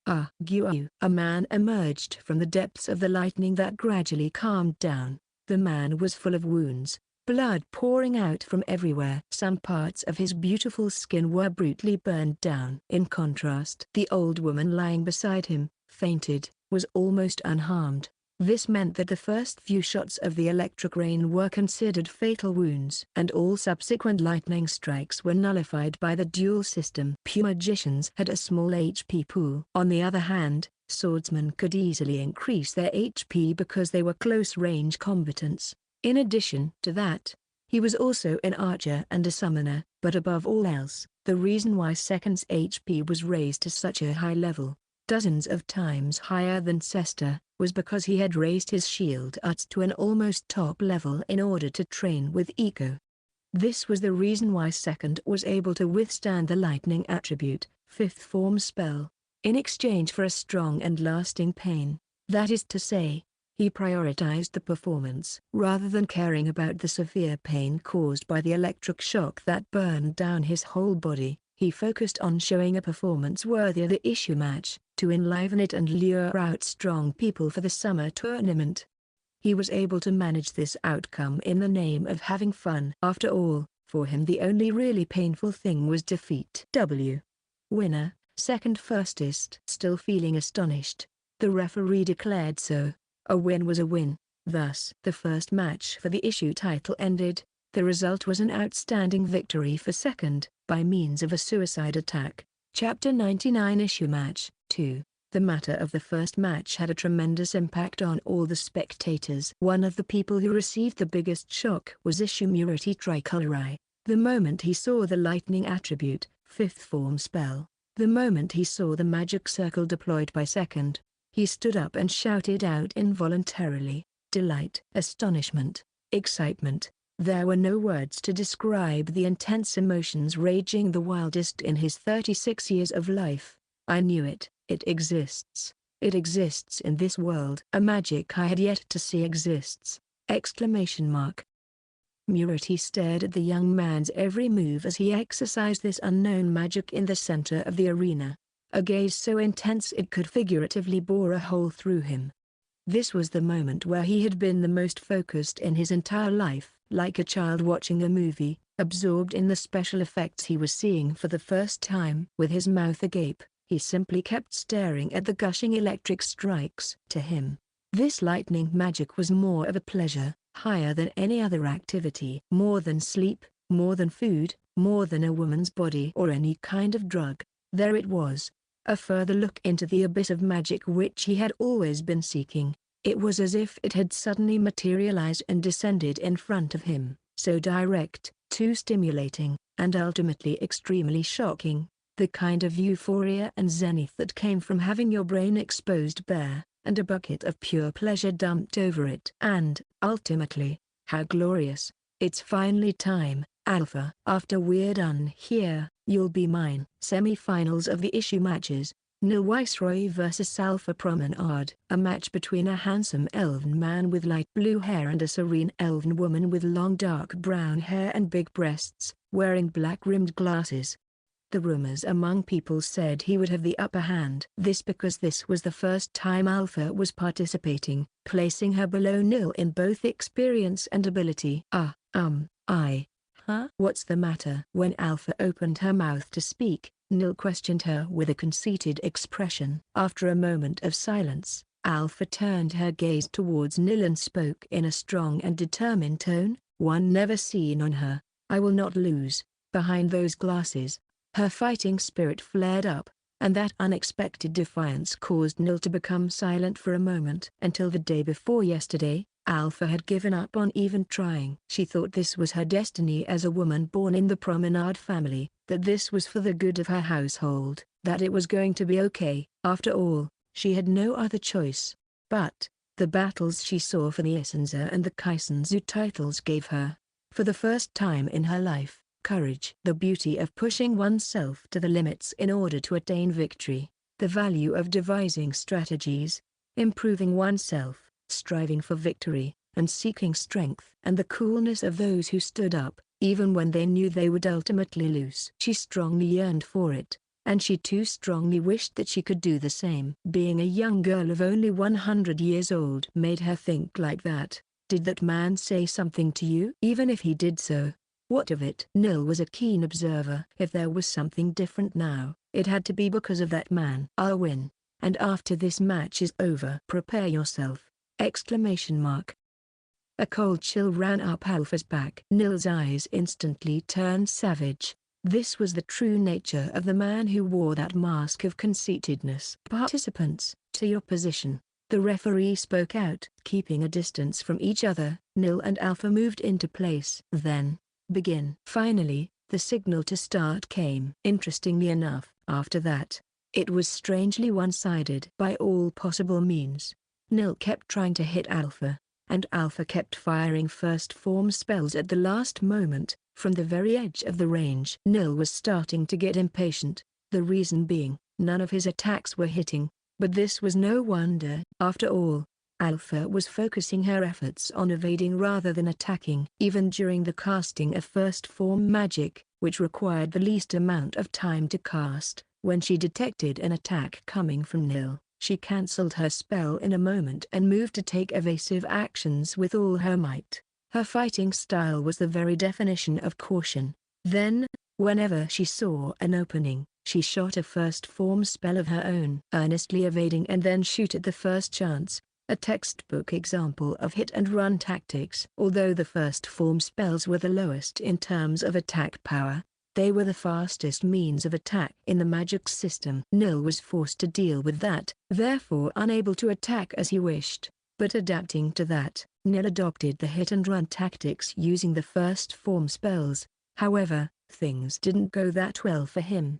In the current situation, it was difficult for Nil to take back the initiative from Alpha. Even if he tried to aim for a counter, if he wanted to offset magic with magic, it must be of the same attribute. As such, since he was only reacting to her spells, it was inevitable for him to fall behind. Therefore, as he tried to deal with every spell hurled his way, he ended losing the initiative. Plus, if he tried to attack her while ignoring the impact on himself, having already been hit several times by Alpha's first form spells and going by the current pace, Nil would be the first one to fall. A stalemate. Impossible. There's no way this could be happening to me. However, no matter how much he thought about it, Nil couldn't come up with any good countermeasure. Frustration. At this rate, I'll never get my hands on Alpha, he thought, and adding to that, he would be ridiculed for the rest of his life as the man who lost to the promenade's daughter in a match for their engagement. Impatience, anxiety, restlessness. Fuck, Nil howled, trying to sound intimidating. He threatened Alpha, continuously hurling abusive words her way, but Alpha was unconcerned. She just calmly evaded, kept her distance, and continued to shoot first form spells. Yet, this wasn't that easy. It was like trying to defuse a bomb while having an annoying drunken person in the same room. It required a concentration impossible for a common person. And so, 30 minutes passed. The match's duration was 1 hour. In other words, the point of no return. If things continued this way, Alpha, who had done more damage thus far, would be the winner, by decision of the referee! It was when 20 minutes remained in the game that Nil finally had a flash of inspiration. He remembered the previous match between Second and Sester. The strategy that Sester took was to approach Second while he was casting his 5th form spell and release a 3rd form one. I have to get closer. Then, at that moment, he decided to deliberately eat the 1st form spell in order to earn him time for his own chanting. It is to be now. Nil sprinted towards Alpha, unguarded. Keeping her usual distance, Alpha prepared and shot her 1st form spell! Nil braved it and ate the 1st form spell. Then, while receiving it, he began casting a water attribute, 3rd form spell, and immediately activated it. At last, Alpha took a hit, receiving the blow straight on. Ha, ha ha, I did it! Nil was greatly pleased. The power of a 3rd form spell was greater than that of several 1st form ones. In other words, if the fight went on like this until the time expired, Nil would be the winner by the referee's decision. On top of that, serves you right. Now I'll let you have a taste of that stupid strategy you were using. When Alpha went down, the attacker and attack trolls switched. It was now Nil's turn to play hit and run with Alpha. Still, Alpha kept on dodging with all her might. She continued to respond to his attacks. However, the chance for a counterattack never came. 15 minutes remaining. If things kept going the same way, Alpha would lose. However, there was nothing she could do. She was about to give up, about to slip down that cliff she had worked so hard to climb. Like this, she would just turn back to her old self, to that feeble person she was before she began longing for strength. Don't rush. A loud voice came from the spectators' seats. A man's voice that sounded familiar. She didn't have to turn around to know whom that voice belonged to. GGH. Strangely, her legs regained their strength. Courage filled her body once again. And the energy to face her challenge sprung forth.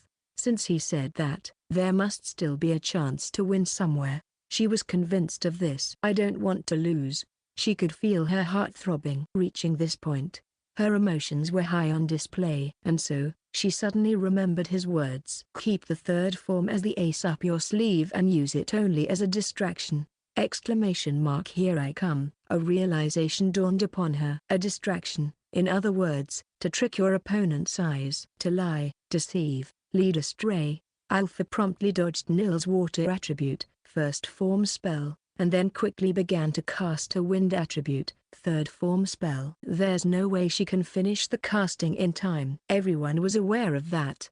How stupid. You're just wasting your time. Seeing the chance, Nil began casting another water attribute, first form spell, and decided to dodge after completing it. Here, the difference in their personality came into play. The cautious Alpha would have immediately cancelled the first form spell's casting and focused everything on evasion. Nil, however, thought, if my opponent is casting a third form spell, I have the leeway to evade after I hit her with my first form spell. His thought process was in fact correct. The casting of a third form spell couldn't be completed that quickly. But you are the stupid one. Alpha had cancelled her wind attribute, third form spell just 0.3 seconds into her chanting.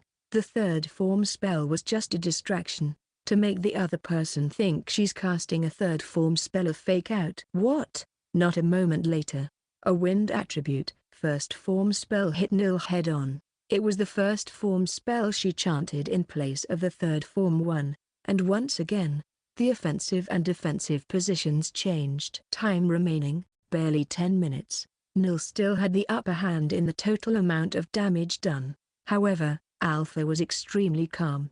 She felt like that person was telling her don't rush. Afterward, she continued with her hit and run tactic, in neither a rush nor with a change. Not being fooled by Nil's gap closing or his attempts at a fake out, she slowly and steadily continued with her methodical strategy using the first form. And then, 1 minute remaining, the amount of total damage take was finally reversed. Match over. By points, Alpha Promenade wins. She was victorious. Section. Final match of the Eishou tournament to decide the title challenger. Just before the match began, I exchanged some words with the big-breasted bespectacled elven girl, Alpha Promenade. Second Issenza. Thank you very much for the other day. About the advice? Yes. Without your advice from that time, I would have lost.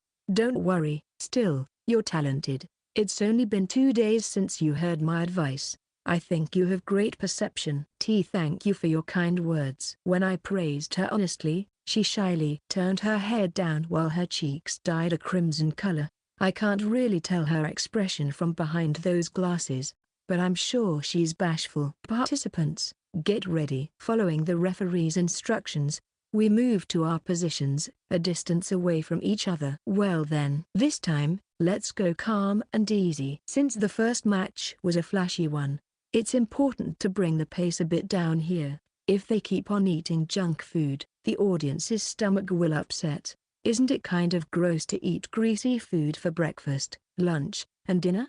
Begin. We bowed to each other. Alpha's strategy seemed to be the same one she used against Nil. Hit and run using wind attribute, first form spells. This time, I'll ban myself from using lightning attribute magic. After all, Alpha can't offset it. One of the reasons why lightning attribute is strong against the other 4 attributes in interpersonal battles is because it is impossible to counter it by hitting it with magic of the same attribute. If I don't do this, the match will be too one-sided, and that would be boring. Say, did you know about this? I said so after dodging Alpha's first form spell, while lying on the ground. What are you doing? Apparently, Alpha took notice of it right away. Indeed, if you cast magic in this position, it becomes difficult to properly see the magic circle that appears at the feet of the caster. In other words, it becomes difficult to detect the attribute and rank of the magic. It's a very primitive, but still, quite tricky technique. However, I don't want to use it much because it is unsightly. Then, while still lying down, I activated the water attribute, first form spell. Although Alpha was delayed by a beat, she also responded by casting a water attribute, first form spell. Quite good observation powers if I say so myself. Not bad. Then, how about this? Next, I chanted a wind attribute, first form spell. Seeing this, Alpha began to distance herself from me in an attempt to avoid it. That is the basis of the hit-and-run tactics. Man, I'll be troubled if she does that, or that's what I would normally say. You kidding me? My wind attribute, first form spell was fired towards my feet. By jumping at the same time as the wind pressure from the spell is applied, your body can jump high at a 45-degree angle. It's a little painful, but with this, you can close the distance in one fell swoop. And then this is not counted as moving, so you can cast spells by starting the cast at the moment of your jump. It is possible for a normally unthinkable situation to occur, casting while moving. As I approached Alpha, who had tried to flee out of my range, I landed while casting a fire attribute, third form spell. But you have to be careful because if you make a mistake while landing, the spell will go poof. While giving her a few pointers, I completed the preparation for the third form spell. Alpha was just at the right distance. I could shoot the third form spell at any moment. It will definitely hit. Considering the difference in attack power between me and Alpha, this was only inevitable. She can't take any effective action, so she's stuck. But I dared to wait for a moment. I wanted to see how Alpha would react. She has good sense, and I still have a lot to teach here. So, if you were to ask me, I would still want the match to continue to keep on coaching her. GGH. Then, Alpha did something surprising. On that spot, she laid down. Amazing. That was the best response I could think of. By casting laying down and hiding in your own magic circle, you can force your opponent to become agitated due to not knowing what the opponent would do. A suspicious move that invites the other party to make mistakes. But that's not all. It was only a few minutes ago that I taught her the casting laying down thing, and nevertheless, she showed an application of this, in the best possible way, in this helpless situation where she's cornered. Let's keep going a bit more. I shot the fire attribute, third form spell a bit in front of Alpha and then retreated a distance away. I want to see more and more of what she does, and I want to teach her lots of things. Yes, I'll be in your care. Alpha, having suffered some damage due to the aftermath of the third form spell, answered with a pained expression, and thus some tens of minutes passed. We continued our long coaching match in the eyes of the crowd. Many different comments could be heard from the audience seats, such as, "Stop with your flirting. This isn't a match anymore. Is it the boobs? I bet it's the boobs. We'll have a very long talk when we're back home, master. I'm Hugh. You are hungry. Isn't this fine?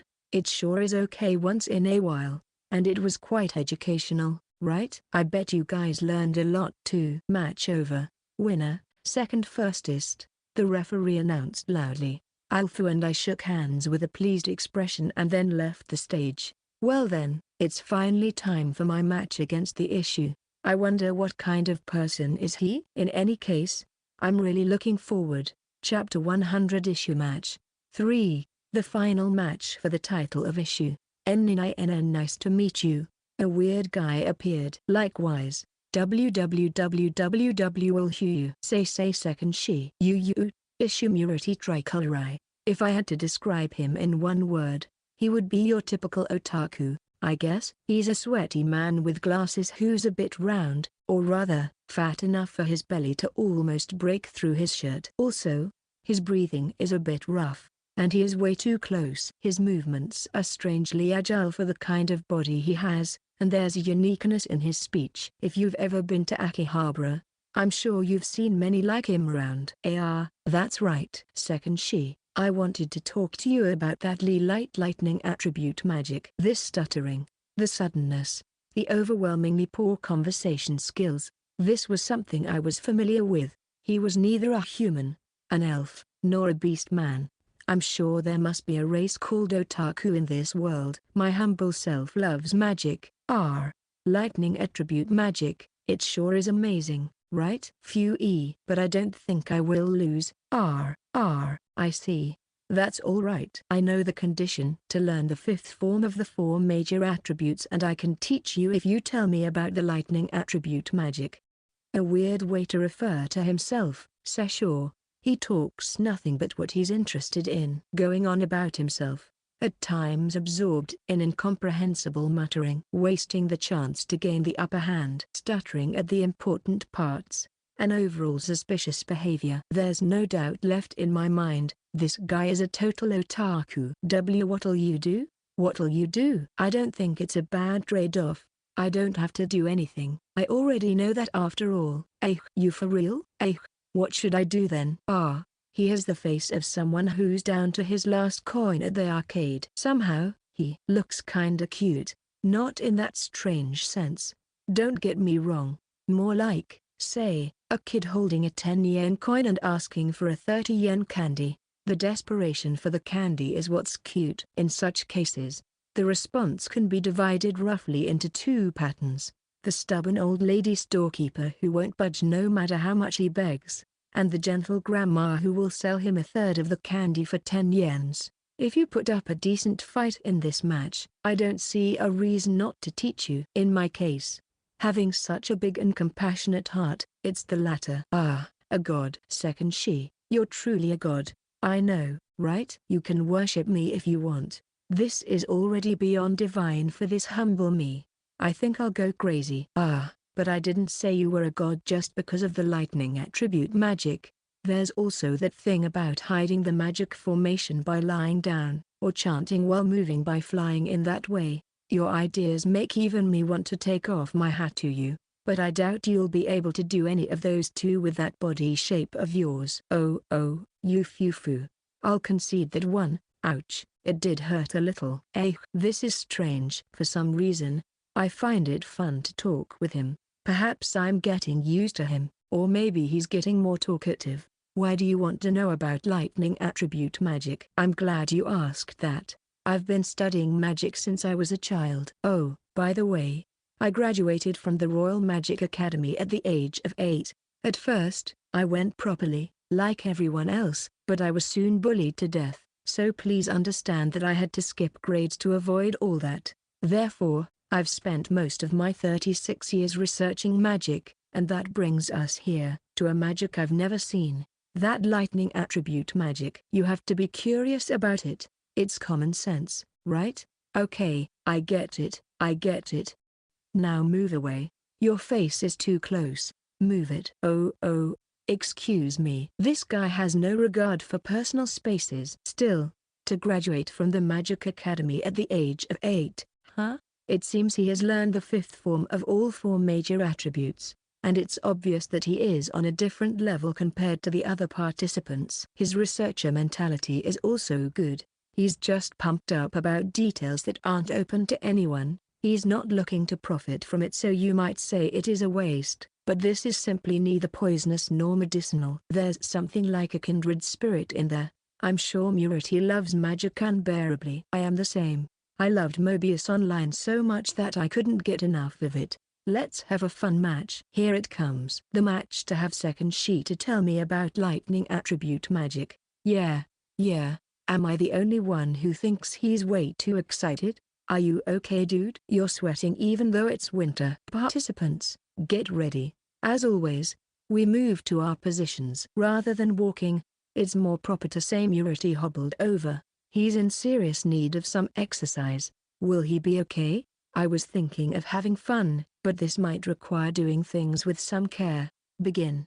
We bow. Immediately after, Murity released a fire attribute, first form spell, from outside of range. Haha, I was worried for nothing. This guy, he knows. Here I come. The flames that fell to the ground burned up, making it difficult to see the magical formation being deployed at Murity's feet. It's a perfect first move. Perhaps he has developed a game plan, a unique game plan. If so, then I have to see it. Come. Moving sideways, I noticed the spell Murity was preparing was water attribute, third form, so I prepared a wind attribute, third form spell to counter. There is a four-way relation between the attributes in magic, and it goes fire, earth, wind, water, fire. Each one has an attribute it is strong and one they are weak against. When you hit magic with magic in order to offset it, you can basically deal with it using the same attribute or one that's strong against it. However, if you hit it with a strong attribute, rather than them cancelling each other out, the spell will be erased. Still, this knowledge doesn't make much of a difference. The most important thing here is to seize the initiative and not being the one responding. To offset or erase magic with the same or a stronger attribute, you have to be on the receiving end, and that is decided the moment the magic is released. So of course, it is better to be the first to attack. You who, along with our mutually tepid shout, both third form spells crashed into each other. Murity's water attribute, third form spell disappeared in the air because the wind attribute spell I used to counter it as a response was strong against it. Off you flew. At that moment, Murati's MP was further depleted, to double what the spell had cost. This was an additional effect of when a spell was erased using a strong attribute to counter it, but stats-wise, this was unimportant for people capable of participating in the Eishou title match, so they had nothing to worry about. Then, in the case of wind, after that, without wasting a second, Murati began to prepare a earth attribute, first form spell. I see, not bad. Just because I responded with a wind attribute spell, the water attribute spell was erased, making the water scatter all around the place like mist. An earth spell of the same attribute or a stronger one from fire should be the choice to counter it. However, using fire attribute is disadvantageous due to the water mist scattered all between me and Murati. It's a trap. I probably wouldn't be able to erase it. In that case, I can just heat the earth attribute, first form spell. In other words, it can only be countered using earth attribute. I'm with no choice but to act. After all, it seems all this is part of his game plan. Good.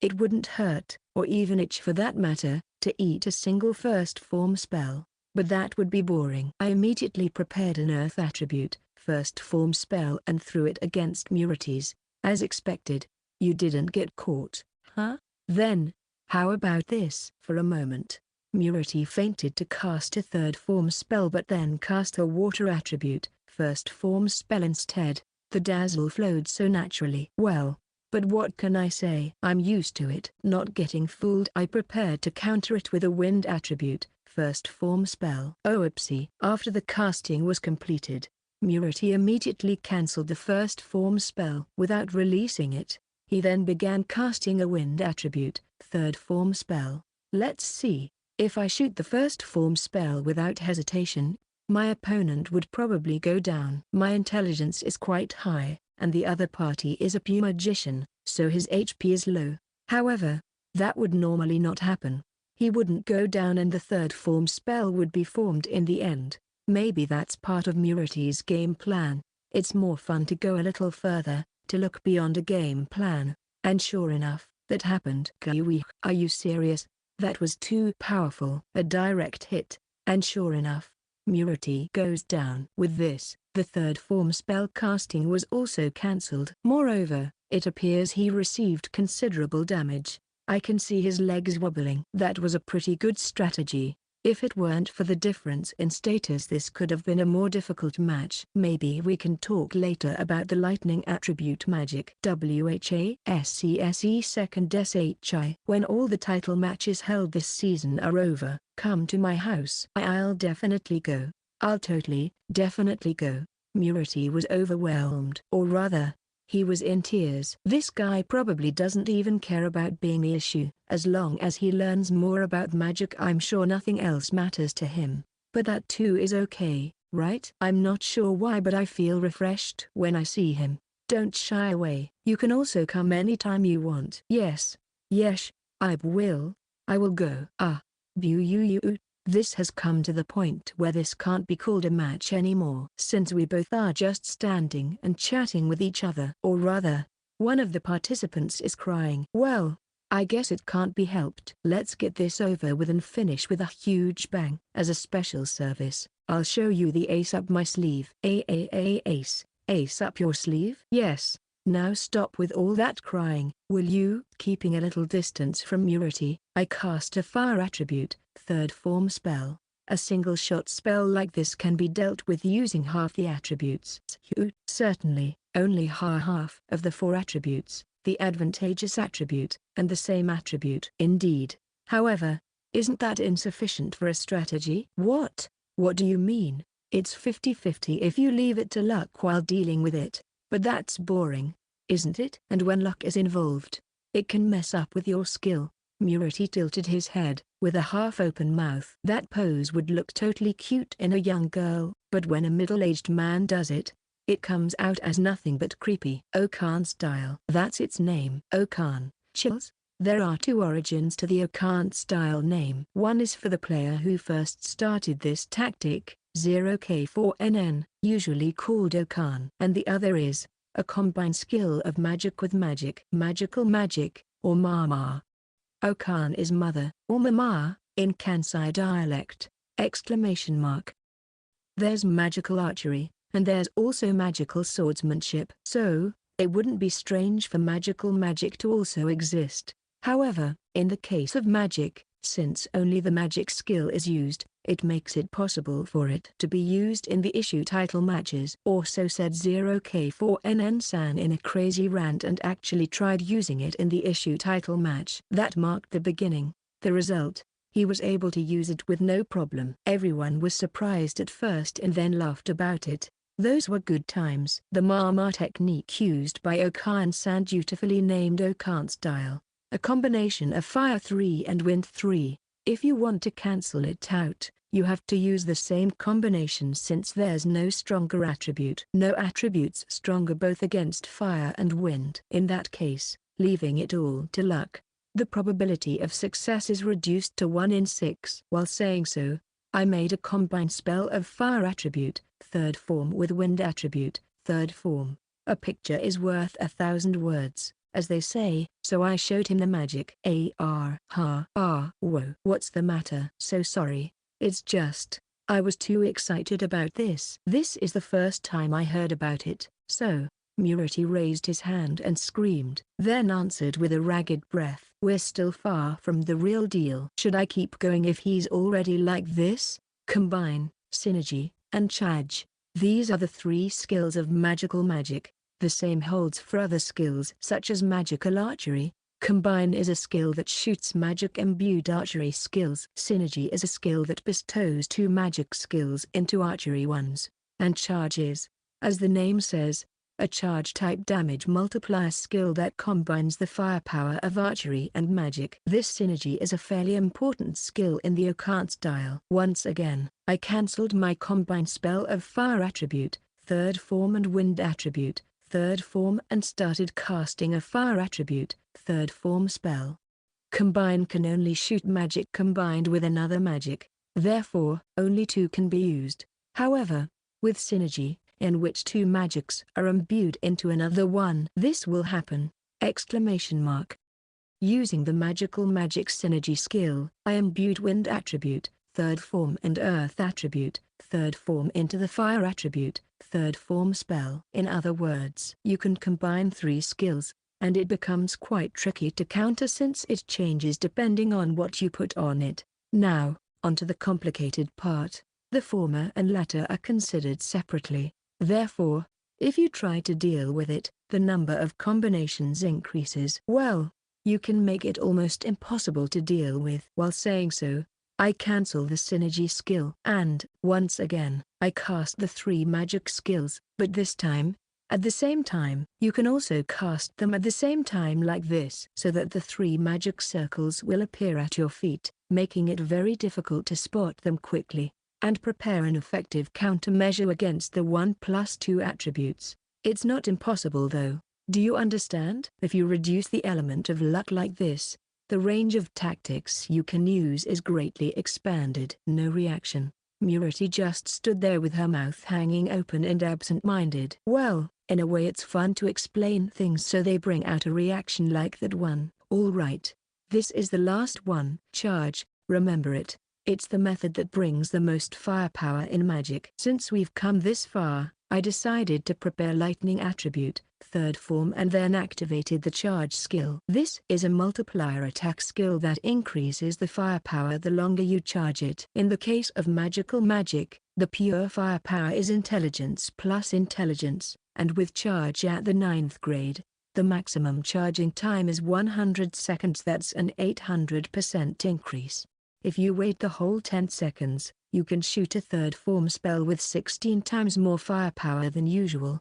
And if you get a critical, it becomes 48 times. Gather, concentrate, grow. The space around me started to get distorted as the fearsome and tremendous power is condensed into the 3rd form spell. Lightning leaked from the magic formation at my feet, creeping around in the ground like ivy. Whoa. What is that? What is that? With excitement, curiosity, fear, and a myriad of other emotions on his face, Murati eventually settled on curiosity and listened with a joyful expression, all the while covered in sweat, tears, saliva, and a runny nose.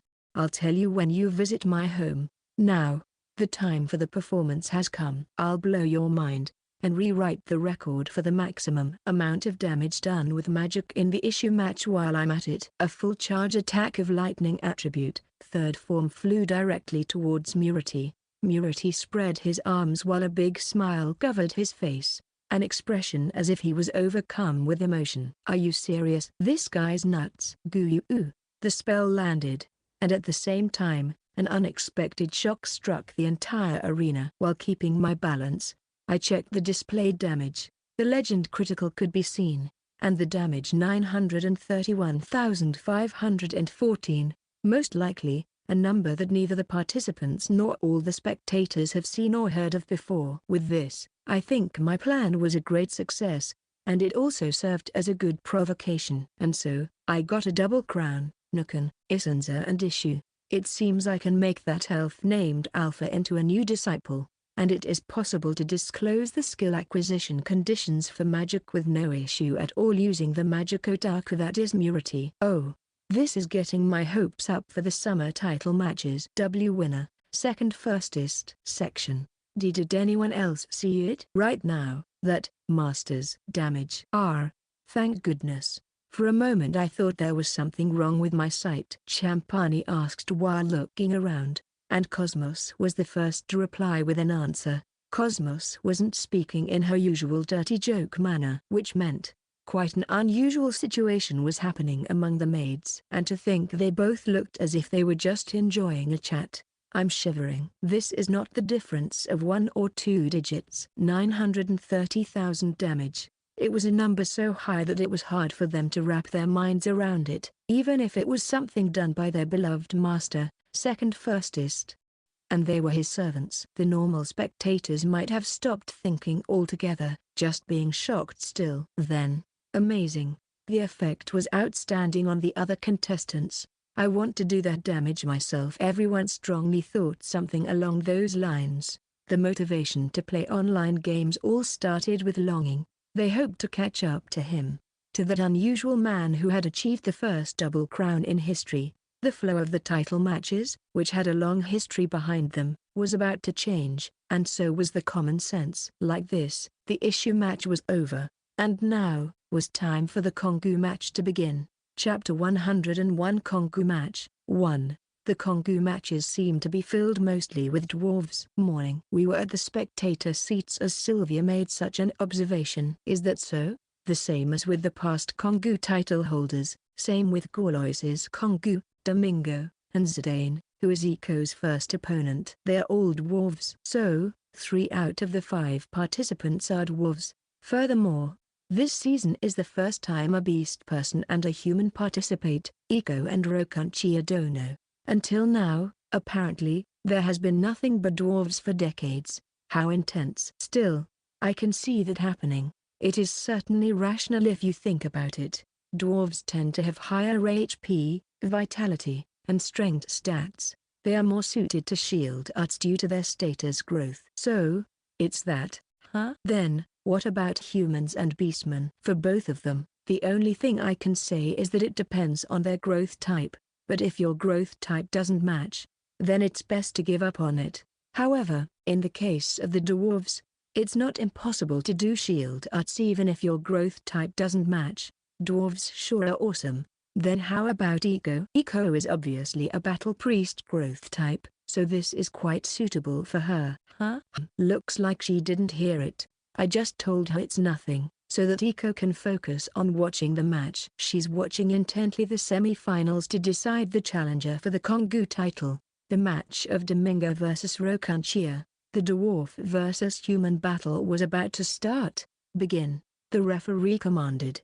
The next moment, shield and shield collided against each other. Oh, it's quite flashy, Sylvia commented excitedly. And sure, Kongou matches tended to be flashier than most. If you receive, you can guard using bishop, lance, or soldier, repel using gold or knight, or parry with silver. If you attack, there's the counter effect of silver, the rush attack of rook, the piercing attack of dragon horse, or the big impact of dragon king. In any case, There are a lot of instances of clashing with each other. However, that guy's pretty good. I noticed while looking from the seats that human participant called Rokanchia was quite skilled. He had black short hair and appeared to be in his late 30s, with no particularly striking feature. He stood there flawlessly with a small shield. Most likely a mithril buckler. In one word, he's sharp. From what I can see, the way he uses the skills is different. So much so that I can place him at the same rank as Murati, if not higher. And he too has a game plan. Only at the start of the match, the violent collisions happened. As the fight passed the early game, the crashes became sparser, and as it reached the final stages of the match, it suddenly became quieter.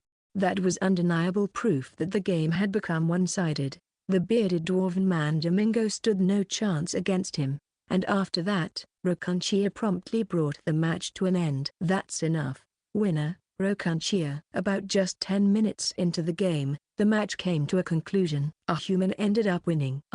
That was quite unexpected. This is a major victory in the history of the matches. This was the first step towards the birth of a Kongou other than a dwarf, and it was not impossible. That man was a head above the rest. Eiko. In the finals, you have to go all out. That guy just now is probably the strongest among the opponents. Sure. As I commented with a stern expression, Eiko answered energetically, with a cheerful nod. As usual, I don't really know what she's thinking about, but well, she at least seems to be having fun, so I suppose it's okay. Eiko. Out of nowhere, an unexpected voice came from behind us. As we turned around, there it was, the figure of a cat-beast man who held a striking resemblance to Eiko. Dad. The smile immediately disappeared from Eiko's face. Dad? Silence flowed after those words. Why aren't you in a magic school? What are you doing in such a place? Are you perhaps Eiko's father? Yes. And who are you? Saying for real?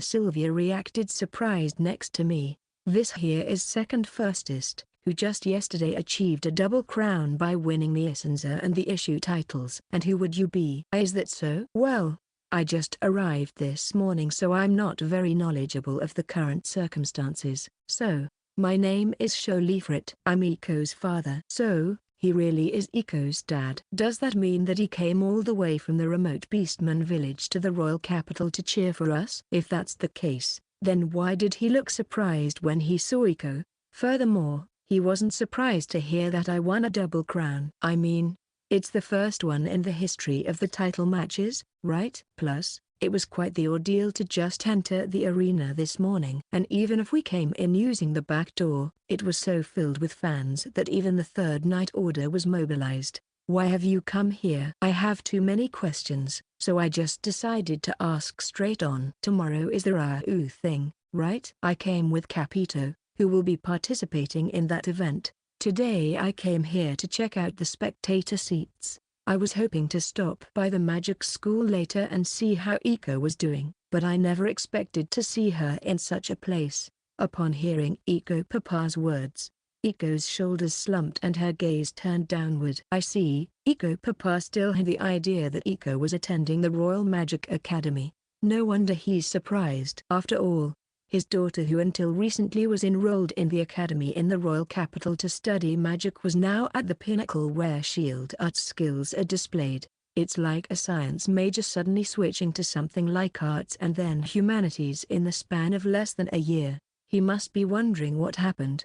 About the Reiou match. Is this Capito person also from the same village as Eiko? He's the youngest monster tamer in our village. Up until now he did nothing but travel around wandering, but one day he suddenly came back and said he was going to participate in a tournament in the royal capital. So, thinking this was a good chance to meet my daughter, I volunteered to accompany him. Calling it a tournament in the royal capital and not being surprised by the double crown? I have a bad feeling. Could it be that Eiko Papa doesn't know what the title matches are? Still, there's a lot of buzz around. I never expected it to be such a big tournament. If Capito plays an active role in it, I will do wonders for the village's revitalization. I knew it. He knows nothing about it. That's why I hate country bumpkins. Eiko, don't you have classes today?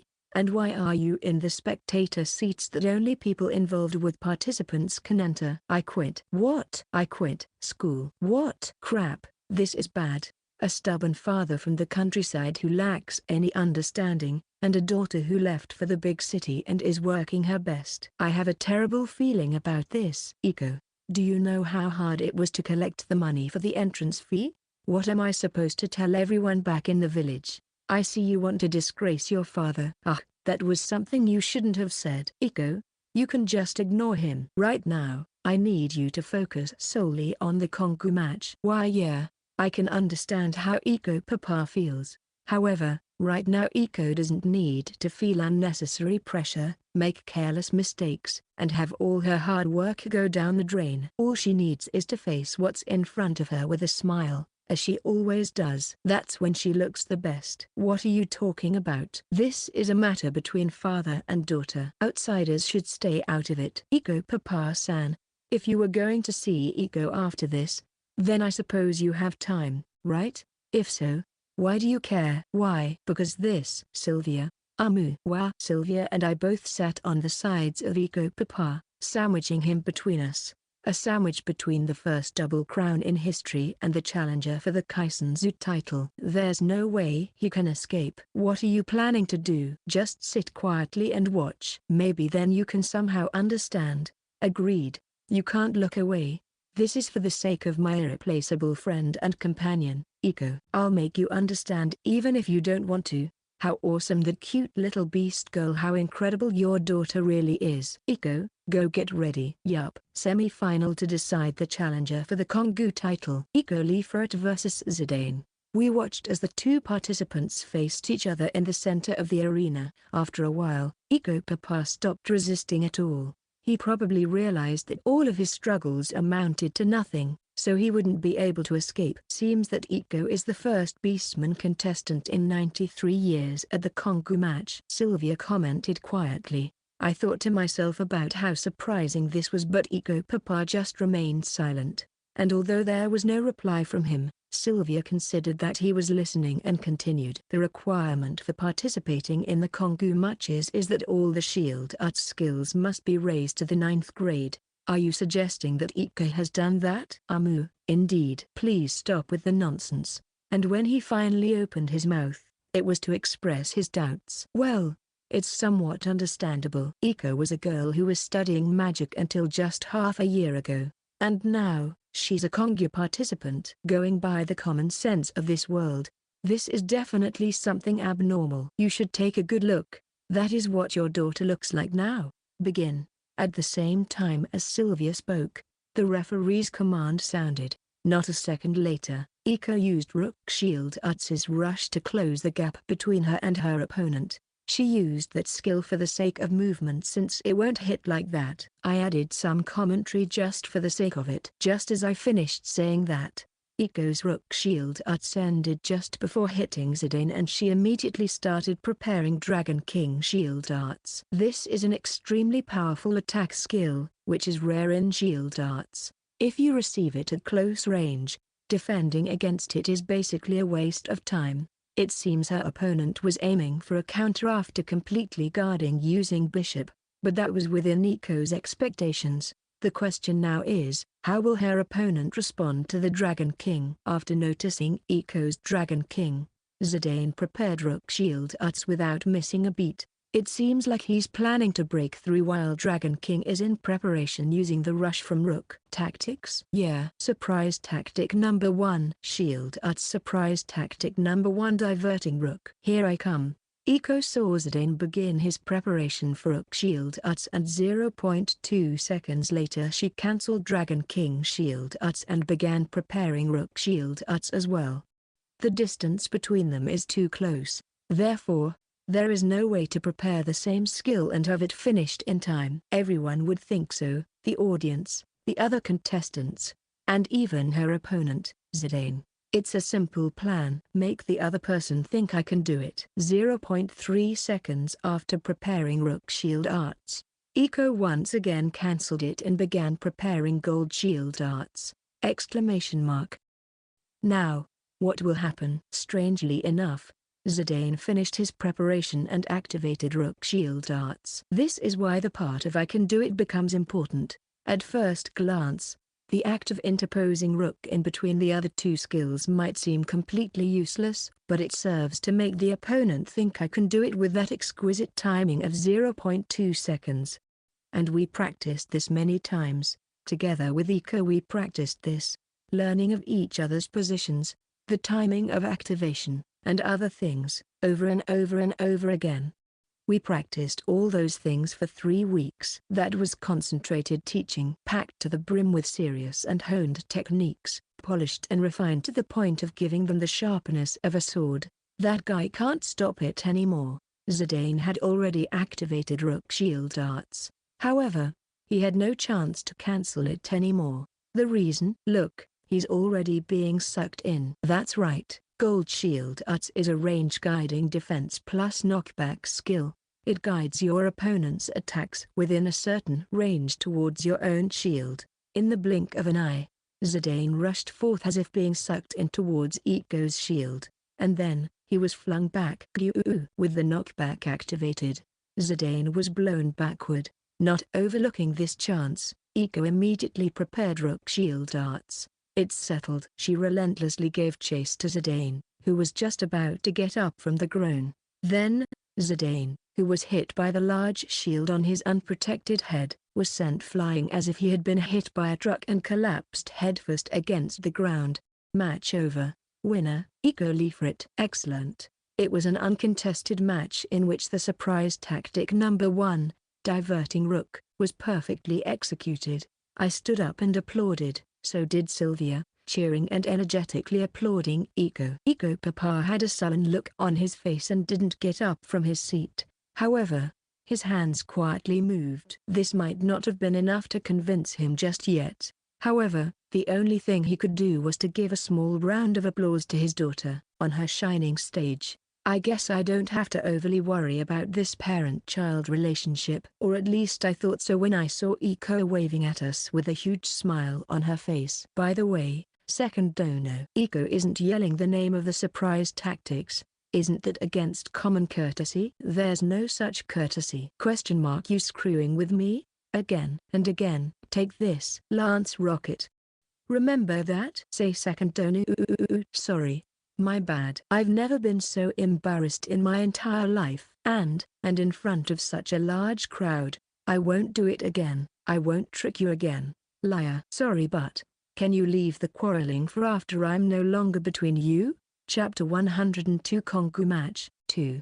The final match of the Kongou tournament to decide the title challenger. Eishou Leifrit vs Rokanchia, a fight between a beastman and a human, a rare occurrence in the Kongou matches, and the two contestants made quite the contrast. On one side was a small beast girl with a huge shield, as tall as her body, and on the other side, a human man, with a buckler shield as small as to only cover his arm. It was a wonder who would be victorious in this match that was about to begin. Your previous match was quite marvelous. I learned a lot from it. I practiced a ton. Fufafu. Is that so? I have practiced quite a lot, too. Then, we're the same. Yeah, we are. A peaceful atmosphere. One that seemed out of place in a title match, and only possible due to the innate friendliness of Eishou, and the good character of the man named Rokanchia.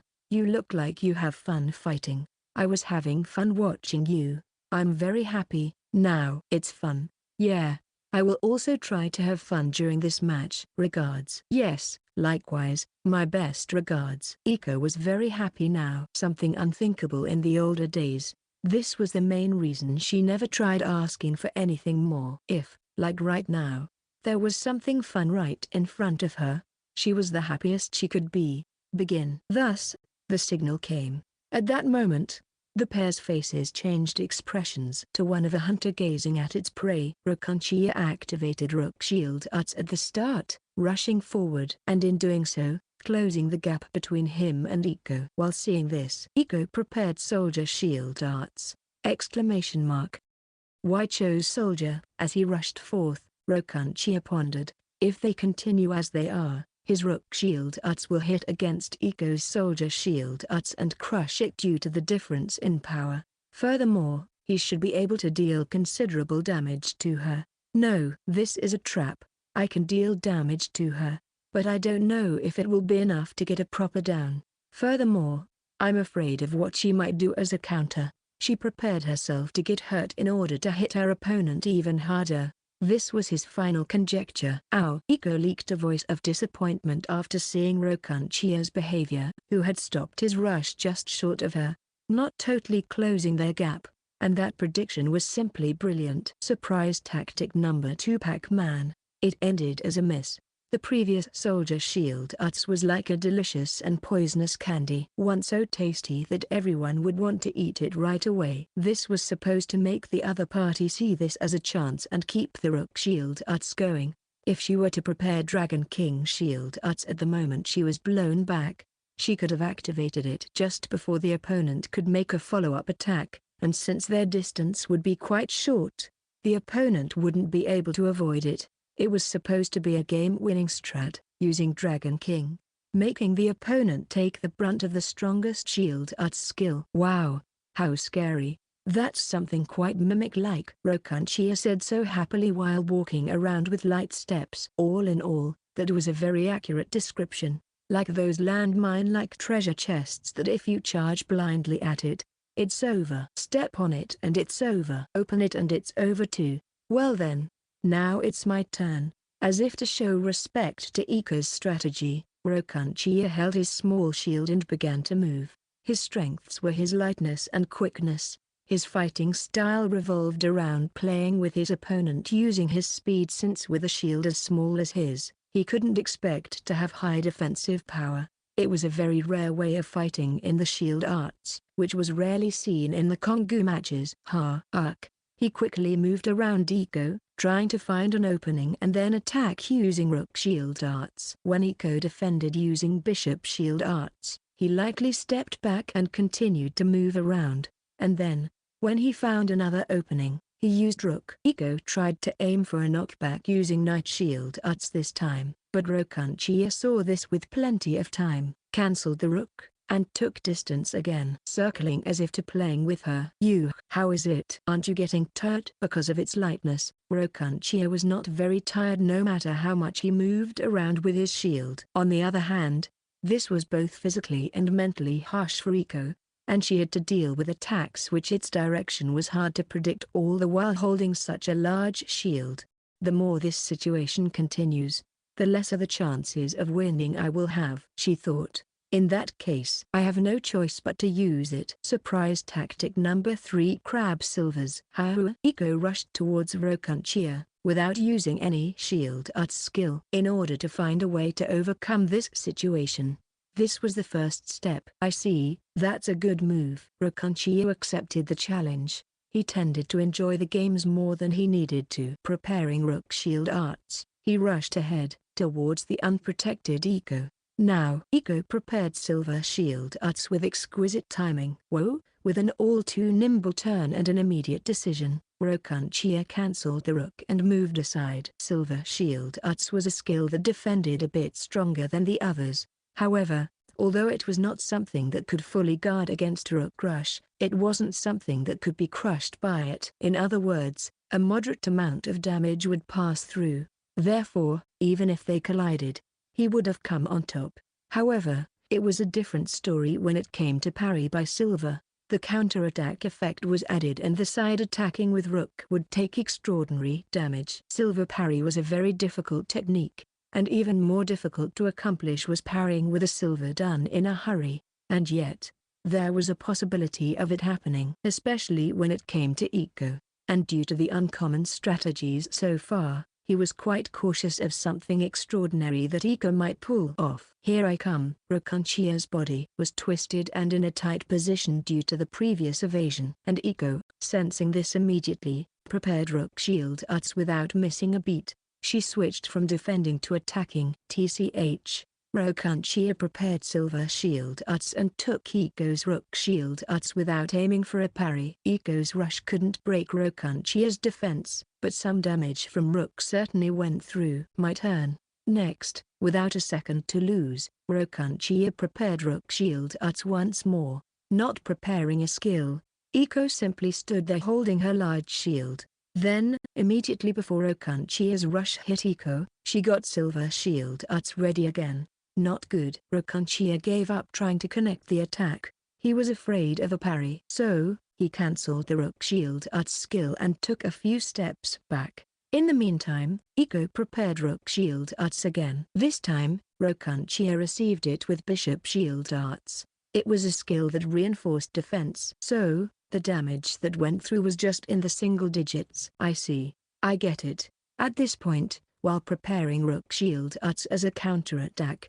Rokanchia noticed something. That was Eiko's strategy. Eiko is focused on alternating between attacking and defending against me. Rush with rook, then receive a rook, rush, then receive, over and over, he thought. And considering the series of repetitions thus far, he thought that this was an advantage for her because she had the absolute confidence of successfully parrying with silver. Crab silvers are bulldozing by parry technique. A difficult strategy that couldn't be accomplished unless you had the certainty of parrying 100 out of 100 attacks using silver shield arts. However, Eiko was quite adept at parrying. This because of the sharp senses particular to the beastman people, and especially the cat beastmen, who had an improved hearing and sense of balance, making them very proficient at making full use of their 5 senses to get the perfect timing. And certainly, Rokanchia was afraid he couldn't afford to have his rook parried by silver, so he cancelled his attack in the middle of his rush again. On the other hand, he wasn't very confident in his skill to parry a rook coming from Eiko using silver himself. The probability of success was about 1 in 3, and even if Eiko's chance of successfully parry with silver was not 100% but something like 50%, it would still be Rokanchia the one to collapse first. I need to think of a way to break through this, Rokanchia thought as he prepared rook shield arts. If he rushed with rook as it was, Eiko would aim for a parry again using silver. However, if he cancelled rook, Eiko would start preparing a rook of her own at that very second and would not receive an attack from Rokanchia. Still, there was no problem if he had the chance to defend using bishop shield arts since so little damage went through. But, if so, he couldn't get out of this stalemate. With this being the case, it would be better to switch back to the knockback of knight shield arts or gold shield arts. As his mind was busy in those thoughts, Rokanchia completed the preparation of rook and activated it. Soldier this time? He was surprised at the sudden change. The skill with which Eiko responded had changed from silver to soldier. The mimic thing again. I can't fall for it, he thought. From crab silvers to Pac-Man, it was a surprise strategy that had the freedom to change, thus becoming unpredictable. Either way, Rokanchia intended to cancel rook. However, he couldn't hide that sudden moment of agitation. Different from a few minutes before, this was his turn to be at her mercy. Immediately after cancelling rook, Eiko gave chase using her rook attack. Being a bit shaken, Rokanchia began to prepare gold shield arts in response. Finally, Eiko opened her mouth alongside a smile and immediately cancelled the rook. Then, she began to prepare Dragon King shield arts! This is bad. Rokanchia was convinced of this. Gold was a range-guided defense skill. If nothing was done, the Dragon King will be naturally lured in. Then, it will be self-destruction. Dragon King had the power to crush him without regard for the knockback effect. However, now that he had cancelled gold, neither bishop, which could somehow withstand a Dragon King skill, nor rook, which could crush the Dragon King before it could activate, could be prepared in time. He was now paying the price for the agitation from moments ago. Should I do that, or not? Rokanchia hesitated. A secret strategy he planned to use in order to defeat the current Kongou, Goloi's. I'll do it. Most likely she's a more formidable opponent than Goloi's Kongou. With those thoughts in mind, Rokanchia decided to bring out his secret plan here. Section.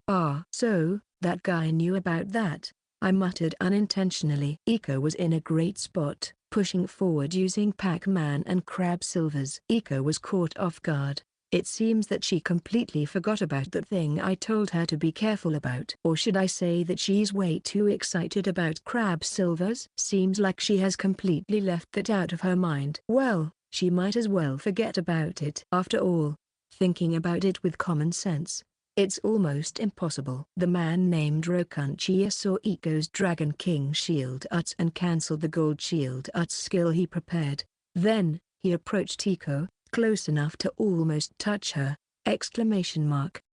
The audience buzzed this at the mysterious behavior of Rokanchia. Then, just as I expected, he activated Night Shield Arts. Anya. The next moment, Eiko was knocked back. If you use Night or Gold while your shields is touching your opponent, that action of simply touching your opponent will be judged as an attack, and the knockback effect will be activated.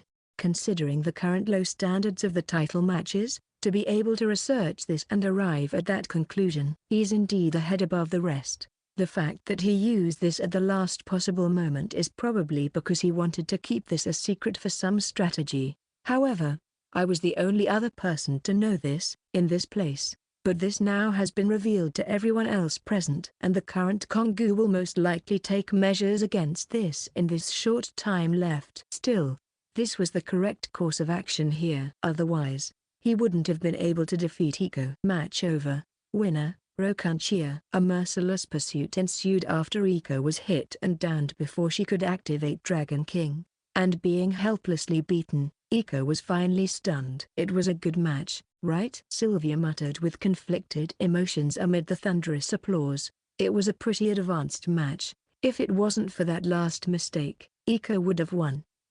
Vexing. Indeed. I too felt a bit of frustration as I watched Rokanchia receive that roaring ovation. Still, he did earn that generous praise. It was a great match. As I glanced next to me, I saw Eiko's father, Eishou, silently staring at his daughter lying down at the center of the arena.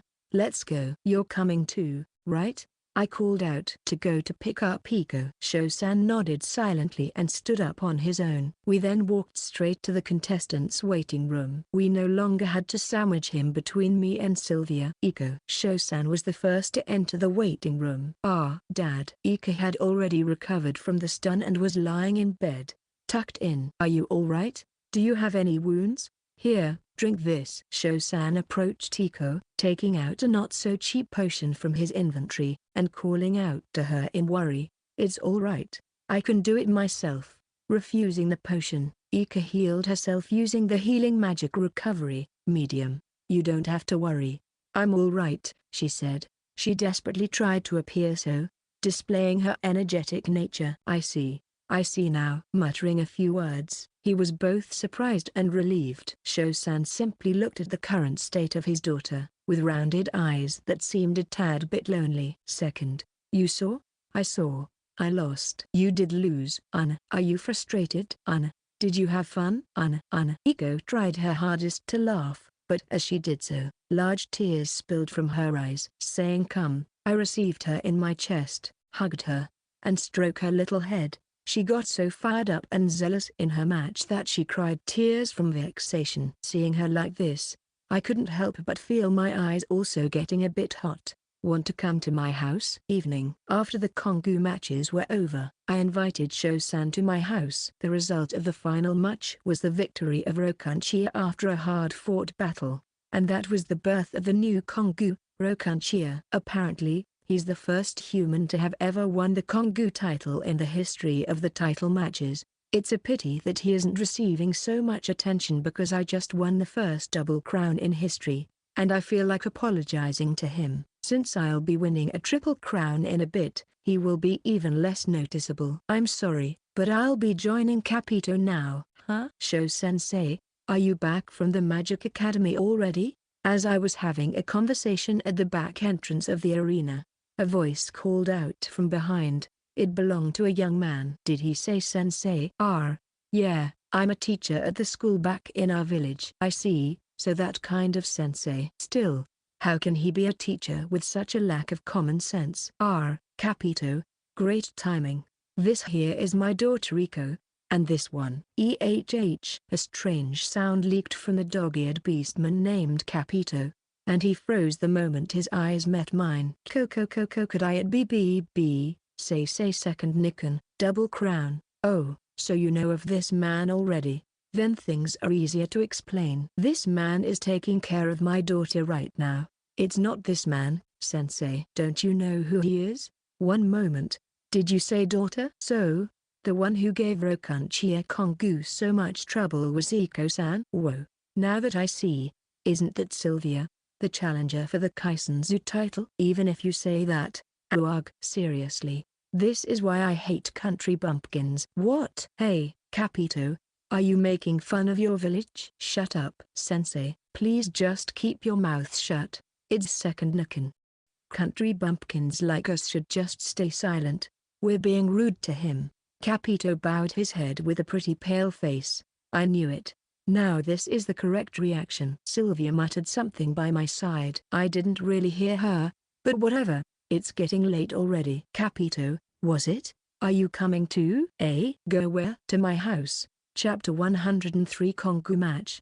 3. What the heck? Is this really just a house? Rather, isn't it even larger than the arena itself? As we moved closer, the pair looked outside the carriage window while sharing their impressions. They were Iko's father, Sholifrit, and Capito, a young man from the same beastman village as Iko, who was also a contestant for the Reiou title match. Even after getting off the carriage, they had their mouths hanging open and looked around restlessly. They completely looked like tourists in the capital. Wait, I guess they really are tourists in the capital if I think about it. Welcome home, master. Upon arriving at the lakeside mansion, Yukari and various other servants welcomed us. Tonight, we were throwing a great job in the Kongou matches party, a small celebration. Those just now, were they villagers? They were maids, probably. Or rather, you shouldn't be calling them villagers, sensei. Don't get so annoyed. It's the first time I've seen something like this. It's the first time for me too. As we were guided to the living room, the pair of beastmen were quietly talking to each other in hushed tones. A nice smell drifted round. It looks like dinner is already prepared. I bought this house by selling quite a lot of mithril collected from the Prolan dungeon, but there are many other ways to make money so I won't become lost down the road. Rest assured, I told Iko Papa as we sat down. Since I'm the person in charge of her daughter Iko, I have to properly explain it to him to give him some peace of mind. What? To be honest, I have no idea what he just said. Did you? Sensei, seriously. Anyway, all you have to know is that your daughter is guaranteed to be safe, secure, and healthy as long as she stays here. I see. Then that's good.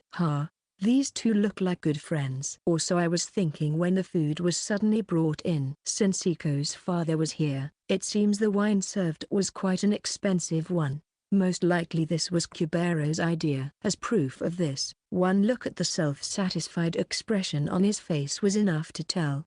Kubero's also the one in charge of the liquor cabinet, so there's that. If I'm being completely honest, I don't know how to spot a good wine, so I primarily drink cheap wine that the general populace consumes. Thus I'd be a complete failure managing the wines in the mansion. But certainly, an expensive wine should be served at times like these, otherwise, it would only stay there gathering dust. Well, let's have a toast. After the food plates were ready in front of us, wine was poured into our cups. In a surprise turn of events, this time it was Iko Papa the one who seemed to know the value of this wine.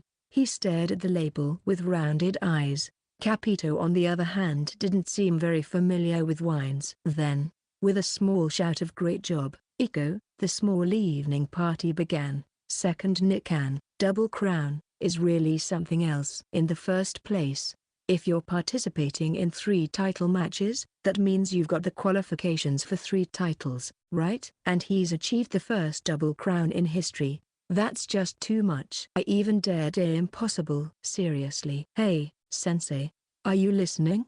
I'm listening. It's something unheard of. Unheard of. You hear me? And his techniques are similarly incredible. After all, it's not every day that you see someone bringing out superior technique after superior technique as if they're nothing. And his tactics are amazing. This will rewrite the common sense starting from the basics. And perhaps, when this winter season is over, the common sense of the title matches will be completely overturned. Are you listening? I'm listening. I was truly amazed, like with the Issenza match. To treat the former Issenza, Rothman, as if he were a child. That exhibition match was also great. I'm sure everyone was surprised to see he could even do archery. I can help but laugh. I can feel nothing but respect and the urge to try and be like him. Seriously, I'm glad I left the countryside. If I hadn't, I'd be nothing but a slime in a well. Hey, you listening? Eh? Yeah, listening. Around this time, the party was at its peak. Capito had turned bright red from face to neck due to drunkenness and talked non-stop with Iko Papa while having one of his arms over his shoulder. His endless talk was about things like praise for me, his wish to become like me, some shit talk about the countryside, and so on and forth. Iko Papa was slumped over, barely sipping from his glass, and giving some vague answers to Capito here and there. He seemed to be the type of person who gets sleepy when drinking, just like Iko. Speaking of which, how old are you, Capito? Me? I'm 21 years old. My senior, and my junior. How complicated. Isn't it amazing that you can participate in the Reiou match at such a young age? Yeah. Wait, what are you talking about? Second Nikan. Aren't you 17 years old? And Iko-san and Sylvia-san are also about the same age, aren't they? No, I'm leaving us aside. I'm talking in general. Certainly. Team Firstist is special after all. Capito seemed to be quite knowledgeable about us. I wonder if his praise and longing are true and not just some empty flattery. I hated living in the countryside, so when I was 15, I ran away from my village. Ever since then, I've lived a frantic life surrounded by monsters, and when I noticed my monster summoning, unsummon, and tame had all become grade 9. There are 2 different qualifications for participating in the Reiou title match. They are to either have monster summoning, unsummon, and tame at grade 9, or to have spirit summoning, unsummon and spirit possession at grade 9. Capito seems to belong to the former. Were you an adventurer? Yes, but I also did many things. I visited many different towns and cities in the kingdom, and traveled around many dungeons. I'm amazed you didn't die. Tamer is a rather famous, or should I say infamous job, in which many accidents happen in the early stages. For the low levels, tamers only use monsters to fight in their stead, so they often find themselves doing nothing. Or to say it in other words, fresh tamers are small fry, to the point where it's dangerous to even receive a single attack.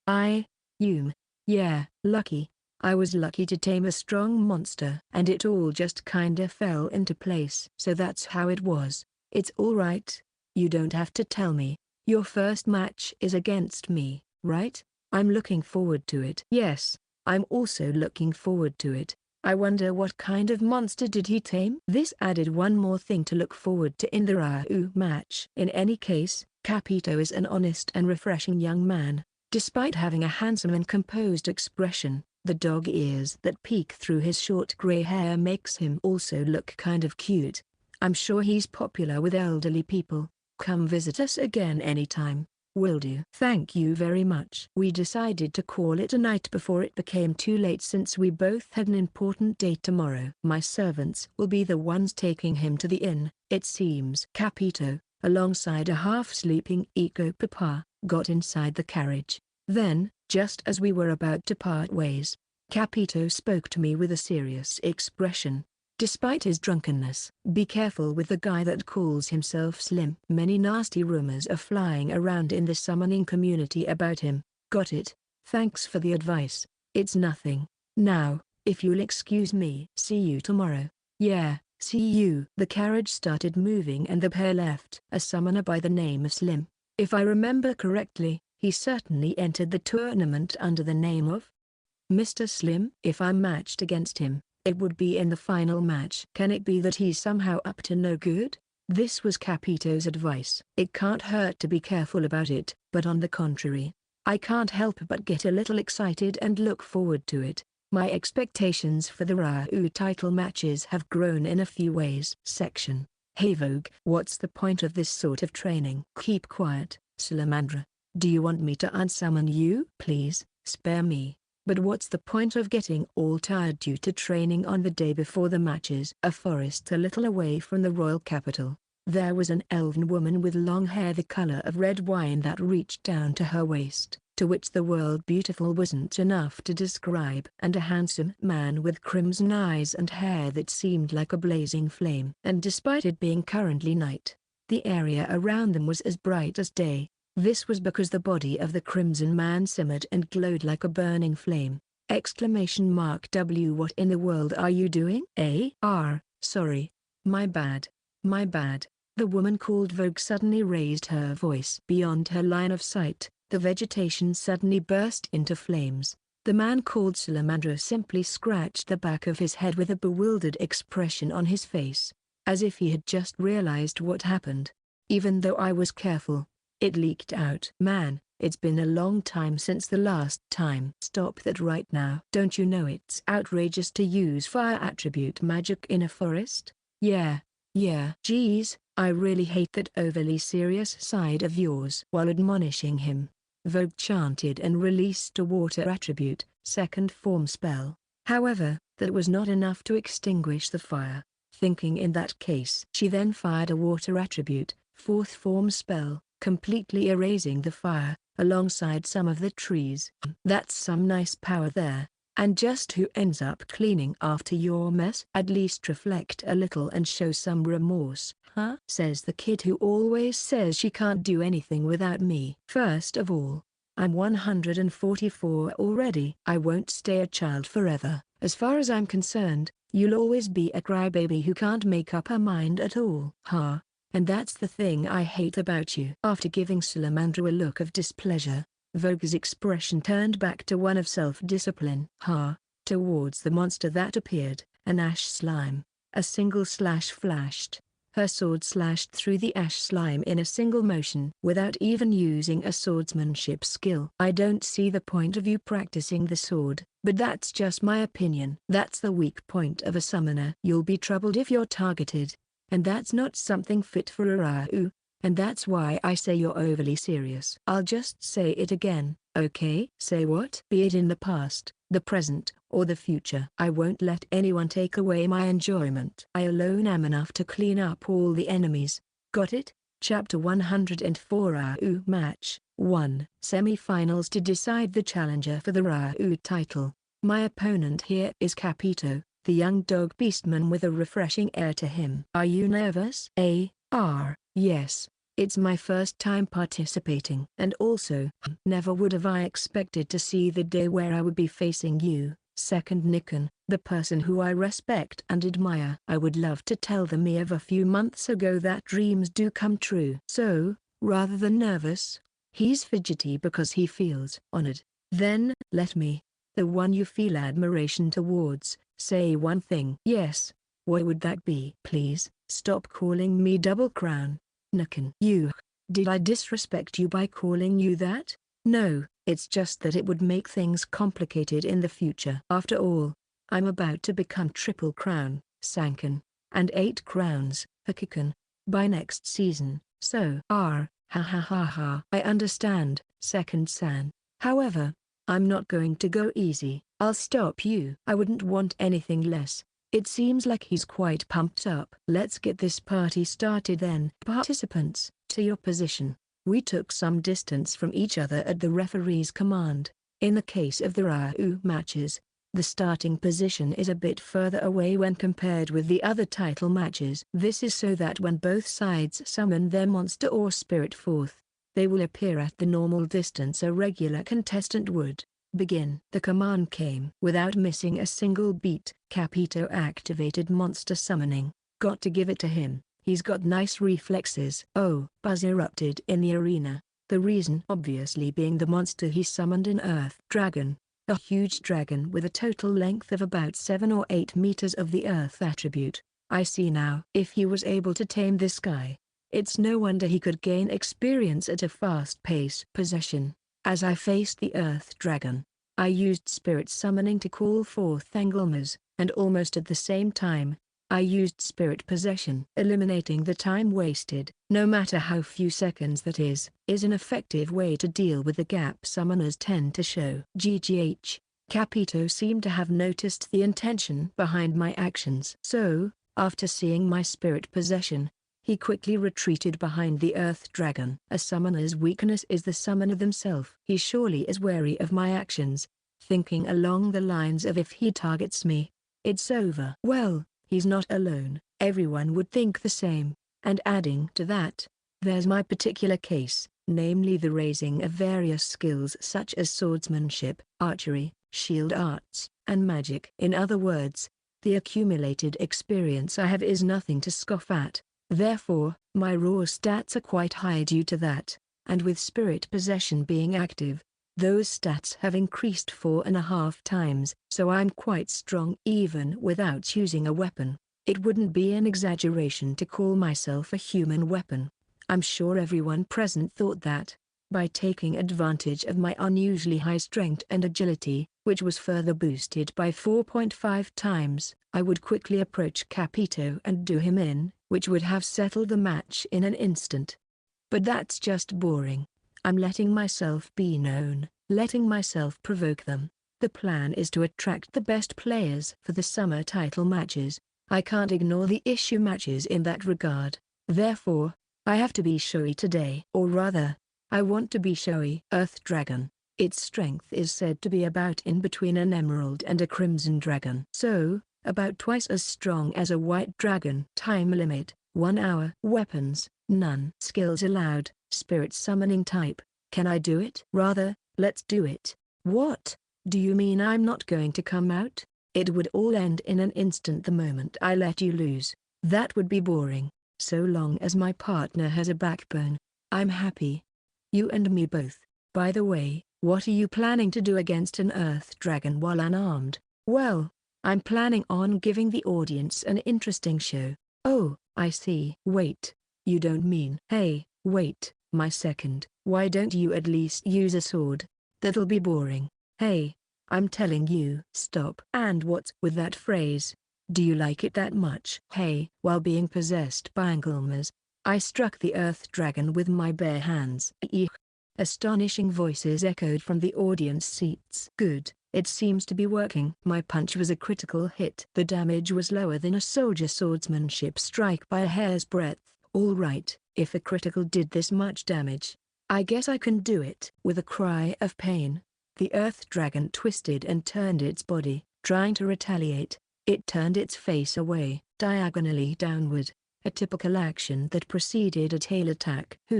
I got down, lying on the ground in order to avoid the tail attack. Not a moment later, a huge tail the size of a small car passed overhead along with the sound of air being sliced. Oh, scary. Okay, my turn now. During spirit possession, my agility is increased so much it's stupid. I mean, it gets to the point that it appears as if I was teleporting around, so there's plenty of room to dodge an opponent's attack. And my strength is also increased as well. In other words, if I want to do some damage, now it's the time. Ora, ora, ora, ora, ora. I hit the leg of the Earth Dragon with a flurry of consecutive punches, shaving off some of its HP. It's about to run out. Just as I was having fun, spirit possession time was about to be up. So soon? Have 310 seconds already passed? The next time it'll become usable will be after 250 seconds. Until then, I'll have to hold up on my own. The possession came undone, making my body suddenly feel heavier. Still, the Earth Dragon continued to attack without holding anything back. It gave a silly sound. Looks like a breath is coming, so I took evasive actions, moving in a large circle around the Earth Dragon. Immediately after, the dragon spat out a beam that seemed just like a pyroclastic flow from its mouth. This is an attack that isn't that difficult to avoid if you know it is coming. If I still had possession, I'd retaliated at this moment, but unfortunately, I couldn't use it for 231 more seconds. Therefore, I devoted my everything to evading. Preparing to jump was the telltale sign of a slam attack. So, the thing to do there was to run perpendicular to the direction the Earth Dragon was facing, in order to completely avoid it. Taking 2 steps back was the sign of a rush attack. You could easily avoid it by fearlessly waiting for its charge to the very last moment, and then jumping to the left or the right. Well then, while thinking about and dodging everything, 250 seconds have passed since it came undone. Possession. One set is about 560 seconds. The time limit is 3600 seconds. In other words, I can only do this 6.5 times in total. Will that be enough for me to defeat the Earth Dragon? It appears this will be a close call. At least I think so. It'll be a gamble. Cool. I'm starting to get pumped up. Let's get it done. Section. I could only stare in shock at the scene before me. Before the match, I was sure Second San would aim at me while in the state of spirit possession. It will all boil down to whether my partner can stop him or not. Or so I thought. But, what the heck is this? Is it normal to hit an Earth Dragon with your bare hands? I mean, it's a dragon, right? You can punch it. No. No. That's not the point. For a moment I thought this person was actually an idiot. But as time went on, I began to realize Second San's true intentions. This is what being mesmerizing means. It is part of his bottomless charm, which fascinates everyone. And despite me being in the middle of a match, I couldn't help but be mesmerized by it. Amazing. I knew it. You're the best. Did you see it? I just barely. With less than 10 seconds left in the match, Second San finally stunned the Earth Dragon. He won. This man just won. It took him an hour to beat the Earth Dragon with his bare hands, but he won. There are only 5 seconds left. If I run away in this time left, my HP won't go down, so it will end up in a draw. Well, I wouldn't. No way I could do such an embarrassing thing. I forfeit. With a smile on my face, I resigned. That's enough. Winner, second firstest. After a moment of complete silence, the entire arena was filled with an unprecedented cheer. Well, it's hard not to get excited. He won the match with less than 10 seconds left. I think this was a gamble on Second San's part, a challenge to see whether he could do this by reaching his limits. Otherwise, he would have used a sword or some other weapon. And I'm certain Second San is the only person who would take such a gamble on the stage of the Reiou title matches. Was I underestimated? Don't be ridiculous. I was obviously underestimated. It's only natural. There was heaven and earth-like difference in our abilities. Rather, I'd like to thank him for making this an exciting match without ending it instantly. Besides, it's Second San. Even if he couldn't defeat the Earth Dragon, to think he would fight against it with his bare hands. Whether it ended in a tie or as a loss, it wouldn't have mattered. This changes nothing. He can say whatever he wants and do whatever he needs. There are core values to him, and there's power in his actions. Nothing has changed ever since the first time I saw Second San. Nothing, he told the adventurer who hunted newcomers at the Adventurers Guild. The Adventurers Guild is rotten, in a dignified and clear manner. Moreover, he looked at every person at the guild in the eyes, and despite being an F-ranked adventurer who had just registered, he said it is the teacher's duty to look over and take care of bad students. I remember it clearly. When our eyes met back then, a shock ran throughout my body. At the same time, I felt deeply ashamed of myself for looking away from those cruel actions. I felt shame, I felt guilt. No, I can't go back to the way I was before. I won't. I want to be like this person. A strong man with core values who can say and do what he wants. Good luck on the finals. That's a given. I'll surprise everyone here. Oh, and tomorrow I'll hold a Triple Crown celebration party, so you should come. Yes, I will absolutely come. Definitely. A clean defeat. I still have a long way to go. I'm not there yet. And even though I lost today, I felt strangely motivated. All right. Let's also do my best. Section. Second, good thing I found you. I have something to ask for you to do. When the first match was over and I was walking down the aisle towards the spectator seats, I heard a voice call me from behind. Huh? Ah, it's you, Main. What's up? What are you doing in such a place? Turning around revealed Main standing there. Be careful with your wording, but more importantly, I have a favor to ask you. Eh? Well, for now, let's hear it. I was thrown off by the strangely stiff atmosphere and his strange choice of words, but I guess it's probably because we're in public right now. I suppose being the king is quite a lot of work. I have received a report stating there's a large number of monsters inside the Reiou dungeon. And currently, You're the only person who can confirm the situation and deal with it. Second, would you be so kind to go and analyze the situation? Reiou. Sure, I don't mind. Okay, what's wrong? Is that not a problem for your Reiou match? Oh, I see. But didn't May know the existence of Anko already? Well, I guessed something like this might happen sometime, so I already visited most places in and around the royal capital. With Anko, I can transfer around as much as I want. It's alright. Leave it to me. I see. In that case, I will be leaving this matter in your hands. Along with a nod, Main left. Is it alright for him to be in such a place without an escort? Well, whatever. Leaving that aside, is this about a monster outbreak in the Reiou dungeon? Is this a stampede event? It is too sudden for something like that. And in the first place, the monsters inside a dungeon don't come out. I wonder what's this about? Alright. Let's go there. I won't come to any conclusion just by thinking about it, and I'll know when I get there. There's nothing here, I yelled in anger. I asked Anko to transfer me to the Reiou dungeon, but I couldn't see any particularly notable changes in the area surrounding the entrance. So, just in case, I tried to do one capture run, but in the end, it was nothing different from the usual Reiou dungeon until the very end. As a result, I wasted a little over an hour of my time. I was in time for my next match, but I sadly couldn't watch the match between Mr. Slim and Big Horn in the semi-finals. That rascal Main. No, wait, did someone put him to it? There was no point in getting angry at Main, so I pointed my anger towards the person who raised that false alarm. After transferring to a secluded shadow in the back entrance of the arena, I entered and walked down the aisle. Looks like I won't have time to stop by the spectator seats. Oh, I saw Capito at the end of the passageway. Did he come to cheer me up in anticipation of me going straight to the arena?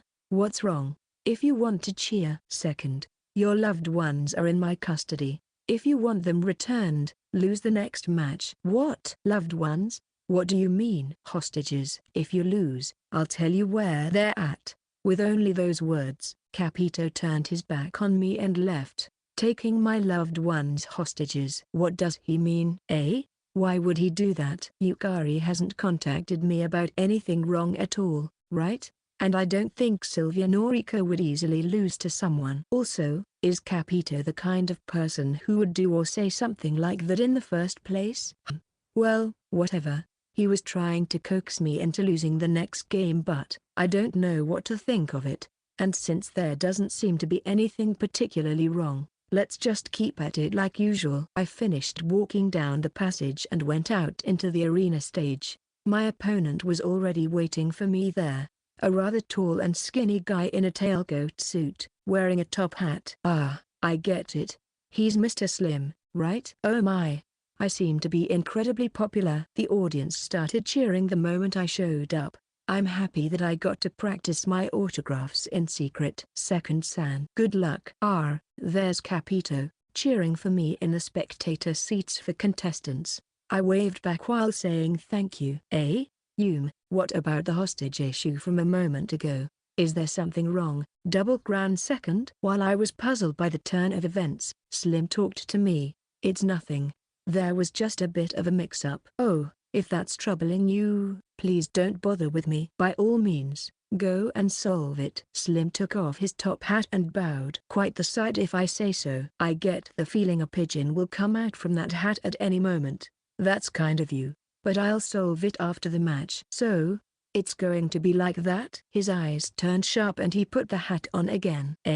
What was that now? Participants, get ready. We moved, following the referee's instructions. Ha ha ha, I see now. Now I get why I was getting that weird feeling. So, this is why Capito warned me. Certainly, this guy would be quite troublesome for the people of this world. My best regards. Slim bowed like a complete gentleman. Although he's anything but a gentleman, seriously. This punk, the nerve. I'll let you see something special in return. My best regards to Chameleon Tamer, Chapter 105 Reiou Match 2!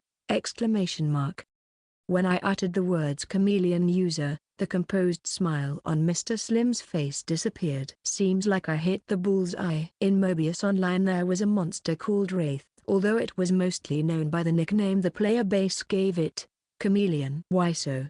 The reason was simple, because it disguised. Wraiths could turn into anything. They could become a monster, a player, an NPC, a plant, a bench, a large sword, anything. They could turn into anything that was between 1 to 2 meters. Most likely, Mr. Slim has tamed a wraith, the main whom I met in the passageway right after the first match, and the Capito who talked to me about the hostages just now, must have been wraiths. Thinking carefully, it is indeed strange for the king of a country to suddenly appears at such a place without any escort, and the fake Capito was simply wrong. All his words and actions were wrong. This guy used cowardly off-board tactics, trying to keep me away from the Reiou title matches, trying to lead me by the nose in order for me to lose. Then, I noticed it from his eyes. Did you think I didn't notice you glance at the ground behind me? Mr. San? Begin. We bowed to each other. Mr. Slim immediately used spirit summoning. Looks like he's calling a water spirit possession. At the same time, I too activated spirit summoning and spirit possession simultaneously. Fufafu. Will you be aiming at me? Or is this going to be like your first match? And Slim started to go on and on about something, but his aim was just to get my attention. His intentions couldn't be more obvious. How stupid can he be? If only he had withdrawn after I pointed out the chameleon thing, I'd have let him off the hook, but it's too late now. I completely ignored him, taking a step back and jumping and then striking heel first into the ground as hard as I could. Slim froze, his mouth wide open. Something desperately wriggled at my feet as I kicked it over and over again.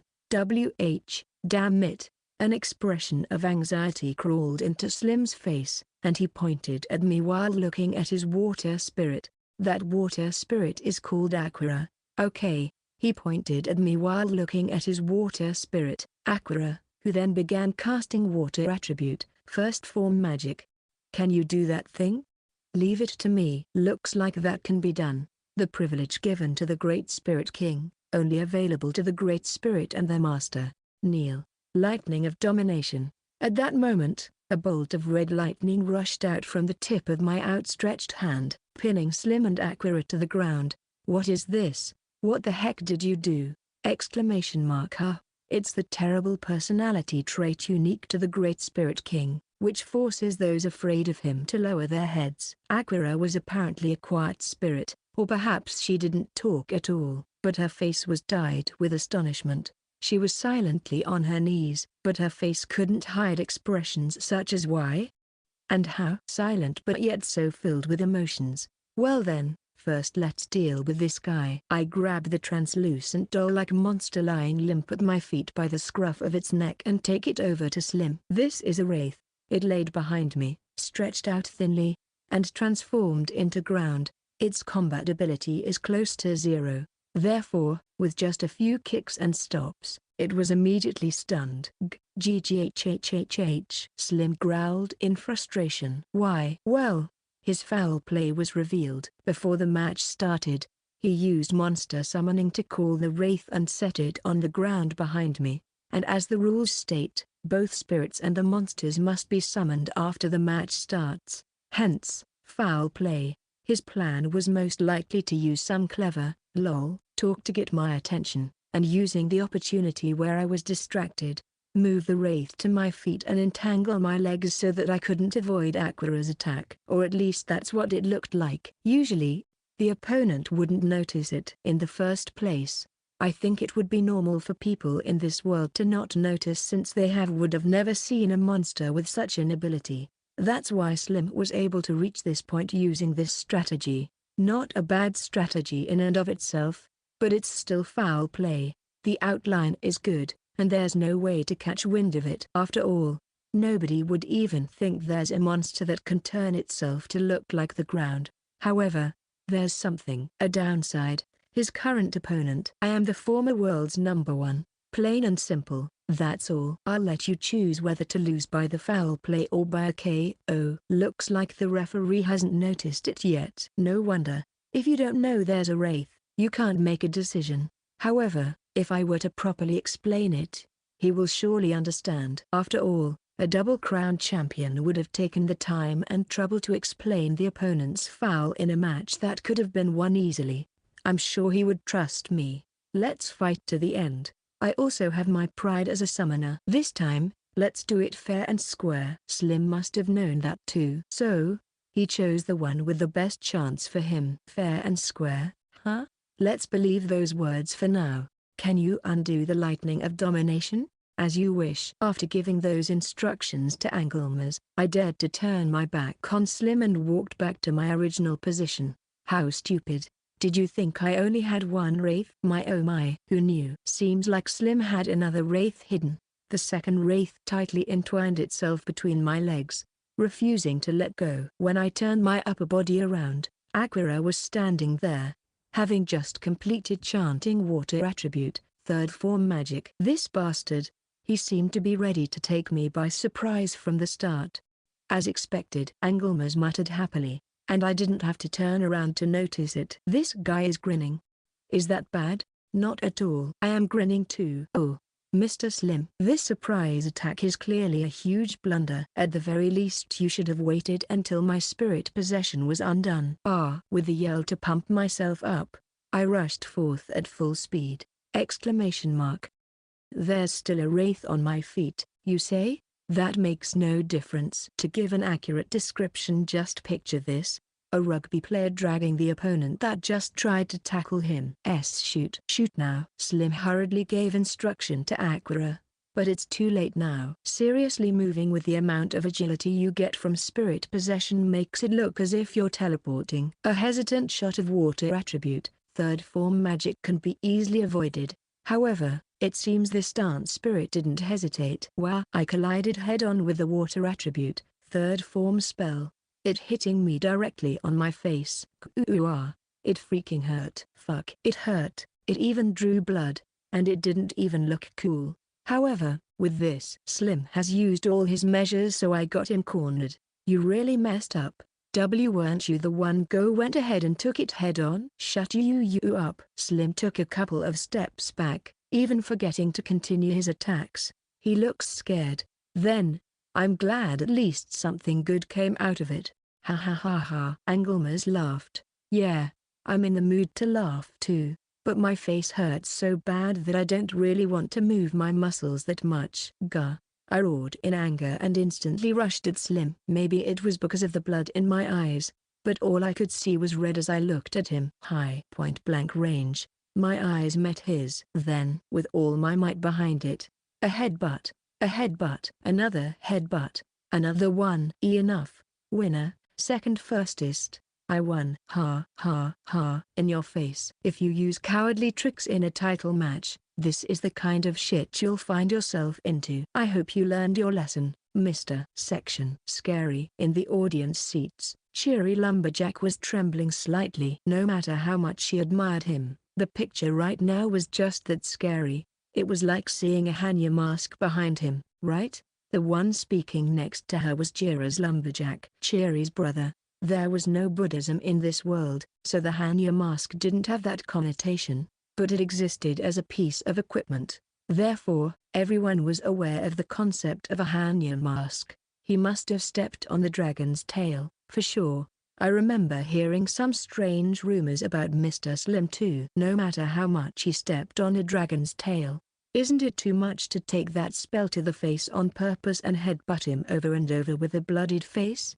I can see it happening. He's a guy who punched a girl 5 meters away, remember? Ha ha ha. So, he's the guy who punched that girl 5 meters away. Anisama, it seems like you really like him, don't you? Yeah. I've been crazy about him since I heard he brought Auntie and the Mix sisters to their knees. Did he do such a terrible thing? Cheery was shocked by the newly found facts, but Jira's just looked at her with an indifferent expression.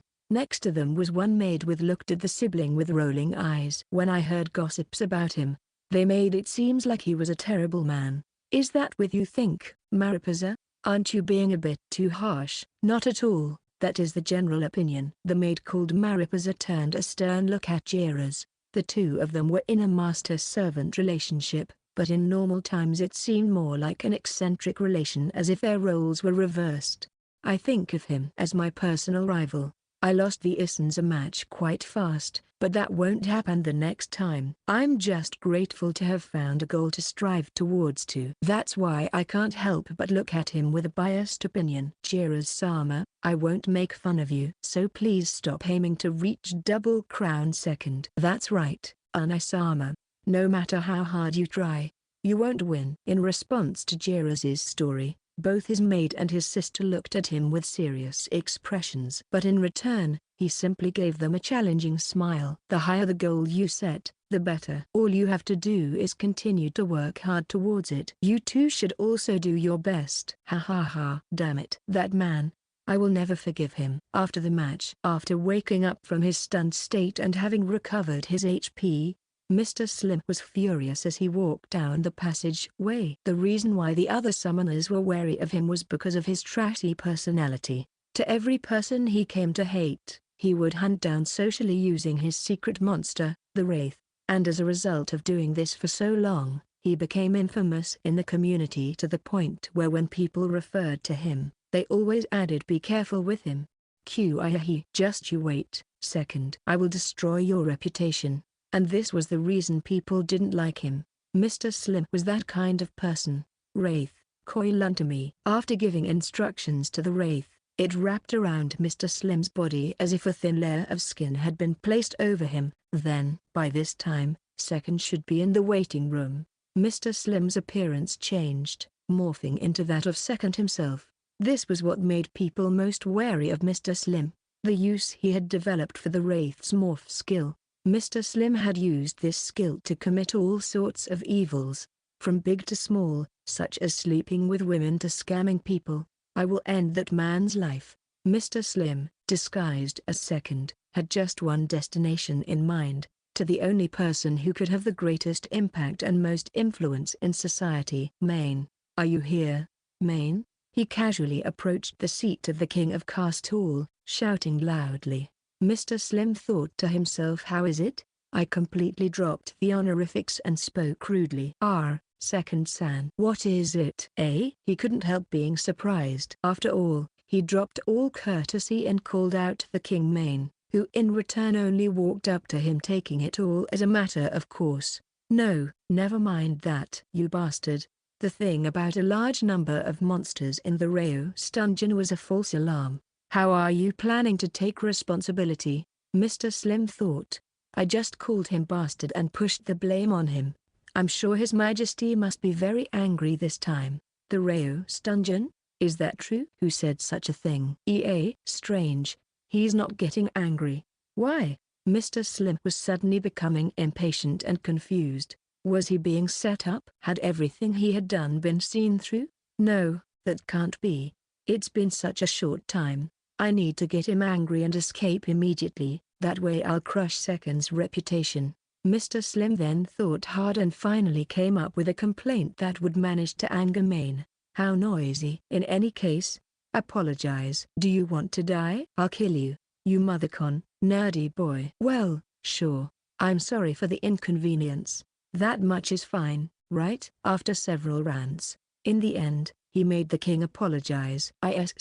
All right. That much is fine. Mr. Slim couldn't think of any more ways to offend Main. Main stared at the back of Mr. Slim as he tried to rush away, thinking to himself, what was this all about? Wait, don't think you can just leave like this. Unexpectedly, a soldier swordsmanship attack pierced Mr. Slim's left foot. Gah! The one behind that attack was Main's attendant, Klaus. At that moment, the Wraith's morph was undone and the Mr. Slim's true face was revealed. Main couldn't help but shout in surprise. I knew it. You were trying to disguise yourself as Second Nikan and make him lose credibility. Why, you're wrong. I won't hear your excuses. Klaus' sharp sword struck Mr. Slim. Although he had yet to reach title match level, he was still one of the top swordsmen in the country, and taking out a summoner who had let his guard down wasn't something difficult for him to do. As a result, Mr. Slim had both of his legs slashed on the spot by Klaus, was fitted with a collar of servitude, and then taken away to the Night Order. And, at the same time, with the existence of the Wraith revealed, the reason why Second had driven Mr. Slim to the corner with such a devilish expression became known to the audience. Seems like he will have a lot of other charges added to him. Yes, without a doubt. Well, perform a thorough investigation, Main muttered as he watched Mr. Slim being dragged away. Klaus nodded at him, then spoke. Still, as expected of you, Your Majesty. To be able to notice him impersonating Second Nukan and answer to his taunts without showing an ounce of anger in order to force him to let his guard down. Amazing.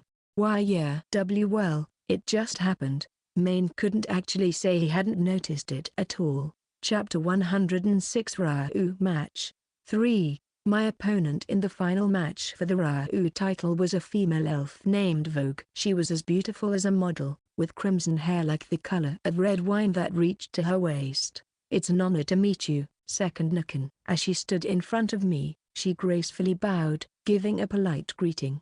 She had a beautiful and calm voice, very suited for her beauty. It is my honor too, Reiou. When I answered back with those few words, Vogue smiled and returned a neat bow. She completely looks like the lead actress in some theater play. A composed attitude from start to finish, a serious expression but without any unnecessary stiffness. She appeared completely relaxed yet extremely focused. Maybe this woman will be the closest to that I expect to find in these battles. I said it before, that I already stopped that useless wishing, that I stopped expecting something I will never find, but maybe today, I can catch a glimpse at that. How are you so confident? I can muster a guess, but let's try it and see what comes of it. All I can do is try the very best I can. The same goes for you as for me. It is as you say. Seems I'm being treated lightly. This is getting better and better. And while having those thoughts in mind, a question now came from her. About that mysterious spirit of yours, could you reveal its true identity? And that question went straight to the point. Apparently, she wants to see Angelmas. Certainly. Up until now, nobody has been able to see him properly since I use possession at the same time I summon him. Rest assured, you'll be able to see every little bit. That makes me happy. Participants, get ready. While smiling at each other, we move to our designated positions after hearing the referee's instructions. Now then, let's see if I get to have some fun. Begin. We bowed to each other, and in a single breath, we both activated spirit summoning. In front of Vogue, a pillar of fire rose so high that you had to look up to see the top of it. I was already familiar with the spirit that emerged from those flames. Yeah, if memory serves right, that's the great spirit of fire, Salamandra. On the other hand, despite having already used spirit summoning, there was no trace of Angelmas yet. Surely they thought. What? Are you for real? You haven't summoned your spirit yet? And I thought I would finally get to have some fun, but in the end, your spirit is most likely a small fry! Salamandra stepped back. The next moment, boom! The whole arena was shaken by a huge impact that seemingly pushed it up from the ground. No, this was not an earthquake. It was Angelmas. He just deliberately delayed the summoning timing in order for him to stand out. And that's the same reason why he decided to make such a fuss when finally appearing. No way. The handsome red-eyed, crimson-haired spirits. Salamandra's face suddenly turned pale. The intensity of the flames he wore also seemed to come down a notch. I guess I already suspected it, but any spirit seems to have a hard time dealing with Angelmas. After all, his personality is the worst. Ha ha ha ha ha ha ha ha ha. With a high-pitched arrogant laugh that made you question the gender of the spirit, a huge arm emerged from the ground, covered with streaks of red-black lightning. It didn't destroy the arena. After all, this was something staged, so there was no damage. It was more like a huge illusion that Angelmas had created just because he wanted to stand out and scare his opponent. Probably. On your knees, the huge arm, with lightning spewing in all directions, quickly approached Vogue and Salamandra, with its palm down, as if to crush them. Whoa! Salamandra put his arms out in front of him, instantly creating a shield of flames. Amazing! Can the great spirits of this world manipulate magic so freely, like the fire in this case, without regard for the spell rank? Boof! The giant arm crushed the flame shield created by Salamandra, extinguishing it alongside a cloud of smoke. That same smoke instantly filled the arena. And then, amid crackles and glowing lightning, A spirit of neutral beauty donning rather ostentatious clothing stood in front of me and opened his mouth. "Oh, Salamandra, it's been a while, isn't it? Have you gotten rid of your bedwetting habits?" And as always, he starts with a taunt. The Great Spirit King, Angelmas, had appeared. "Don't lie like that. I've never done something shameful as that." "Oh, did I remember wrong then?" "Ah, you're right, that was your father, wasn't it?" "Are you for real?" I don't know how to feel about it. The flames of Salamandra become smaller. Maybe the fire that covers his body is a sign of his mental strain. "Salamandra, who is that spirit?" That's Angelmas, the great spirit of thunder." "Of thunder?" Vogue's expression turned grim. Perhaps she realized her chances of victory were quite slim. "Wrong. I'm the Great Spirit King. If you're going to introduce me, do it correctly. You idiot. Listen here. My name is Angelmas, the Great Spirit King who rules over the 4 major attributes." Eager to stand out at every chance, Angelmas rebuked his opponent, abusing him in the process. "Yeah, terrible personality indeed." "Salamandra, you think you can win on a one-on-one?" "No, can't do. Not even by a long shot. The most I can do is probably endure for about an hour. The final match has no time limit. It's going to be difficult." Seems like they are planning some sort of strategy. "All right, let's wait and see. How can you cook that red guy?"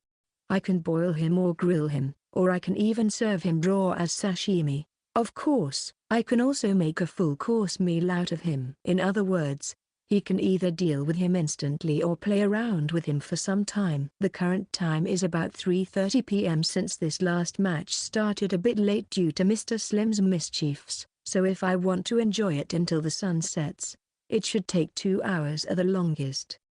Then, I'll take the full course. Ha ha ha ha, as you will. Probably Vogue will have Salamandra 1v1 Angelmas and then she'll try to challenge me one-on-one too. A direct attack with Salamandra in spirit possession could end the match, but the same is true for me. In the same way, if we both attack each other while in spirit possession, my stats would be higher. In that case, she'd rather come at me without having our stats multiplied by 4.5 since I'd have the upper hand. Therefore, her chances of winning are higher if we both remain in our bare state. That being the case, let me be a gentleman and go along with you all the way. Let's do this." "Oh, so great, King." "Very well. I'll only use my pinky finger." "See? I told you." As expected, it will be a one-on-one separately from the spirits. "Good decision." Immediately after, both Salamandra and Angelmas begin an aerial battle with fire and lightning. Wow, it's more amazing than I even imagined. It totally looks like that fight between gods. La and K? Njid. Ra, I don't like how you're ignoring me. Don't worry, I'm looking at you. I dodged at the last moment Vogue's sword, which approached fast. I knew it was coming. I was looking away, but never lost my focus on her. "Oh my, are you mocking me?" I could say the same. "Do you like to always fight barehanded?" "Maybe." I dodged her sword slash, made without the use of any swordsmanship skill. Still, the attack was quite precise. Everyone would think it was going to hit. HMPH. Whoa. Suddenly, the accuracy and speed of the sword increased. Slowly but steadily. That made me take a slightly larger evasive movement, and she didn't miss that chance. The exclamation mark. Surprisingly, it wasn't a sword slash that she attacked with. It was a body strike, or to be more precise, a tackle with the back of the shoulder. Hakyokukan style martial arts, huh? Having those surprised thoughts, I defended by crossing my arms in front of my chest. With a thud, a shock ran through my body. Whoa, whoa, whoa. I was blown backward, and although I almost lost my balance, I landed pretty much safely. The distance was about 6 meters. My arms were numb, so I can see it had quite the power behind it. Reiou, she was fairly high strength, maybe even higher than me. Just for reference, what else do you have besides swordsmanship? I haven't been able to learn the Dragon Horse and Dragon King ranks like you, but I have the others for swordsmanship, martial arts, spearmanship, and magic. No wonder you're so strong. Oh my, thank you. How crazy. This elf is the power type. I raised swordsmanship, archery, shield arts, and magic, which raises all stats somewhat evenly, but she specializes in swordsmanship, martial arts, spearmanship, and magic. They are mostly strength-focused skills. No wonder such a huge amount of power can come up from just hitting me with a body strike. Could it be you're getting scared? There's no way. Rather, I'm happy. The plan has already been set. Against her, a hit-and-run strat that makes use of my high agility is the way. Hey, why are you laughing? I stepped forward, invading her personal space at once. This is a match of speed. I can't give her time to swing her sword. After evading her body blow, I aimed my elbow at her face and swung it as hard as I could. Seems like although her strength is high, her vitality isn't that high up. I can see some damage going through. So, you can do it if you try. Wiping the blood from her nose with the back of her hand, she uttered a few words. Still, her eyes never lost their shine. Did I scare you? Yeah, just a bit. Next, she came rushing at me with a slash. She's such an honest person. Taking into consideration her strength, receiving just one slash might be dangerous. However, if I just carelessly get too close, I will be in danger of receiving a Hakyokukan-type body slam. All right then, approach quickly, avoid her by a hair's breadth, hit and run away. This is the best strategy. That is if I can keep at it. Aura. GGH. Evade, avoid, and do it again. Let's see how long can we keep doing this. 2 hours have passed. Salamandra and Anglemas were still playing with fire and thunder. Salamandra appeared to be quite exhausted and barely keeping up. Anglemas, on the other hand, had a really nasty grin on his face. He must be having a lot of fun playing around with that spirit. Ha ha. As for me and Vogue, are you tired now? As expected. Yeah. You have quite the endurance. I don't have that much endurance. It's just that my stamina, SP, management is better. The difference in management skills was clearly visible. Vogue's shoulders were moving up and down as she breathed with difficulty. As for me, I still had some SP left. If you move around without much thought, you'll end up like Vogue. And if you manage your SP well, removing any unnecessary movements, you'll end up like me. Just as simple as that. However, Vogue didn't seem to agree with my words. Weird. That's just weird. Are you saying that you're like that just by managing your SP? Is it really that unbelievable? It's just too sudden. I've been living for 144 years, and you're what? 17 years old? I just can't believe it. It seems she's a bit frustrated after being played with by me for 2 hours. After all, in the 2 hours we went at it, her sword never reached me. She did several body slams on me, but they didn't do that huge of damage. My vitality was high because I raised shield arts, so I didn't receive as much damage as one would think. In this situation, even though she seems so serious, her stress has apparently piled up, so she has an irritated voice that reflects things not going the way she wanted. You're 144 years old? Amazing. Yeah, I wouldn't be that old in human terms, but time is just time. 144 years. She must have been accumulating experience points and improved her skills slowly without overdoing it. You are indeed strong, and considering this world's level, I'd say you're quite strong at that. I'm sure you're a genius. You have it all: mental fortitude, physical skills, a clear mind, quick thinking. You take action. You are brave yet cautious. And you're lucky.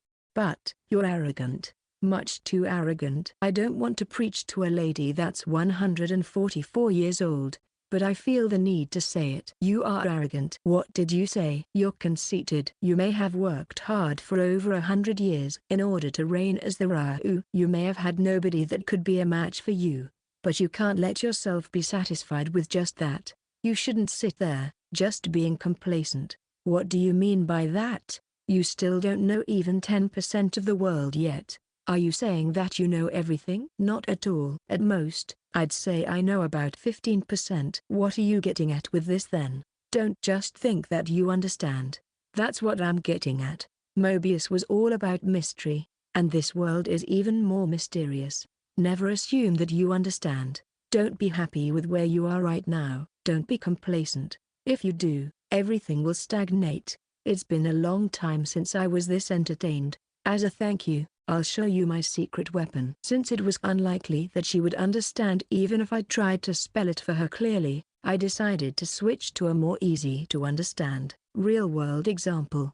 Right now, it's past 5:30 p.m. The area was already dimly lit, and the lighting of the arena was stronger than the sunlight. Wait, the match is still. Angelmas, stand down. What? Is it already time to call it a night? My second. After saying those words, Angelmas came back to my side with one last oversized lightning strike. Why you? Wait. Shit. Salamandra was a total wreck. It seems Angelma's bullying was quite one-sided. Angelmas on the other hand was very much unscathed and wearing a smug expression. He really is the worst. Well then, Vogue. I really hope this will serve to give you some hints. This will make me feel terrible for her, but it just can't be helped. This is something I need to do in order for her to see how little effort she put in those 100 years. I'll have her feel the despair of reaching a wall that, no matter how hard you try, won't be able to overcome and end up on your knees. It can't be helped. I came to this world, so I can't help doing this. Come, Anko. After Angelmas moved behind me, I used monster summoning. What I called forth was the crystallization of all elements combined that make you feel the difference between this side and the beyond. The monster, Anko, the darkness wolf, exclamation mark. I dare say, she is terrified of the woman in dark clothes that appeared in front of her. She immediately ordered Salamandra to possess her with spirit possession and help up her sword slaughter. With her usual expression, eyes closed and a gentle smile showing on her face, she asked me with one word. I hope you can show off. As you will, my lord. I need to show it off. The difference between me and her. If she doesn't know it, I can't expect to see something else in the summer games. Exclamation mark. Anko suddenly appeared right behind Vogue. That's darkness transfer. Come to me, dark flame spear. Then, as if provoking her, Anko took the time to use darkness summon. Vogue rushed away. She decided to run away instead of attacking, probably trying to regain her calm and devise some countermeasures. At the time she also recovered some SP. It's not a bad decision, to be honest, but that is as long as the opponent isn't Anko. The dark flame spear appeared after the spinning darkness of the void finally took form. And immediately after, Anko equipped the terrifyingly large spear. This is something I can vouch for. No matter who you are or what else you're dealing with, you can never let Anko equip this large spear. It's more annoying to deal with than darkness magic. It's something you have to stop from happening at all costs. What a shame. I don't think I'll be able to enjoy this, Anko muttered to herself. I can understand her feelings. Yufu. Anko lightly swung the dark flame spear, hunting down the quickly moving Vogue as if implying resistance was futile. In addition to the normal reach of almost 3 meters, the ridiculously powerful dark flame emitted with each swing of the spear restricted Vogue's range of actions, gradually cornering her. This can't be. Something like this. Even with spirit possession active, and even if she were to fight with all the swordsmanship and martial arts skills unrestricted, even if she tried to use foul play, it would still be completely useless. And most likely, Vogue also understood the unreasonableness of her situation, and that was the reason for her shouts. Then, at last, she was struck by a Dragon King spearmanship strike while her whole body burned by the dark flames, and she was stunned. Winner, second fastest. And thus, even if a little empty, the acquisition of the Reiou title, and the birth of the first Triple Crown holder in history was decided. Chapter 107 A Utopia to Bet On, and a White and Black List Night. The closing ceremony was being held in solemn silence. Main was giving a speech using a microphone in front of him. I don't really understand by what kind of principle does a single microphone works in order to magnify the sound this much without the use of a speaker, but it seems it's an item that makes your voice louder, and Main used it as if it were very natural for him. Quite a mysterious world indeed. And, in the midst of this happening, were all the contestants, myself included, lined up in the center of the arena. For each title, a line was formed, with the current title holder standing at the head of each one. However, the front of both the Eishou and Reiou lines were empty, and I was standing in front of the Issenza line. After the speech,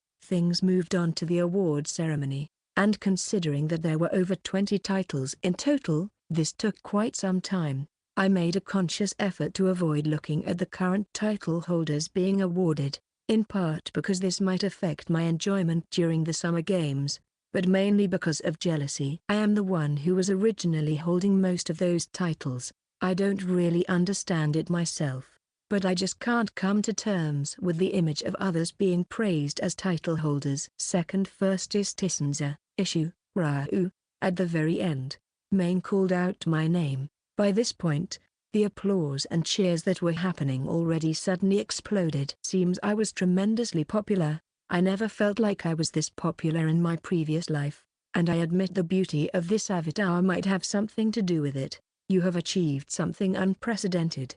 The first triple crown. First triple crown in history. Yes, I am sure this is also part of the reason for my popularity. As I listened to Main's words of praise, I thought about what I was going to do next. I wondered how should I say what I wanted to express. I had asked Main in advance to let me say some words. So, he will probably let me do that after receiving my award. Thus, for this honor, I present you this commendation. I, Main Castle, 18th King of the Castle Kingdom, congratulates you, second triple crown. As the crowd erupted in thunderous applause once again, I received my certificate of commendation and was given a badge for each title, personally attached to my chest by Main himself. Since there were 3 badges, it took some time to put them all on. All the while, the applause and cheers never stopped. Okay, I'm done, Main said with a happy expression. Looking at my chest,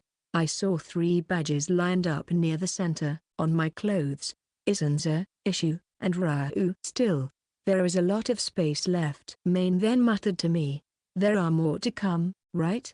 With a smile on his face. This made me chuckle a little, answering with a nod. He then nodded in response and made me line up with him. Quiet down. Main's command was well received and the entire arena calmed down. Wow, the crowd's manners are quite good. It's almost incredible. As expected of the king, or should I say as expected of the king's subjects. Quite the refreshing view. Second triple crown would like to say a few words. Have a listen to them. Well then, it's finally here. Time for my speech. As Main stepped back, I could see the eyes of the entire crowd.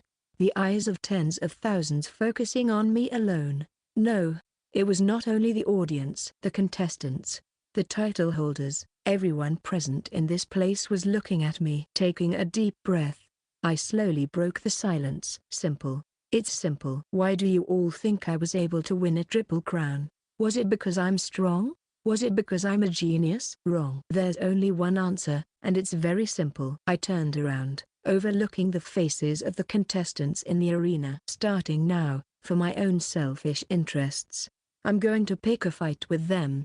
It's because you're weak. You are weak. As they say, the one who hits first gets to hit twice. Being caught off guard, they look like pigeons about to get hit by a pea shooter. Be serious. Pour your everything on it. Don't be complacent. Don't make compromises. There's still a lot to discover. There's a whole world out there that you don't know of yet. Learn. Fight desperately. Claw your way up. You want to win, right? Don't you feel vexed that I won 3 crowns? I'm going to get 8 by next season, you know? Are you okay with that? It may be something unavoidable. It may be something impossible for this world. However, if that is to change, if they are to change, right now is the time. That's why I will make you change. For my sake. Notice it. Realize it. This is the greatest of worlds. Do you think it's stupid to bet your everything on swordsmanship, magic, or summoning? It's okay if you do. Just don't enter the title tournaments. If you see this as a game, keep the game to yourself. Here, listen up. This stage, for me, is a place where I compete, betting 90% of my life. It's not a shitty place where you can just come to earn some money or fame out of your hobby. If you do this for those reasons, please stop. You will taint the titles. I'll fan up the flames. Also that they take this more seriously. Also that they can walk on my same path. Think about it. If those guys were to come together and bet their everything in order to try and win the title matches, what would that mean? That's right, it would be my utopia. It's not easy to bet your everything, I know it. But if I could do it, so can you. It's never too late. Or, don't tell me you're fine with having a cheeky 17-year-old brat keep 3 titles. Win. Keep winning. Win more than me. You have no other choice but to win. Nothing you've done before is going to work. You'll have to rethink everything from scratch. Still, you can use me as a reference. Observe, study, steal. Do everything that you think might work. Be desperate. Fight as if your life depended on it. Endure loneliness. You have 6 months until the next season. And then, enjoy the real Mobius online together with me. I'll be waiting for you all. Alongside that last message, I handed back the microphone to Maine. Applause echoed from one corner of the audience seats, most likely belonging to our servants. Aside from them, the other spectators were sparingly clapping their hands. When I returned to the line for the Issenza title, a handsome blonde man who was right behind me complimented me by saying, "Good speech." He's Chira's big brother. Chira's lumberjack, was it? Good speech. Are you for real? Don't you feel frustrated? Yes, I do feel frustrated. It was very effective at making me feel frustrated. That's why I went ahead and called it a good speech. You're a strange one. I guess like brother like sister. Ha ha ha. I've heard that quite often. He's a little weird. But well, as long as this got him motivated, I guess it's okay. By the way, I should have invited this guy to tomorrow's launch party. I mean, I invited almost all the contestants from the 5 titles we've participated in. So far, 4 people have responded: Alfredo, Murati, Alpha, and Capito-kun. Other than them, I don't know if the rest are coming or not. Are you coming tomorrow? Of course I will. I will also bring Chiri. Okay, that makes it 6 people now, but I'm sure there will be more. I'm really looking forward to it. Both tomorrow, and a few months from now. Section. How preposterous. I mean, he was already preposterous to begin with. Anyways, how preposterous of him. Chiri-sama, please calm down. But Mariposa, didn't you hear him too? He just made an enemy out of all the title match contestants.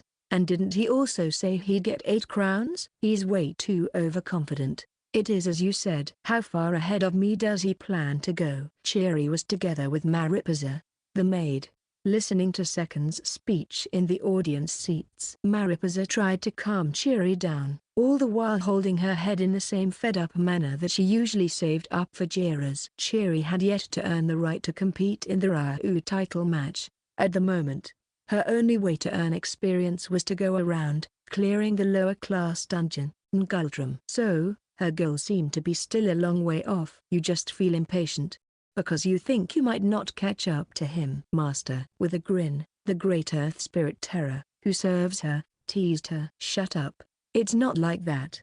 I just can't get a clear picture on how I'll be able to beat him. Ah, isn't that impossible? Hey, don't just throw the towel. I'm sure there's a way. Surely there's some kind of weakness. Chiri finished the sentence with a mutter and continued to murmur to herself. At that moment, a visitor approached her. Excuse me, Chiri-sama. Oh my? You're here, Sherry. Yes, it's been a while since we last saw each other. It was Sherry, from the First Royal Court Magician Division.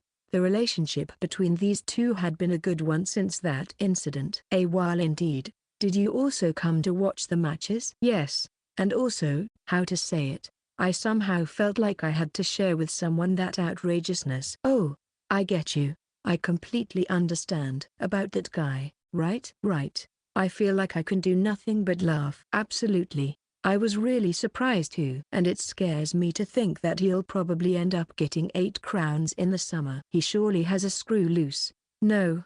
I suppose even then I should call him amazing? Yeah, he's amazing. Even while having some screws loose, the pair kept laughing with each other, making it look like they were criticizing Second. But in fact, they were praising him in a kind of roundabout way that only those who were not honest with themselves could. But even with such a casual talk, one could see the 2 girls got along very well. Afterward, they had dinner together and talked about the man named Second to their heart's content. The next day there was a party being held at his house. So, let's hope they didn't drink too much. Oh God, this is bad. I feel like I'll pass out. Wasn't he way too cool? After the closing ceremony, On the way back to the hotel, Capito, a young man of the dog beastman race, walked next to Eiko's father, Sho. Was it okay for him to say something like that in that place? Yeah, it's fine, it's fine. Don't worry about it. However, won't his reputation go down if he provokes them that much? Won't he be hated by many people? Rather, I think Second San might want to make an enemy out of everyone. Capito's nonchalant comment caused Sho to become lost for word. That person wants us to grow. He's urging us to get on the same level as him, waiting for us. That's why I'll chase after him with all my might. Everyone should want to chase after him. There will be some that chase after him as their aspiration, and there will be others that do it because they can't stand him. But from Second San's point of view, it might not matter whether they are doing it for yearning or hate. All he wants is for us to chase after him desperately, to bet our lives on it. And Capito's words were correct. Second had stirred everyone up this much in order to realize his own utopia. I see. Still, what about the feelings of the fans? For example, the previous one. Was it Vogue Reiou? I bet she had a lot of fans, didn't she? Oh, Vogue-san? I'm sure she was very popular. She was beautiful and strong after all. Rothman-san too. He reigned over the Issenza title for over 20 years. He too was very popular as the absolute champion. But, to treat them this poorly in front of their fans, don't you think those fans won't have a very good opinion of him? Let alone the contestants. Won't the general public have a completely ruined opinion of him? Maybe even hate him? Some unsettling words came from Sho's mouth. He worried about Second's fearless remarks, but more than worried about him, he was worried about his daughter. After all, he had entrusted her to Second, and was beginning to see him as his future son-in-law. After hearing Sho's comments, Capito looked back at him with a look of confusion. Ha ha ha ha ha ha. He then laughed out loud. Did I say something funny? Not at all. It's just that.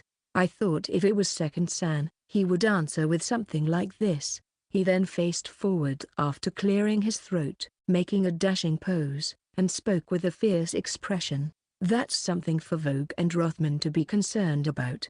If I win, my fans will be happy. If they win, their fans will be happy. That's all there is to it. And yeah, it was something Second would totally say. Wait a moment, Auntie Kisenshou. Immediately after the closing ceremony, Alfredo, the blind archer, stopped an old man that was about to leave the capital Winston. What do you want? I'm in a hurry. I'm not trying to stop you from leaving, just leave the Mix sisters here. I was going to do that from the beginning. If you want to keep them, then be my guest. D and J Mix, who were trying to follow Auntie, were taken aback by the words of the old man, who was supposed to be their mentor. Master, are you saying you're resigning from the position of the Mix household archery instructor? That's no longer my problem, and it seems like that blind man over there wants to take over. Still, that's not something you can just decide all of a sudden. Right now, I don't have time to be teaching students. Auntie left, coldly shaking off the sisters that still tried to cling to him. You can't. What are we supposed to do now? The sisters were left shocked. Then, it seems like his speech worked really well. All you had until now were your lies and schemes. That's just a path for misery. Old man, Alfredo muttered, looking at the old man's back, which now seemed smaller than it once was. On the way back, at night, a group of about a dozen boisterous girls was heading from the arena towards the dormitory of the Royal Magic Academy. Needless to say, they all belonged to the huge organization called Second's Fan Club. These were the best days of my life, to say the least. I could die in peace right now. Yeah, I totally get it. I feel the same. But wait, if we die, we won't be able to see Second Sama anymore, you know? If I wouldn't be able to see him anymore, I'd rather be dead. Oh my god. You're not making any sense. Wait. What should I then do if I love Second Sama so much that I don't know what to do with it? I think laughing should be fine. Hey, wait. Then, what if my face is already laughing on its own? We're not waiting, alright. Seems like the popular phrases have been decided. Look. I made a ranking for my lovely Second Sama. As expected, the analysis team sure works fast. Let's see. 1. Unprecedented triple title crown in his first appearance. 2. the only lightning attribute magician in history. 3. So Fuyuan arcing gorgeous. 4:1 that treats all other contestants as babies. 5. Picks a fight while lecturing all the contestants. 6. A self-destruct by fifth form victory in a match. 7. His Majesty's best friend. 8. Two-piece one-sided victory against the Kisenshou. 9. The spirit and monster he uses are clearly weird. Oh my fucking god. Great. They all deserve first place. In the middle of the final yet begins to teach isn't there. Do it again. Defeating a dragon with his bare hands within an hour, undamaged, isn't there. Do it again. You were. Oh. A leopard cacodary. How rare.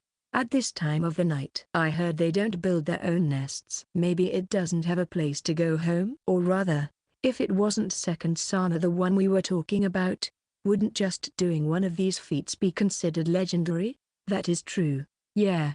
But then I think we should exclude the third and seventh one, because second Sama's level of beauty is something only second Sama can achieve, and his meeting with His Majesty Main was also something only possible due to second Sama's personality.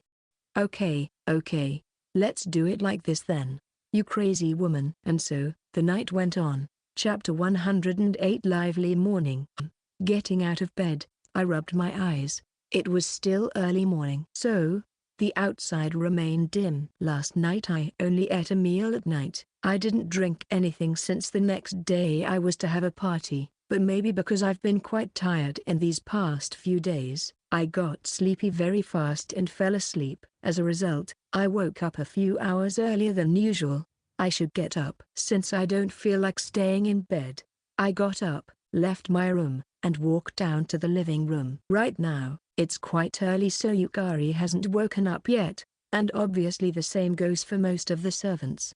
They should still be asleep. Oh man, it's been a while since I got up this early. I washed my face, brushed my teeth, took a piss, and then drank a glass of water. You really feel it washing away everything. I unintentionally muttered. So good. The quietness of the morning is somehow comforting, makes me feel incredibly refreshed. And I feel strangely excited. All right, let's go for a morning walk. Before breakfast, without much thought behind it, I went outside. After a 15-minute walk around the mansion, I met a handsome man cleanly dressed in butler's clothes. Oh, good morning, second Sama. Are you going for a stroll this early in the morning? Morning, Kubaro. Yeah, I plan to go have something for breakfast. Wanna come? Yes, if you don't mind it being me. By all means. The number of breakfast buddies has increased. Kubera my butler/attendant. You sure are up early. I made routine of exercising my body while making my morning rounds. Are you done patrolling? In my case, it's more of a hobby. It's a duty essentially belonging to the gardener. Is that so? He's quite serious in some weird aspects. Oh, as we stepped outside the gate, I met an unexpected face. My oh my.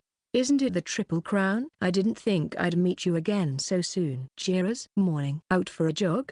I was out for a run while enjoying the scenery, and before I noticed I found myself in this firstest mansion area. I see. Then, wanna go grab something for breakfast? That's a nice offer. One more companion, get. This time it was Chira's big brother, the handsome blonde swordsman Jira's lumberjack. Are you alone today? My maid isn't with me all the time, you know. Also, there are times I like to be by myself. I guess we'll leave you on a separate table then. Oh, please stop. That'll only make me look like a pitiful loner. Just kidding. The three of us walked side by side in the middle of the street while chatting. It appears the early morning in the royal capital isn't as populated as I expected. After walking for a while, I almost bumped into someone from the side. Second San. Even Jira's San. What are you two doing here this early in the morning? It was the dog beastman with a calming atmosphere, Capito. Well, we were planning on going to grab something for breakfast. How about you? Oh, I was about to do the same. Then, wanna go together? Are you sure? I'll totally go. We got one more to our ranks. Jira's San and Kubero-san, right? My name is Capito. It is my pleasure to meet you. Ah, the Earth Dragon guy. Nice to meet you. Ha ha ha. You don't have to be so formal. Relax. Yes, It's as he says. I'm just second Sama's servant. You don't have to be so humble with me. No. No, no. There's no way I wouldn't be nervous. You're the runner-up for the Issenza title, Jiru-san. And that's not even taking into account you being the son of Count Lumberjack, Kubero-san too. What do you mean just a servant? Aren't you the rumored one at top of the fierce 100 servants? I see you're quite hyped up even this early on. While the three of us tried to calm down the excited Capito, we continued walking down the royal capital streets. Not long after, a few meters away, I spotted a man with a familiar and somewhat elegant appearance. Say, isn't that the Kongou title holder? You're right. I remember him since he's the one who defeated Iko-sama in the finals. How about we call out to him? Triple Crown. Really? Are you going to talk to him? Yeah, might as well. I've been wanting to speak with that guy. I approached Rakunchia Kongou, who was standing in front of a store that was not open yet, and called out to him as calmly as possible. Hey, do you have a moment? Whoa. And I surprised him apparently. Rakunchia blinked a few times in surprise as he looked at us, then spoke. Excuse me, second Triple Crown. I was just surprised by the incredible member lineup in your group. Fair enough. We're all over the place. To be honest, we're quite the unique combination if you think about it. What were you doing? Nothing much. It's a bit embarrassing to say, but I was thinking about having breakfast here. Here? I looked up, towards the store sign in front of him. It was a small wooden sign with a touch of elegance in it. There, in reddish-brown letters, Karai. So, it was a curry restaurant. Pretty easy to understand. Is it good? Yeah, as far as I've heard at least. Can we all eat together with you? But of course. I'm the only one in line at the moment, so please get behind me. The store will open in about 30 minutes. A new face was added to our breakfast crew. Now we were a total of 5. Sadly, all men. That was a great match against Hiko. You using your trump card there was the right choice. I'm honored by your words, but it's not that I wanted. I was forced to use it there. Well, even as I remember it now, Iko-san was surely strong. You better be ready for the next season. How scary. Still, I'm looking forward to it. Will I have to prepare a secret plan again? You might. It's hard having a position to defend, huh? Ahahaha. Looks like I'll be the only one having a hard time defending. Was that obvious? I'm aware of how painful it was for me to defend my titles in my previous life, but I don't think I'll be that difficult in this world. Will you come to the party celebrating my Triple Crown tonight? Yeah, I'd love to. I see. I'm glad. I think Kiko will want to talk to you. Rakunchia nodded with a smile on his face. Immediately after, he suddenly turned his gaze towards a spot behind me. And, wondering what was he looking at, I then turned around. And what greeted me was a face that screamed shit. He saw me after our eyes met. There it was, a handsome elven man with light blue hair, walking on the other side of the street. Get him, I shouted reflexively. The only ones to move were Kubero and me. As if he was a scared rabbit, the elf man ran away, with me and my talented buttle chasing after him. There was no way for someone with the agility of a pumage to escape. So, with a tight headlock, he was dragged back to the curry shop. What do you plan to do with me? I'm the only son of the Viceroy household. He's yelling something, but it's not like it matters. Do you want to have breakfast with us? Excuse me? You're not busy, are you?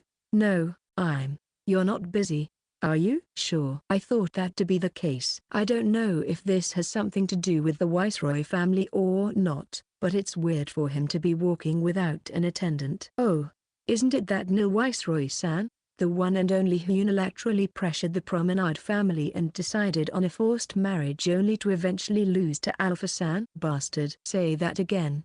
Second-san, help. Baito-kun, you can't be that cruel. Even if it's the truth. Hey, don't say that. I'm sure he's reflected on it, and I think he deserves some credit for fighting to get the girl, even if he did it in a very dirty way. Still, Triple Crown. I want to give him some credit in terms of women preferences. After all, big breasts are the best. If it's like that, then I also agree with you. I nod to Jiru's comment. And looking closely, I could see Rakunchia also nodding to himself. Don't be so depressed. Nil. Every man experiences failures. It's not what you do when you fail that's important. It's what you do after you fail that matters. Don't be so casual to me. I'm 128 and you're only 17 years old. And I'm not a man, I'm an elf. Yeah. HMPH. I also didn't care for that woman at all. I just fought according to the intentions of both families. Furthermore, if she hadn't used those cowardly tactics, I wouldn't have lost to her. Whoa. Looks like this guy hasn't learned his lesson. Maybe, but still, Nil-san. I think second Triple Crown's words have some wisdom. You don't have to be depressed because you lost the match and didn't get the girl you liked. You need a broader perspective. There are tons of fun things to do in life. You can only say that because you're the Kongou. Nobody knows the feelings of those who lack my feelings. Oh my god. There it is. The nobody understands how I feel defense, and to think you can say that with a straight face. What's wrong with it? It's impossible to completely understand the feelings of others in the first place. And it's a mistake to think that you can even understand someone without making the effort to convey your own feelings to them. Stop being self-indulgent. Whoa, that sure was like a punch in the face. Capito somehow relieved the tension with his out-of-the-blue comment. He's really caring. I'll tell you about it since it appears you don't seem to be aware of it yet. You lost because of your cowardly behavior. In addition, you just embarrassed yourself by showing your stupidity. Don't make excuses, take it like a man, then eat breakfast, start a new day, and go to my Triple Crown celebration party tonight. That's all I wanted to say. That last part was your real intention, wasn't it? I guess so, thanks to Capito-kun, who read the room quite well. I didn't have to worry about saying anything out of place. Afterward, we waited for the store to open, while teasing Nil here and there, who kept muttering stuff like why do I, the Viceroy family only son, have to eat at such a cheap store. Then, 10 minutes later, the store opened. Just as the waiter girl was in the middle of her greeting, she made a strange sound while stiffening when she saw our group, causing all of us to laugh.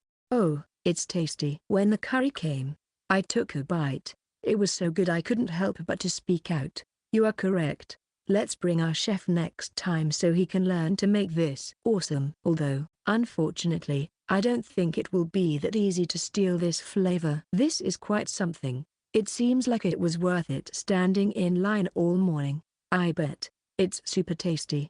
I'm glad to hear this suits your palate. I'll have to thank Kasakari-san for telling me about this place. Everyone else seemed to like it too. I see. So it was from Kasakari that he learned about this store. It's a little awkward because I'm still a bit upset with that guy, but I guess it's better to say at least a thank you next time I see him. Exclamation mark. Same with Nil. After taking a bite it seems he really liked it since he continued eating quietly. Actually, he appears to be the one who loved it the most, seeing how he kept shoving food into his mouth. After that, we ate the type of curry we fancied. You can order different toppings, or change the taste with a wide variety of spices, pickled vegetables, grated cheese, or spicy sauce. I've got to say I've already tried everything that was on the table before, and the one I liked the most was the spicy curry with a bit of everything. It was delicious. Kubero ate it without adding anything to it, saying it's best as it is. Chiro's added some cheese to it to mellow it down. Capito-kun imitated me, putting a bit of everything, but it seemed to be a bit spicy for him and his expression totally gave that away. Rokunchia ate 2 bowls, trying out various things. Nil only had 1 bowl, but he was the first to finish it, and then he only stared enviously at other people's plates. It's amazing how can one meal bring out people's personalities so well. Excuse me, could I get an autograph? As I finished my meal and was drinking a cup of sweet milk tea, the waitress girl from earlier came over to me, colored paper in hand. I didn't think anything about it in particular, and just signed it smoothly with a calm expression. Still, not forgetting to smile while handing it over. Okay. Here you go. Thank you very much. I'll be cheering on you. Blushing red, she turned round and went to the back of the store. Can I get one too? Second Triple Crown. Me too. Me next, please. Immediately after, as if a dam breaking, A wave of customers came rushing in. My God. Looking around, I could see the line outside the store was outrageous. I think someone spread the word that we were here. Hey, Triple Crown. That doesn't look good, does it? Yeah, not good. For now, I'll just deal with the people inside the store while thinking about what to do next. And soon enough, the answer came. All right, let's sneak out. Sorry guys. See you at the party tonight. After placing the money to pay for everyone's meal at the table, I quickly summoned Anko with monster summoning and immediately ordered her to use darkness transfer and darkness summon. Hey, ignoring everyone who was about to say something, I just said ladders. And with a whoosh, I was transferred to the living room. Oh man, I can't stop thinking about their shocked faces. Oh my, master, did you go out? As soon as I got home, I ran into Yukari, who was doing her morning cleaning. Yeah. I went to have breakfast. Alone? No, with Kubero. Yukari's expression froze instantly. Seriously, don't tell me you're jealous of a man. In cases like this, Sylvia would get angry with me. But Yukari, on the other hand, gets angry with the other person. That's why I tried my best to follow up. For Kubero's sake, please give him a break. I bet he's having a terrible time right now. It was quite a lively morning section. And he's gone. That master of yours. Indeed. He's gone. Among the four stunned men, only the butler remained calm. Happens all the time. Amazing. To think he still had this kind of ace up his sleeve. Kubero said so with a proud look on his face as if he was talking about himself. To which, Capito answered with surprise, his eyes shining. Wait a moment. At this rate, we will. At the moment Jiras was about to express his concerns, customers rushed into the store, joining the ones who had finished eating. And not a moment later, seeing that second was no longer there, they rushed to Jiras's table with colored papers and a face of compromise that expressed well, at least this.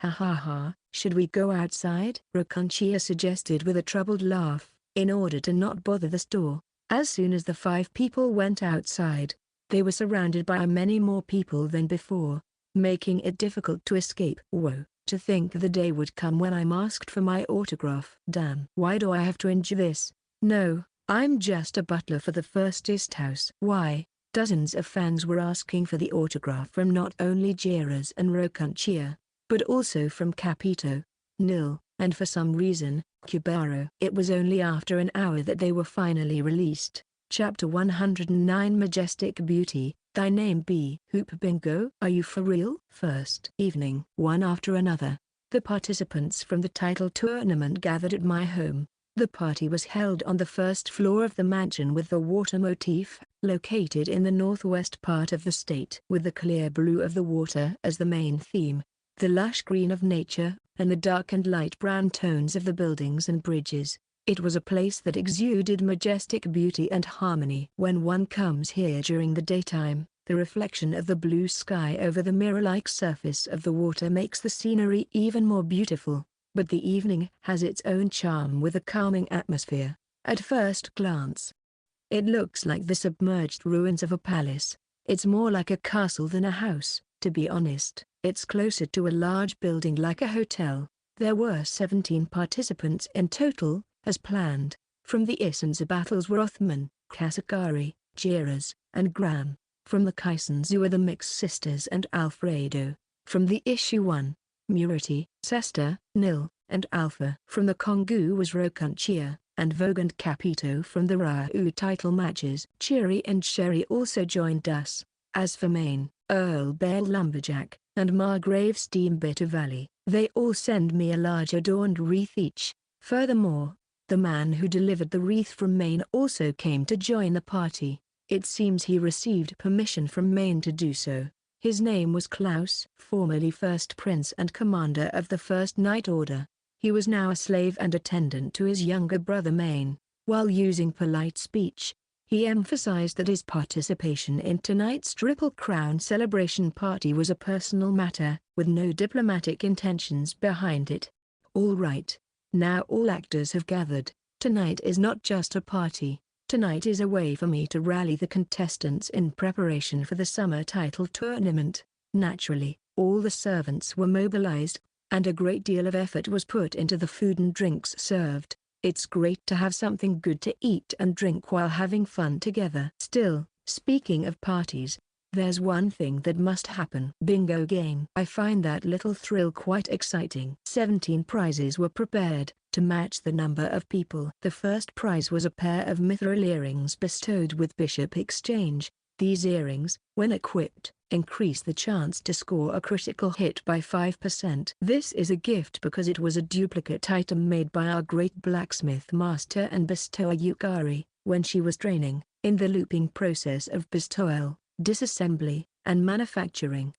The second and third prizes are to learn how to acquire a skill. The gift itself is me teaching the winner one way to learn a skill they don't know yet. From the 4th to the 16th place, the prize is a memo that describes in detail the characteristics and behavioral patterns of monsters of intermediate level dungeons. In other words, it's pretty much a guide on how to capture a dungeon and on how to efficiently earn experience points. However, it would pose quite a problem if they suddenly rush into strong monsters and die.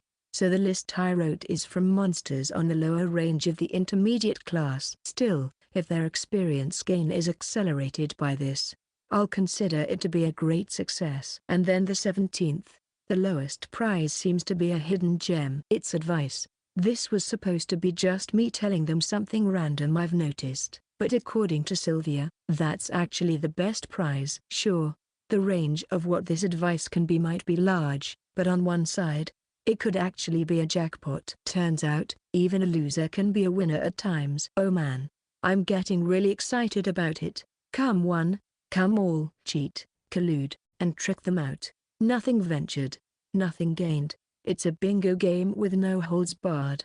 Come on, let's bingo. Section, quite out of character for some of them.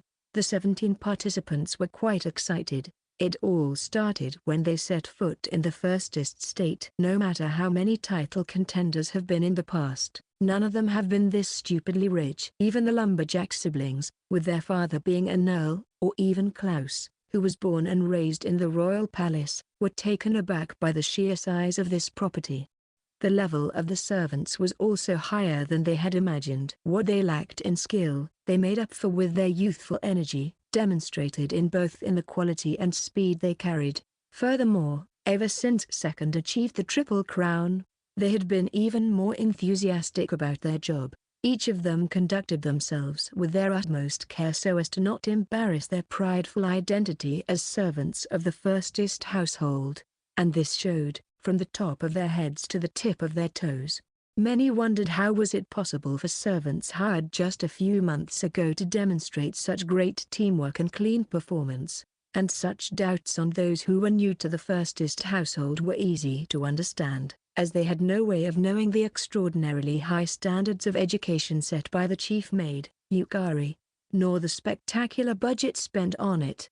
But their surprises didn't end there. Both the interior and exterior of the party venue were without a doubt first class, same as with the service and food served. And when the members of the S Squad, part of the all-purpose maid corps, started playing instruments, even Second, who was their master, appeared surprised. This appeared to be one of the celebratory surprises prepared by Yukari, and seeing the shocked expression on Second's face, she looked a bit happy.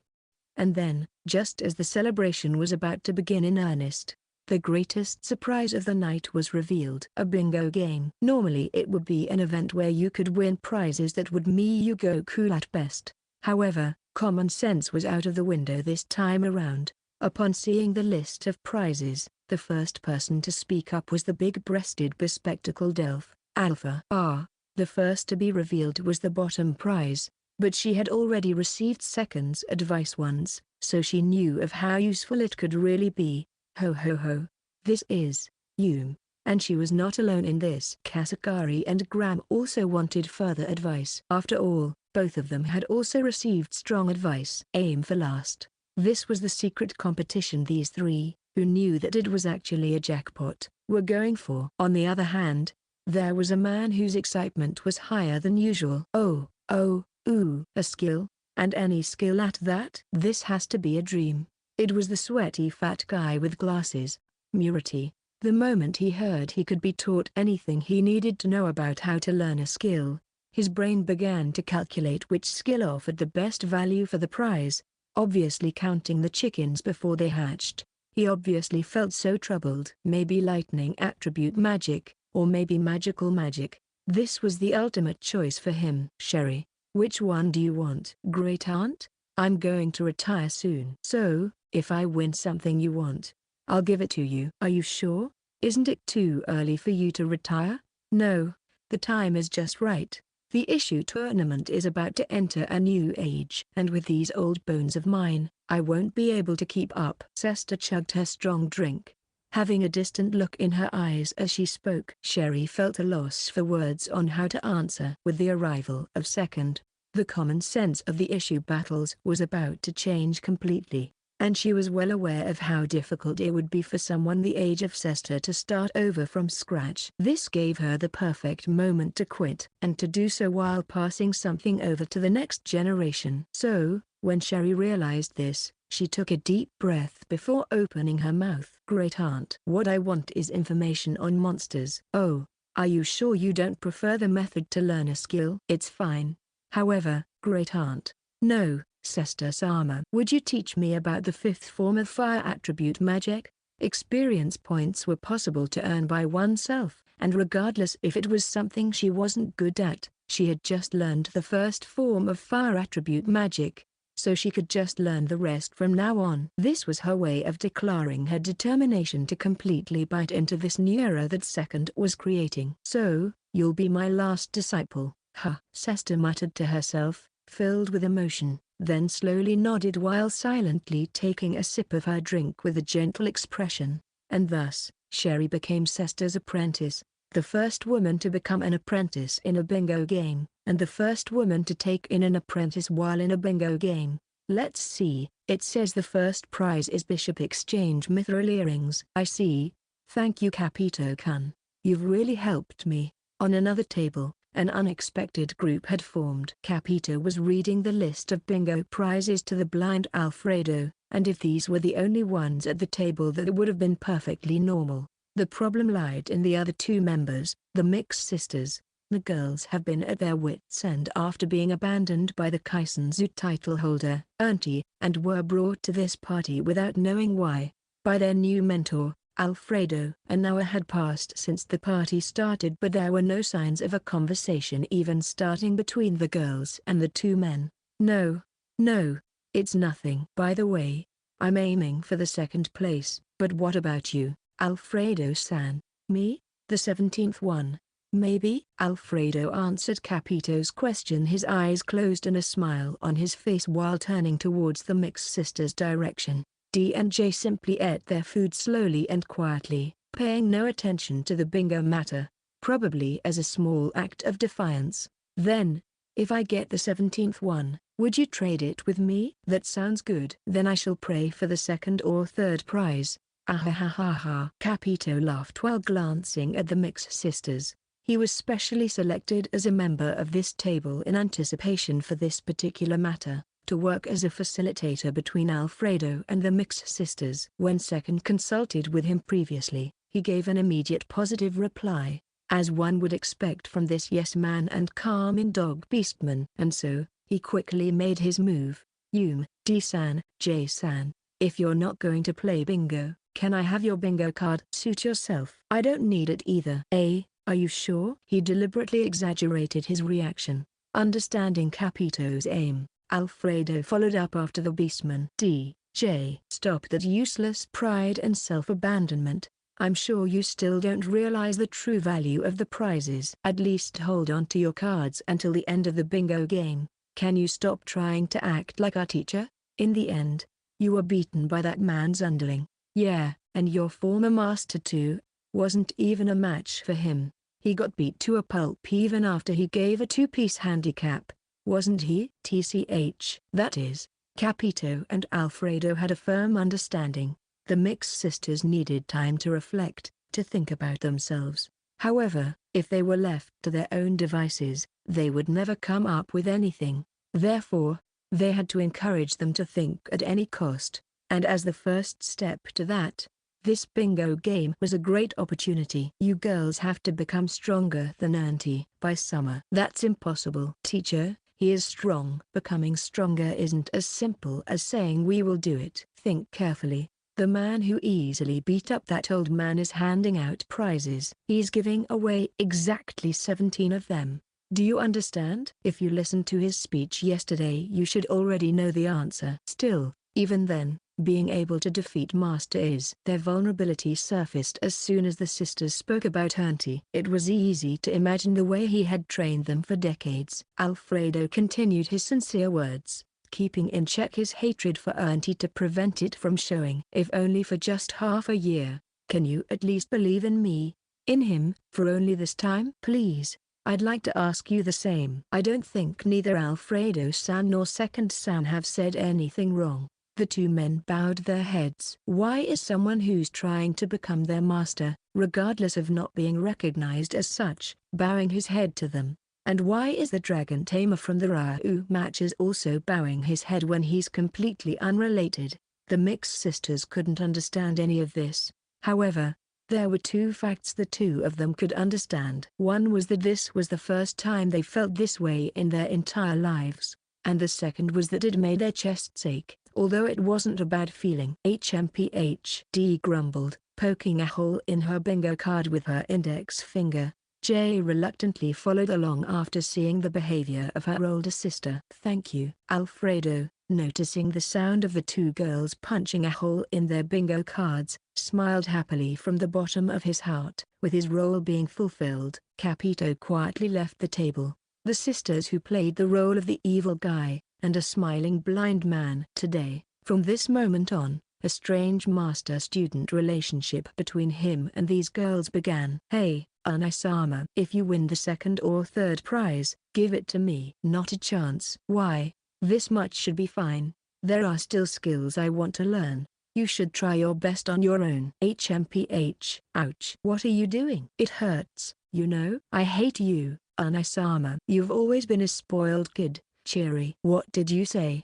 Isn't it fine? After all, you've already met the conditions to enter the title tournament, Anai-sama. What you lack right now is experience. I think it's better if I give you information about the monsters and you give me the second or third prize if you win them. There are also other skills that I want to learn. I'm feeling the limits of just using summoning magic alone now. I've also come to learn that swordsmanship alone isn't enough. This is non-negotiable. Ugh.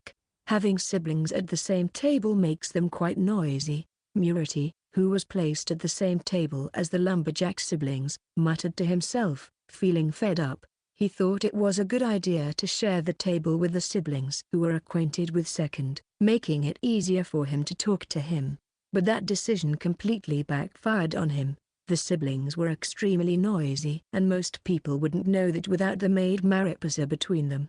The brother and sister were always like this. However, and maybe thanks to that, Murati regained his composure. After much deliberation, he decided that if he won the second or third prize, he would ask to be taught how to use magical magic. And he prayed to God for his win. Despite not being really a believer. Second or third prize, second or third prize, second or third prize. Needless to say, the sight of a large, sweat-soaked man hunched over, with fogged-up glasses muttering to himself in an almost fanatic manner was, simply put, gross.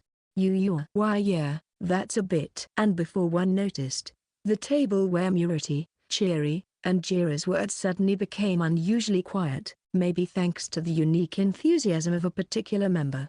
Wow, quite the lavish feast. Wouldn't you agree? You look unusually calm. Rothman, which one are you after? I'll take the first prize. What about you? Is that so? Then I guess I'll also aim for the first prize. Ha, ha, ha, how kind of you. Yeah, I am very kind, Fufafu. This table also had a strange air to it. The members were quite colorful too. The former Issenza title holder, Rothman, the former Reiou title holder, Vogue, and for some reason also Nil Viceroy sat at this table. Nil was uncomfortably sandwiched between the hero and the fair maiden, a grim expression on his face, as he listened to the pair bicker to each other. Oh, So you're both aiming for the first prize? Then I'll aim for the second and third prize. So if it comes down to it, we can trade it, okay? At that point, the current Kongou title holder, Reiou, appeared. Up until now he had been with Eiko, talking at length about shield arts, but was now finally back at the table. Sure, that should be fine, right? Sorry.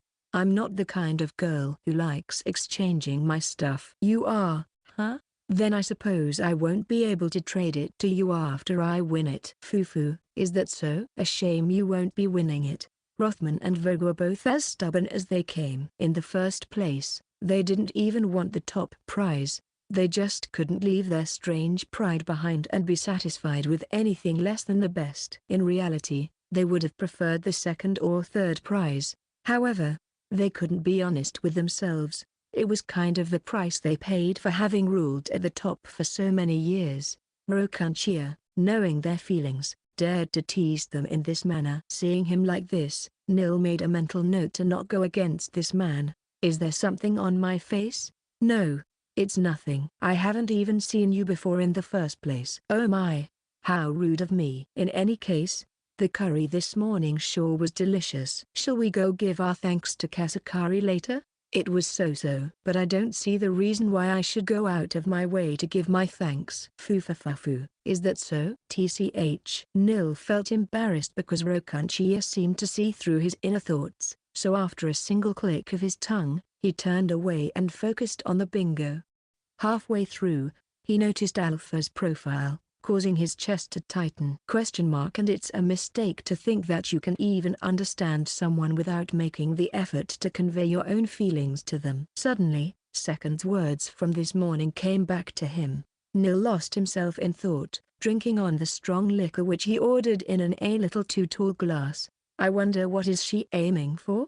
Chapter 110 Majestic Beauty, Thy Name Be Hoop Bingo. Are you for real? The bingo game was quite fierce. As predicted, the second and third place prizes were very popular, and everyone was flocking over to those who had hit the jackpot and won those prizes, trying to exchange them with theirs. I don't know what kind of tactics they are using to negotiate, but it seems that a very advanced information warfare is being waged. Still, they surely are noisy, probably because of all the alcohol they drank. Are you sure you don't want to join them to try and trade yours? Yeah. In these kinds of events, it is the greedy ones who end up losing. I was quietly drinking some wine with Klaus in a corner. I should say, as expected of a former prince, he can say some rather profound things without batting an eye. It feels kind of weird having you speaking politely to me. I hope you can forgive me for my past transgressions. That was awful, indeed. I feel ashamed to agree with that assessment.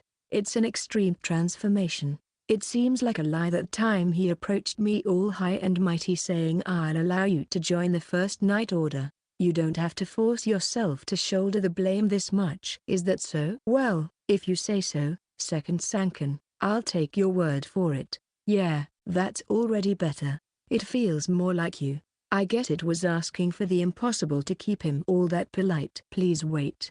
Don't get me wrong. I indeed respect you from the bottom of my heart. It's just that this arrogant way of speaking has been ingrained in me over the years and it's somewhat hard to get rid of. Well, I'm glad to hear that. And I suppose it can't be helped. A high position comes with pros and cons. It can be helped. Huh? Ha ha ha. But His Majesty, even as a prince, was quite disciplined about himself even from an early age. No, I think it was all thanks to you. It was because he had a harsh older brother that your modest younger brother grew up to become such a fine man. It's nice to hear you say that. He must have some strong regrets about bullying Maine. Klaus had a bitter expression as he took a sip of his drink. Then he opened his mouth to change the topic. By the way, Second Sankan, I would really like to learn swordsmanship from you. Do you have any apprentices at present? For real? A disciple? Huh? I'll have to think about it. It's quite a sudden request. I was deeply impressed by what I saw in the Issenza matches and I have His Majesty's permission. I would like to learn some of your techniques and hone my skills as a royal guard. I see how it is. To be honest, I've never taken an apprentice before, so I don't know if I'll be able to teach him properly. Sylvia and Iko were sort of my apprentices, even if only for a little while, but even then, they couldn't win the title in the end. However, Klaus might be asking me to become his teacher because that doesn't matter to him. At least that's what I can tell from how enthusiastic he's about it. Let's see. I'll have to place 3 conditions though. Anything. First one. I want all your swordsmanship skills to reach grade 9. You can use magic swordsmanship, right? Which attributes? Water and wind attribute up to the 3rd form. Then, go around the Reiou's dungeon using combine of water 3rd form. There are only fire attribute monsters there. If you're not confident enough to kill the boss, you can just go around the shallow levels. Alright. Do you know the conditions to learn Dragon King and Dragon Horse? Yeah, it's been passed down through the royal family. That's great. Then let me see you challenge it until it becomes a breeze. But remember to be careful. The first condition seems to be fine. I don't want to lose sleep over this, so please don't die. Also, I hope you don't run your mouth about me giving out advice that's not part of the bingo prizes. The second one is, take part in the Issenza title tournament. I don't like you doing this simply for being a royal guard. That is, my techniques are used to reign supreme as the #1 in the world, not to protect someone. You can't just sit on the sidelines after learning it. I'll have you stand proudly on a line of fire too. Understood? I'll be prepared for it. He also agreed to the second condition. Then, last but not least, number 3. Tell me one embarrassing secret. Then I'll also reveal to you something embarrassing. This will strengthen our relationship as master and disciple. Wow. An embarrassing secret? Correct. And it is to be the kind of dirty little secret you can't tell anyone. Ugh. I can't readily trust Klaus because of what happened in the past. That's the reason I asked him to reveal an embarrassing secret. Taking into consideration Klaus' character, I think this third condition might be the hardest one. Still, as a common courtesy, I will also reveal one of my secrets. You can call this part of the bro code, a deal between men. After all, I have this image that the relationship between master and disciple must be first and foremost one of trust. Klaus was visibly troubled. I guess he wanted to be my apprentice but didn't want to reveal his secret. That I could tell from his anguished expression. And I know this kind of guy. A half-baked secret is not enough. He was thinking so seriously that I felt like just that it was enough to make me trust him. But this is this and that is that. I somehow don't want to hear his secret after seeing him like this. But if we don't reveal one secret, then this deal would be off. Still, it's not like I'm doing this to hear his secrets. Okay, just don't tell this to anyone else. Some tens of seconds later, Klaus was finally ready. His was the face of a man who steeled himself to enter a gambling den. All right, let's hear it. However, the next words didn't come out. It was most likely not because of him being drunk. As I turned to look at Klaus, I could see his face was turning redder than a tomato. He started to mutter with an extremely high-pitched voice. You know, the second Q Queen FF Freon? Okay, stop. I won't tell anyone. It was an outrageous revelation. I've told you my secret. Seems like he's pushing through by sheer will. I have no idea what my expression at this moment is like, but looking at Klaus' face, I can tell I must have been quite the shocked one. I'll tell you mine. Yes, I'm glad I stopped him. Nobody will really benefit from this. Your younger brother. Isn't he way too cute? It makes you question yourself, right? Wow, that's a really shocked expression. I'm sure I looked something like that when he told me his secret. I swear somebody who has been told that a meteorite is coming tomorrow and will wipe out the whole human race might still make a better expression. Ha ha ha ha ha ha ha ha ha ha ha ha ha ha ha ha ha ha. Out of nowhere, both of us laughed. I suppose we couldn't help but laugh. It's strange how friendships sometimes just develop out of nowhere, and thus, like this, a new potential disciple was born. As the bingo game was over and I started to go around the tables, trouble found me right from the beginning. What's wrong with this guy? Nil looked kinda rough. Or rather, he was crying. It seems like there was rejected again by Alpha-san. Besides, He drank at least 3 glasses just while I was watching. Rokanchio explained to me. So, he's drinking his problems out. Listen to this. Is it normal to just be ignored? All I did was ask her what prize she was aiming for. No, I actually think you being ignored is something that can't be helped. Daoam. Although that's supposed to be quite a strong liquor, Nil is chugging it down as if it were water. I guess I have no choice but to let him stay over tonight. By the way, what did you guys win? Did you get a good one? Leaving the noisy Nil on his own for now, I turned to the other 3, Rokanchia, Rothman, and Vogue. I have high expectations for these 3. I'm certain they still have much room to grow, and I'm looking forward to how much they'll prepare for the next season. Unfortunately, I was 4th. Yeah, I was 5th. Quite the shame. For some reason, the atmosphere feels strained. I wonder if these two don't get along very well. They were competing against each other. Rokanchia came close and whispered to me. I see, so that means these two are being childish. I know. You don't have to say it.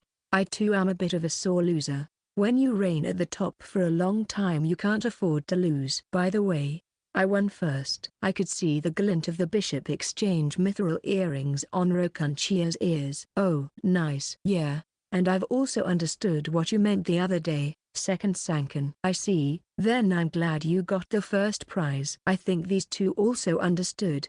Rokanchia saw me off to another table with a thank you. There's only one thing I wanted to convey to the person who won the Bishop Exchange mithril earrings.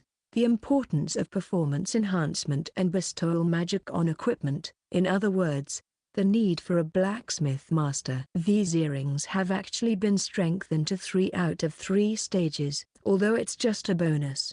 The increase in stats is not negligible. Furthermore, Bishop Exchange is usually just present in items dropped from monsters. However, mithril earrings are not a drop item. To put it differently, this proves that there is a way to artificially add the desired effect. If it were possible to bestow Bishop Exchange to every piece of gear equipped, the increased critical strike rate would be extraordinary. I'm quite glad it was Rokanchia the one who won the first prize. By his words, he most likely is already aware of the bestowal, disassembly, manufacturing loop, and that it costs a lot of money. But him being the first human to win the Kongou title must also come with some hefty amount of money. I'm sure this will end up with something good. In addition, it seems that Rothman and Vogue also understood the truth of their prize. It's easy to level the 4th to 16th class range. Just hunt monsters safely and efficiently, and earn experience points. That's it. Don't limit yourself to the monsters I taught you. I want you to investigate yourselves, and while ensuring your safety, realize the importance of hunting monsters every day. You must work hard at it since you guys have been skipping it up until now. You must do it. You still haven't experienced the fun of it. There's still a long way for you to go, Mobius. I've been waiting for you, second she. Come, the magical magic. Teach me the magical magic. Close. Way too close. Get away from me.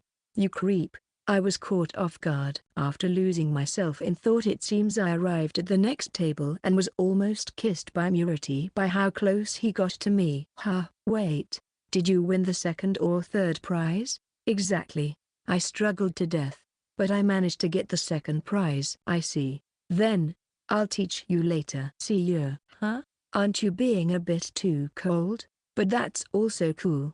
His excitement was just too much for me to keep up with. Come to think of it, Murity has always been at full throttle when he's talking to me. I really can't tell if he's someone who's easy to talk to or someone who's difficult to talk to. Oh, there you are. It's been since this morning. It's been a while. Second. Turning my back to Murity, I saw the lumberjack siblings. The fact that these two aren't making a fuss means they most likely didn't win the 3rd prize. Hey, cheerers. That was some nice curry. Thanks for your cheering. Cheery, I heard you loud and clear. Judging by your expressions, did you get a miss? Oh, not at all. Well, I guess you could call it a miss when compared to the other prizes.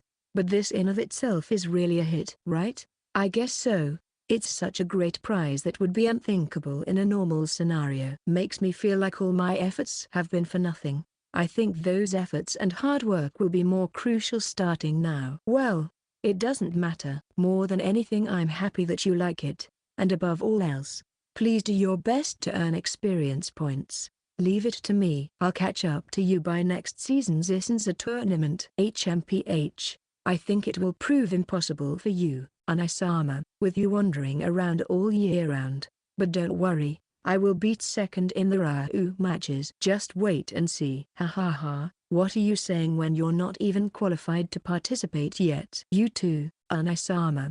Don't get all high and mighty, you got defeated in an instant anyways. What did you say? The two siblings started quarreling again, so I quickly slipped away. At the next table were Sherry, her great-aunt Sester, and Alpha. Oh, there you are, Lady Killer. Oh, thank you, my fair lady. Ahahaha, would you look at that? Did you hear it, Sherry? Alpha? I'm a fair lady. You should stop. That was just blatant flattery. That, yes. I think so too. This table was also noisy. Alpha seemed to be getting along quite well with them. Did everyone get a miss? That is. When I asked, Alpha raised her hand cautiously. I got the third prize. Seriously? Ha, ha ha ha. I laughed unintentionally. This girl was the one who I wanted to get a hit the most out of all of them. Alpha also laughed happily alongside me. As usual, I couldn't really tell her expression behind her hair and glasses, but I could tell by her gestures. Say, why don't you become my disciple? Exclamation mark. When I said so, her curled up body straightened up in a startle. Are you serious? But I'm as serious as I can be. You may have not realized it yourself, but you have an incredibly good sense. In addition to mastering the hit-and-run tactics by first form in just 2 days, she also immediately applied the laying down casting that I showed to her during our match. The latter one was particularly noteworthy. It made me notice her innate talent, and her strength of spirit at critical moments. In terms of battle sense alone, she might be the best among all contestants. If you want, I can take you as my apprentice. I'll have to ask my house. Leave your house out for just a minute. What is it that you want? Exclamation mark. Of course, Nil is to blame for Alpha getting into that sort of situation with him, but I still think her lack of initiative is also a contributing factor. Either that or the influence her house has on her is just too strong. I don't know what kind of educational policy the Promenade household has, but if Alpha wants to become my disciple and they try to get in the way, I'm prepared to take strong measures. I waited for her response while thinking of something else. Then moments later Alpha broke the silence as if she made up her mind. I want you to teach me. Then, when the talks are done, come to my house. Yes, and just like this, a new disciple was born following Klaus. With Sherry's rude comments barely reaching my ears. It's the breasts. I knew it. I turned my back and moved to the next table. Welcome, new Issenza Dono. It's been a while, Second Sankan. Hello, Second Seiwan. I was greeted by 2 completely drunk men and a totally smashed young man. Kasakari, Graham, and Capito. Kasakari. We all went to the Karai curry shop this morning. It was pretty good. Thanks for letting us know about it. Yeah, I already heard from Capito Dono. I'm glad that you liked it. Now, in return, let me show you the dance of my hometown. You don't have to. I don't particularly want to see it. I tried to stop him, but Kasakari started wiggling and dancing without a care in the world. Seriously? That's why drunk people are. You switched from your long sword, Graham. Yeah, someone pointed that out to me. Oh, I wonder who that someone is. I hope he's a decent person, an amazing man. He won an unprecedented triple crown on his first appearance. Wow, that's amazing. I wonder who that is? Ha ha ha ha. Sorry about then. I want to apologize for the trouble I caused you. It's fine. Rather, I should be the one thanking you. That was helpful to the growth of Sylvia and Eiko. They've grown splendidly. I doubt I can win against them in a 1 versus 1 anymore. This is just the beginning. There's still a long way to go for you, as well as me and those girls. I'm sure. I had 1 drink and then left the table. It seems all 3 of them got a miss from the bingo game. I asked Cubero to take care of Capito, who was lying flat on the table. I wouldn't really stand it if he threw up in the hall. Hopefully, He'll drink a detox potion or at least empty the contents of his stomach in a proper place so he can feel better soon. Well then, the last table is, we've been waiting for you, second Sankan. As I approached, a man greeted me before I could speak without even turning his eyes towards me.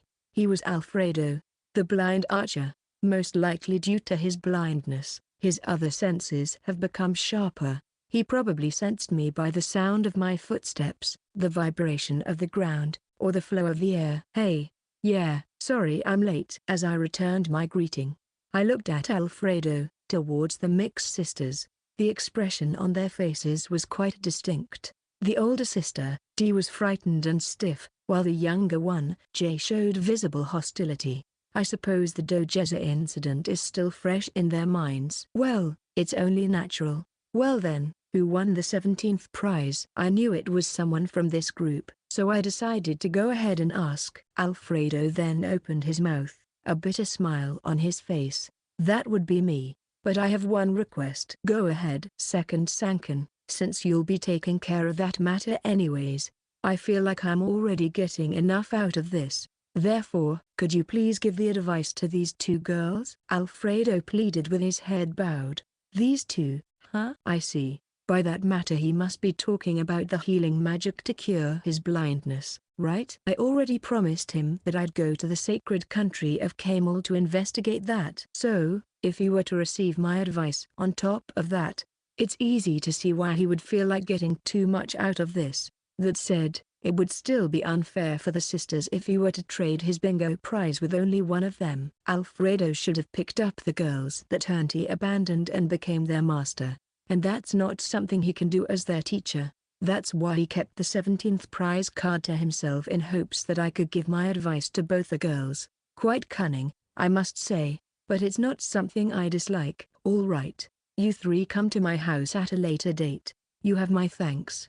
I can't begin to express my gratitude. It's fine, I tell you. Alfredo probably bowed his head to me because he thought it would be more effective for the Mix sisters to receive the advice directly from me than for me to teach him first. Originally, he participated in the Kisenshou matches in order to take revenge on Auntie and save the Mix sisters. Just how could they not respect him when he went that far for their sake? Oh, right. About that matter. Just as I was leaving, I whispered to Alfredo. Due to some circumstances, my departure might be delayed a bit unless something unexpected happens. I understand. I wish you good luck. Murity seems to be ready to barge in tomorrow as soon as it's socially acceptable, or even sooner. I think I'll leave for the sacred country of Camel after that mess is taken care of. Well then. I'm back. Welcome. What's wrong? Are you tired? So-so. Or rather, aren't you the tired one? So-so. After circling around, I came back to my table, which was located at the front of the venue. Sylvia, who greeted me with a smile, looked just as tired as I was. She, just like me, had just returned from doing the same round of greetings. She was meeting with some distinguished people, so she probably felt that weight on her shoulders. I'm back. Just then, another one returned. More merry and energetic, I must add. Eiko was carrying a plate full of food. She then sat down and began munching on it with a truly happy expression. Must be nice being as energetic as you, Eiko. The 17-year-old girl muttered something that sounded like from an old lady. Master. Here you go. Thank you. Yukari brought me and Sylvia some food. The plates placed in front of me were filled with all my favorite food. If there were more energy-giving foods, that would be a sign of what's to come later tonight. But to be honest, I'm glad that's not the case this evening. Slowly, I'm back to my usual mood. I can't lie to myself. I really like this scenery. It must be one compatible with being the number one in the world. One must not abandon their daily lives to challenge the world, but rather takes their daily lives in as they challenge the top spot. There aren't any enemies, however, it's still a long way to the top, to those days at the summit. It'll become busy. It will indeed. NMMFH. Eiko, don't talk while you're eating, gotta keep training. This second, which was an alt character. 3 companions, the servants, disciples, contestants, and all the people in this world. Seriously, it will become busy, but such busy and enjoyable daily life. It's the first time I've had it. Chapter 110.5 Idle Talk, Fishing. At present, the situation at the royal capital Winston wasn't very good, despite the efforts of the Third Night Order to maintain security. Specifically, many of the criminals living in the slums on the outskirts of the capital had formed gangs and threatened the safety of normal citizens. Most of them had been vagrants or orphans originally, and because of their lack of minimum education, it had been difficult for them to find a proper job. This forced them to commit crimes such as theft, blackmail, and looting. The deterioration of the public safety in the royal capital was the result of the corresponding downward spiral that those exposed to such harsh environments often fell into. And now that almost all the righteous thieves in the suburbs of the royal capital had been eliminated due to the policy of righteous thief suppression advocated by the late Prime Minister Valmoro, the so-called small villains were now allowed to run rampant without a leash. However, further deterioration of public order was able to be stopped. Under the leadership of the new king, Mainkastul, the pus rotting the court from the inside was cleaned. And now, nobody remained at the center of the politics that would intentionally steer the kingdom in the wrong direction. Thus, little by little, the problem was heading towards a solution. However, it seemed like it was still a long way to go before a complete solution was reached. On a certain holiday, at a certain corner of Lake Vanilla, there was a man who came with fishing equipment to this little-known spot where people rarely came. He had a bony face, black hair swept back, and a sharp gaze that seemed to belong to someone who has killed many people, a tall and stout body, and the dignity and aura of someone in his 30s or so. He was a member of the righteous bandit gang, R6, and Kubero's self-proclaimed underling, Besaid. "Oh, kid, you're free today again?" Besaid called out to a young boy who was about 16 in age and had the gaze of an evildoer. He affectionately called him kid, and that kid had already set a fishing rod. "You too, Aniki. Don't you have work to do?" "Nah, today's a day off." Making the expression similar to that of an old man, Besaid sat down in the rocky area a short distance away from the kid. "You're still calling me kid? You can't just call me a kid because I'm a kid, you know." "So noisy, and I've just gotten here." "All right. Then let's see who catches more." Yeah. Besaid prepared his fishing equipment while bickering lightly with the young boy, who in turn also prepared and then threw his fishing line. A pleasant air, the sound of running water, the scent of the lake breeze, and the warm winter sunlight. It was the usual weekend scene. There it goes. After finishing preparing, Besaid also followed the kid and threw his fishing line. They began to think about how many weeks have passed since he started to share this fishing spot with the young boy like this. He could still clearly remember the encounter between the two. "Old man, teach me how to fish." A certain day, while Besaid was fishing, there came a young man who called out to him from behind. He had his hands in his pockets, an arrogant tone, and glaring eyes, obviously not the proper way to act and look when asking someone for a favor. But it wasn't any of that what bothered Besaid. Why did he approach me? He wondered. Why, while there were many other anglers on Lake Vanilla, did he choose to come to him? After all, it was obvious by his appearance that he was just some 29 years old man without a respectable occupation. "Sit down, kid, I'll teach you," he answered on a whim, thinking it might be interesting to have a conversation with this unusual young man. The young man then stared at Besaid for a few seconds with a surprised expression, before opening his mouth. "Will you teach me?" "Yeah." "Will you teach me how to fish?" "I already said I will." "Really? Ah, how annoying. Hurry up and come sit down. Otherwise, I won't teach you." Wait. I'm coming.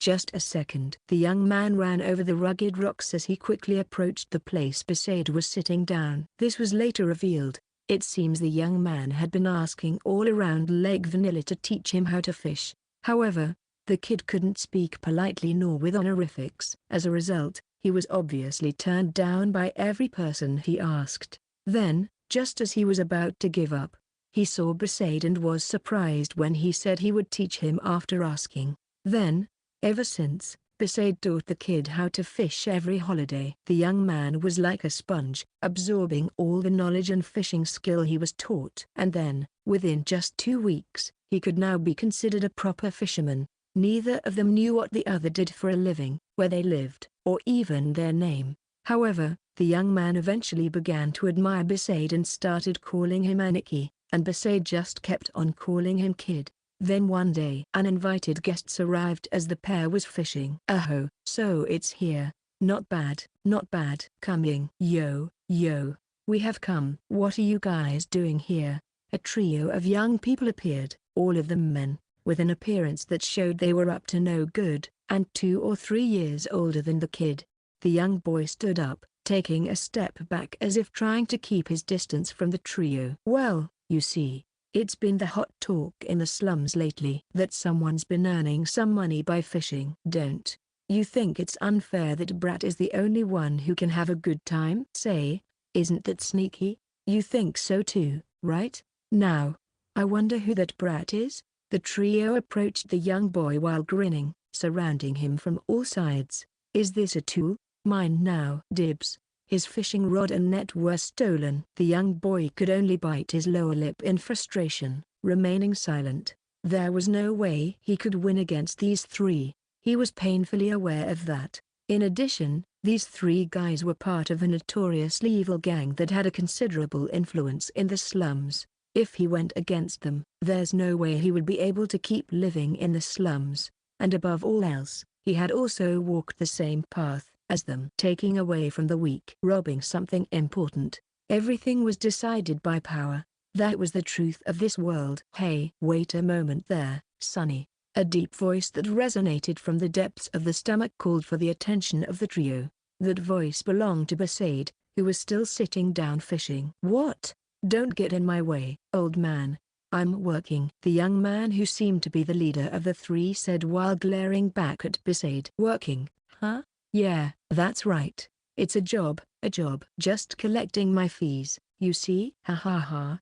Yeah, that's right. This is how we righteous bandits raise money from the bad guys." "From the bad guys?" "Yeah, didn't you know, old man? This guy here is a famous pickpocketer in the slums. It seems these days all he does is fishing since he can earn more that way. But trash will always be trash. He has stolen so much thus far, so it's only normal that he should be robbed too." That was true. Hence why the young man kept his mouth closed. The fact that the number of poor young people who were unable to receive a proper education and fell into despair, turning their lives to crime was still a deep-rooted problem in the kingdom, albeit now it was on the decline. That's why the young boy hadn't learned polite speech, nor how to fish. "I see." Besaid muttered to himself as if to agree while putting down his fishing pole. "Oh, what now? You wanna go at it? There are 3 of us. It's 3 versus 2, and 1 if just a snotty-nosed brat." "Just stop.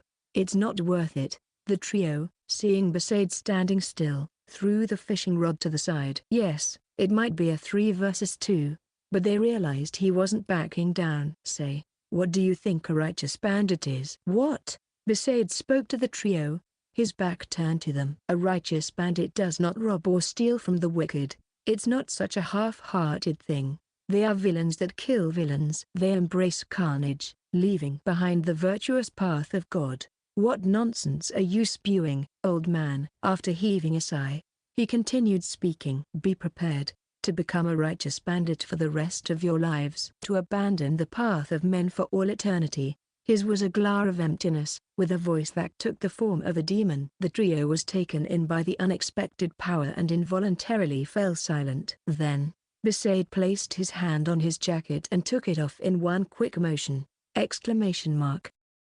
His back was exposed, and there, a tattoo was carved all over it. It was a glaring demon in a style like the Yakuza tattoos. The tattoos in this world were truly awe-inspiring. There was no anesthesia, and if you used a potion after tattooing, the tattoo would fade away and couldn't be easily recovered. Therefore, to have won, one had to endure a hellish pain for a long time. It was carved all over his back, densely, clearly, and thickly. Unmistakably a true and real righteous bandit. The 3 younger men and the young boy knew it in an instant. Reiou 6, Reiou 6. One from the trio muttered as he slowly walked back and fell on his butt. He recognized the tattoo of the demon, the greatest righteous bandit group known to all the outlaws in the royal capital. He had heard that the R6, whose name was enough to shut down a crying child, had been destroyed by the knights. Why was one here? From the great righteous bandits of R6, with the unmatched and peerless house firstest, gardener apprentice Besaid. That is the one you're dealing with. Besaid spoke up proudly, confronting the trio. The three were pitifully scared.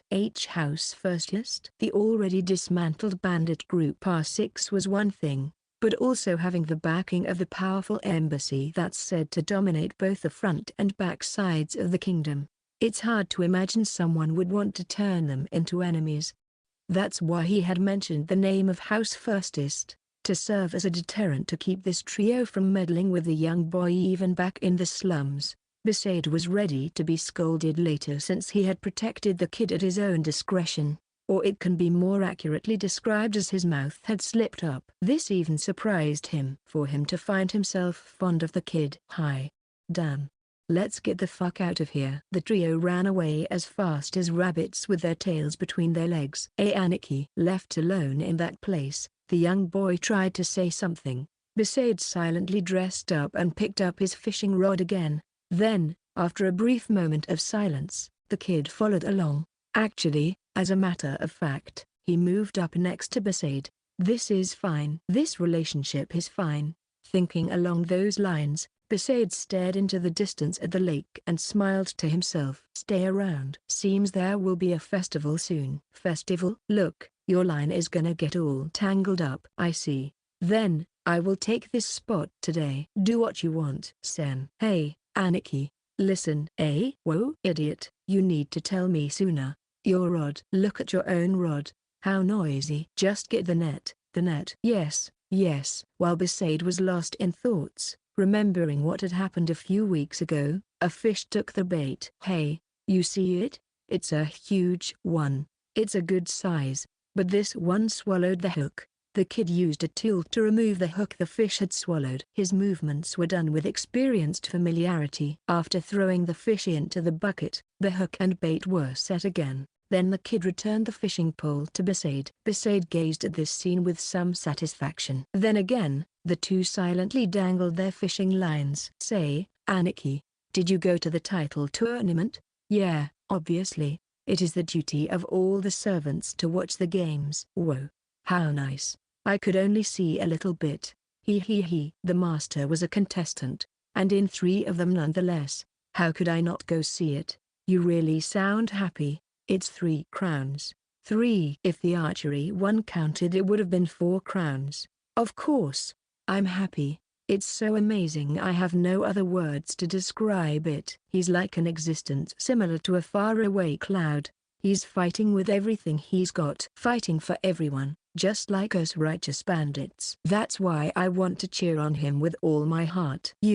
I think it's completely the opposite. Righteous bandits bet their everything in a bad way, but that person is betting everything in a good way. Bold of you to say that, kid. Well, it's not like you're wrong, right? I don't want to be a righteous bandit. If possible, I want to be someone like Second Sama. Brat? No. It's not like I'm a fan or anything. I've never even considered having you Aniki get an autograph for me. Want me to get you one? Are you for real? I'm kidding. You fool. Sorry. My bad. No, my fish. The side dish for tonight's drink. End of Volume 5.